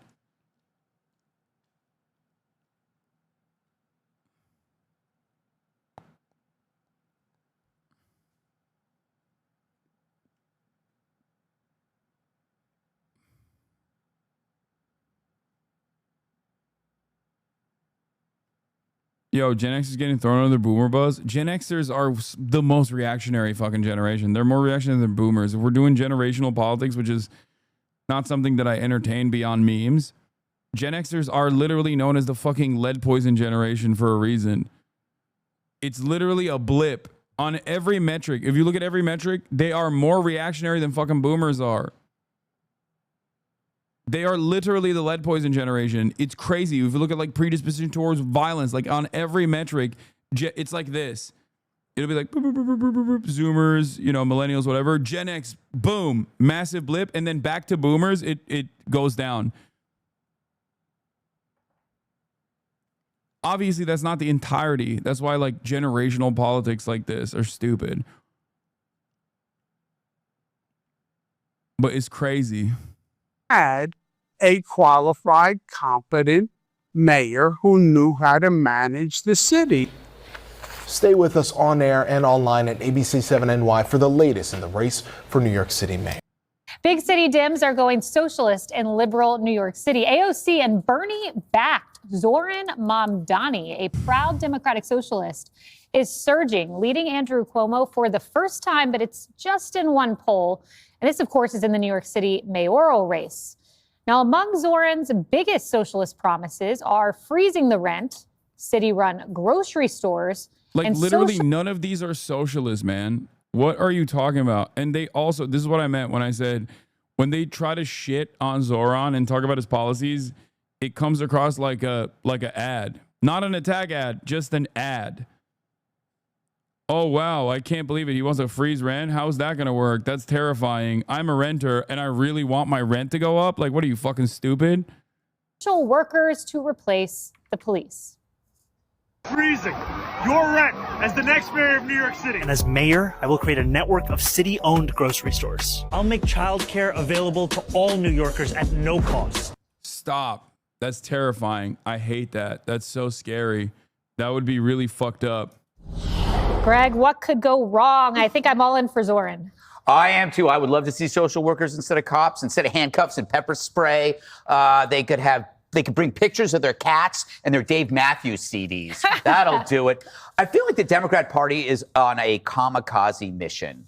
You know, instead of, if the party's going to go down. I love getting my notes about what the Democrats should do from the people that are incredibly antagonistic to the opposition. Like the people that have presented themselves openly as the opposition to the Democrats, being like, here's what you guys should do. It's like, nah, you know, I'm thinking I'm not going to hear you out. But of course, I'm not a fucking Democratic Party staffer. I'm not a DNC operative. I am not an establishment Democrat who unfortunately only listen to the fucking opinions of people like Greg Buttfeld when making decisions. And that's why they lose all the fucking time, because they're stupid. We're going to take the whole ship with us. The remaining sane Democrat. Yeah, guy who hates your cause. This is going to be really bad for your cause. Literally all I have to deal with on a daily fucking basis is like Asmongold fans fucking coming in here and being like, dude, you are so radical. You're really hurting the Palestine cause. It's like, bro, I can see the things you say. Okay. Like your previous comments are literally talking about how Palestinians deserve to be murdered. You don't care. You don't care about the pro-Palestinian movement, you fucking idiot. Shut up.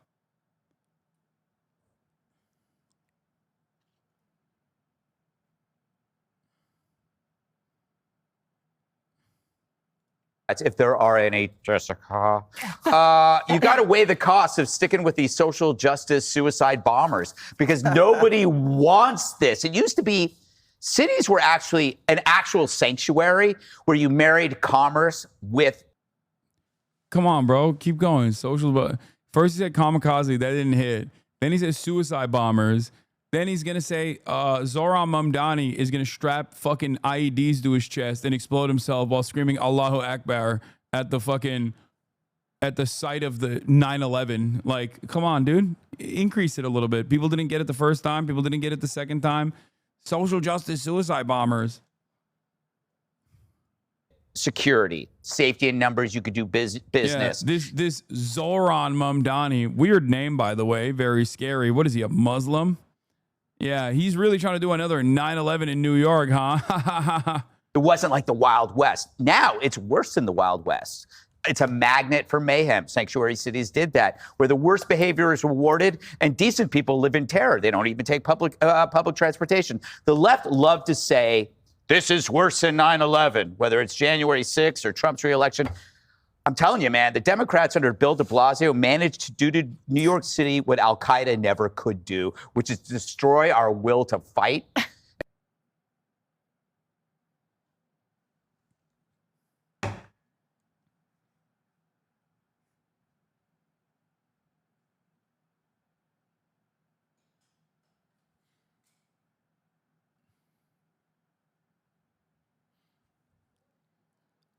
I'm not going to speak anymore.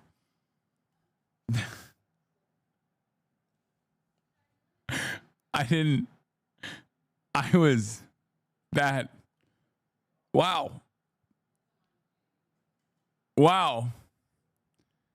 That's crazy. I don't know what to say about that. That's fucking. I don't like this man, Hasan. Why are we watching him? I just jokingly said, what's next? He's going to say that these guys are going to do a 9/11 on the party. Like they're doing a 9/11 in New York. And he just said it. He just straight up said it. It was like the next thing he said after I unpaused. And destroy our will to live. If this guy even gets close to being elected, dude, you're going to see this. You're going to see this go to hell. Well, the good news with Greg's analysis is Mr. Zoran is only ahead in one poll. Cuomo, the guy they chased out of the party, is ahead by double digits basically everywhere. You know, you said it last segment. I've been trying to save New York City for years, but if they don't want to be saved, then screw them. I left. Everybody else is sitting here. You thought they hit rock bottom with de Blasio. How much worse can it get? It's like Daniel Penny. Sure. Same analogy. It saves all these people's lives in the subway, and they charge him with murder. Right. So they're just going to keep voting for dummies. And what? The rent keeps raising. Crime keeps going up. You can't drive anywhere here. There's migrants. Biden ejected about 1 million of them. And they're even considering voting for this guy.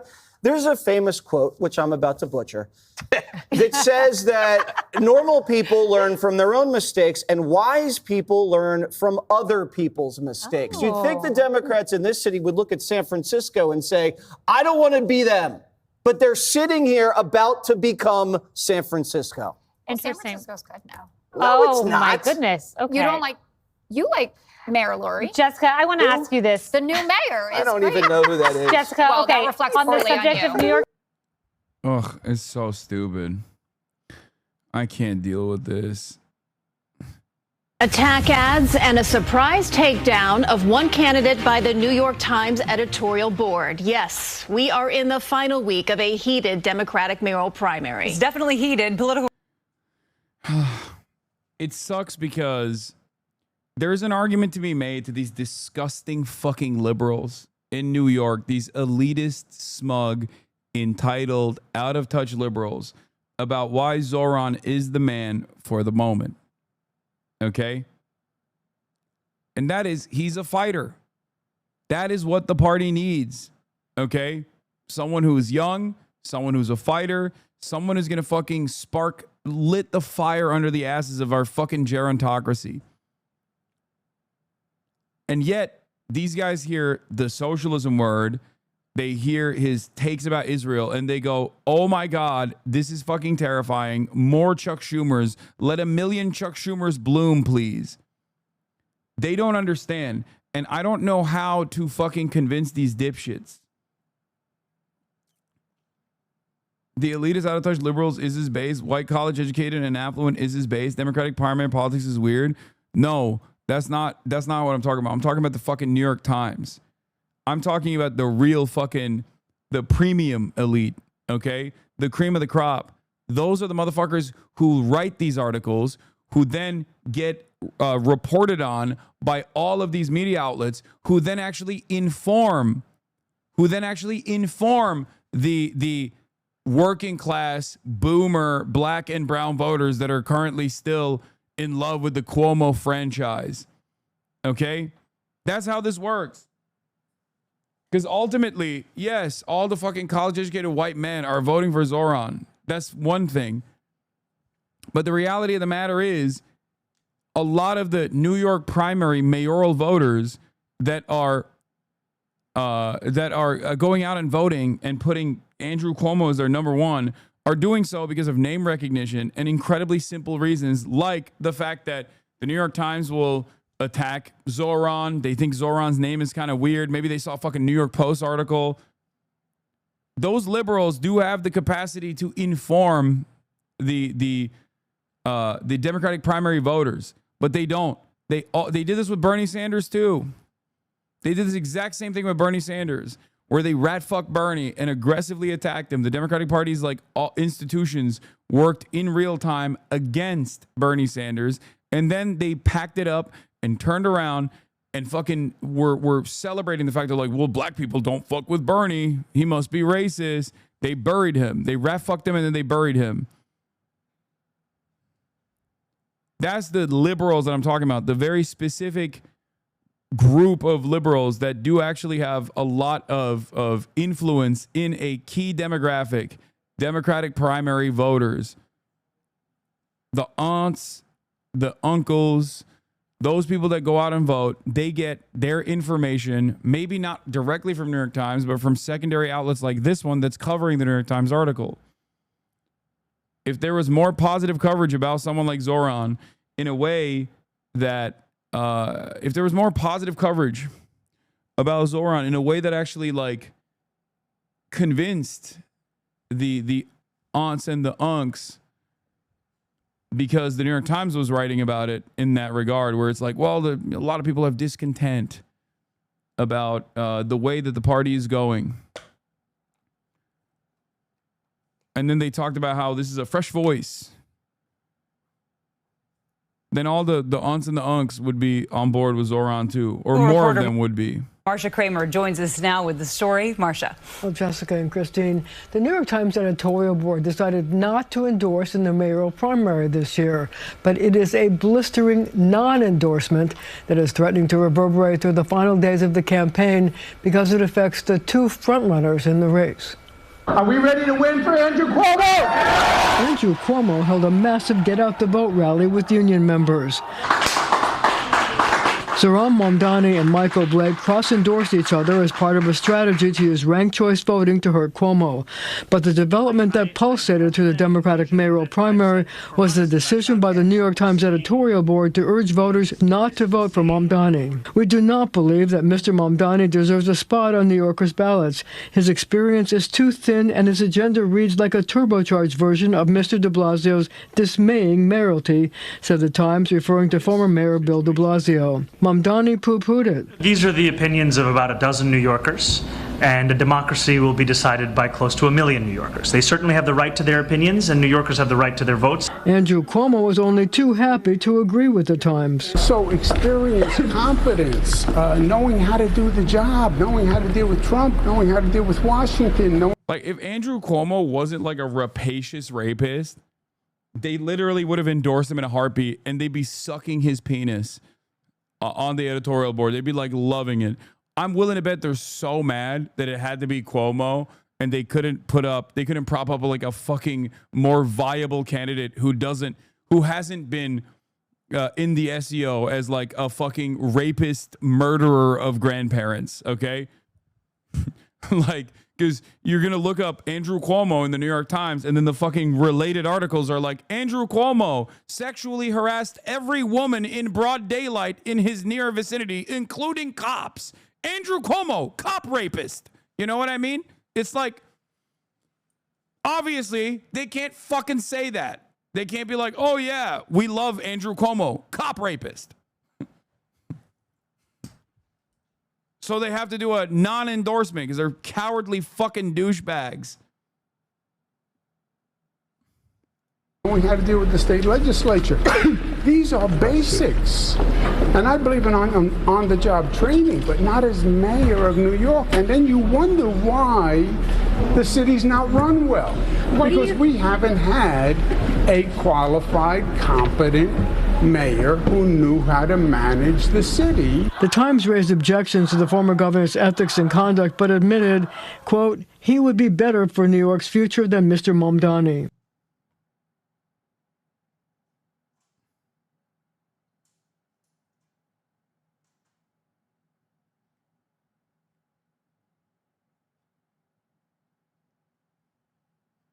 There you go.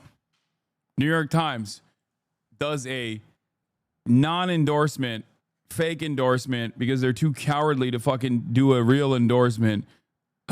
New York Times endorses cop rapist Andrew Cuomo. All this as the two top contenders took to the airwaves to troll for votes. This is part of an ad by Cuomo super PAC, Fix the City. Listen to Zohran Mamdani. I was quite open to what would be considered being a radical from a very young age. What will that mean for us? Mamdani actually wants to move the homeless into our subway station.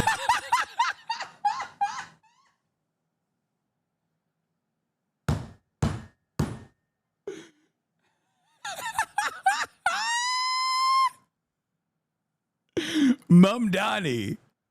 Some say he's playing the knockout game with the elderly. Zohran Mamdani, he wants to move the homeless into the subway stations is awesome. What the that my mom was talking to one of her friends, another freaking academic, okay, from New York, and apparently my mom's academic friend from New York saw this stupid fucking ad, and now she thinks I can't in good conscience rank Zohran Mamdani as number one because of what he wants to do to the homeless. So I told my mom, because she was asking me, like, how do I convince her? And I was like, tell her you will never talk to her ever again unless she ranks Zohran number one and does not rank Andrew Cuomo. I was like, put your friendship with this dumbass academic on the line before she makes this incredibly idiotic mistake. I can't stand, oh my God, I can't stand the liberal intelligentsia. Let me tell you something, okay? Oh my God, I can't stand them. Their politics are so repulsive. I promise you. They are the Reddit / neoliberal contingency, like in the real world. You're like, oh, no one actually goes to r / neoliberal in the real world. These people don't, but they just have that fucking downloaded into their brains, that kind of attitude.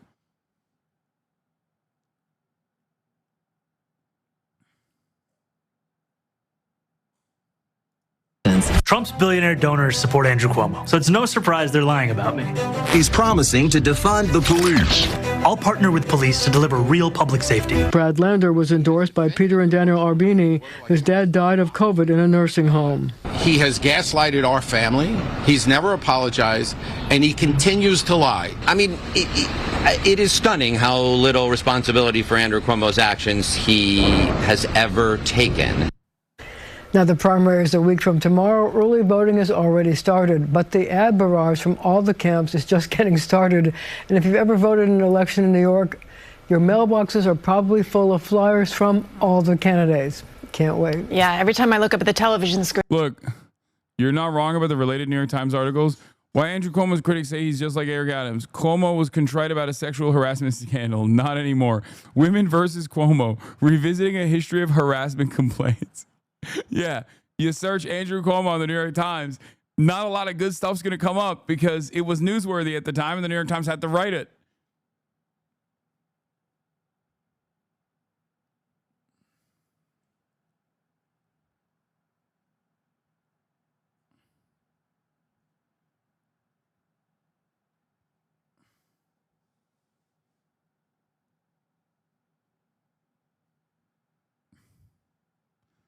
I can't stand these demons. I've been hurt too many times, so I'm just maintaining my hopeful, my optimism, and that's all it is. And that's all I got for the time. Anyway, love you guys. I will see you tomorrow. I'm going to be in New York this upcoming week for the New York mayoral primary. Speaking of Zoran.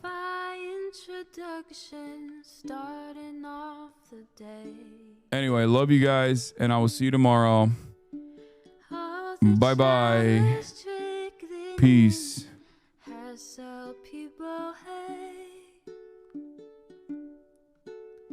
Sunny Los Angeles, California, says Hasan. The starlight to the starlight to the topic just begun. There he is again, Hasan is streaming. Hasan is streaming. There he is again. Hasan is streaming. Hasan is streaming. Reviewing the P.O. box, Uncle Uger's face. Sudden discord agitprop, great names take embrace.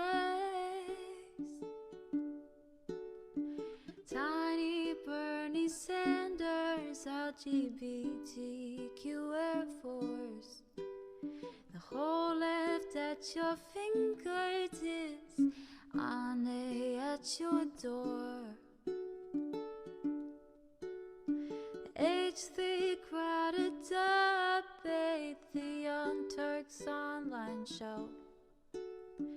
3 full fucking years of this, plenty more to go. 90-day fiance talks of champagne bourgeoisie. A Trump rally live reaction on mass riot at DC. There he is again, Hasan is streaming. Hasan is streaming. There he is again, Hasan is streaming. Hasan is streaming. Reading a live stream, fair comments, Austin show chat advice. And all the ways the right-wing pipeline can suck you in online. JCS react, Lord frame gets broken, cover blown. A full-blown mass pandemic, monster streaming at your home. So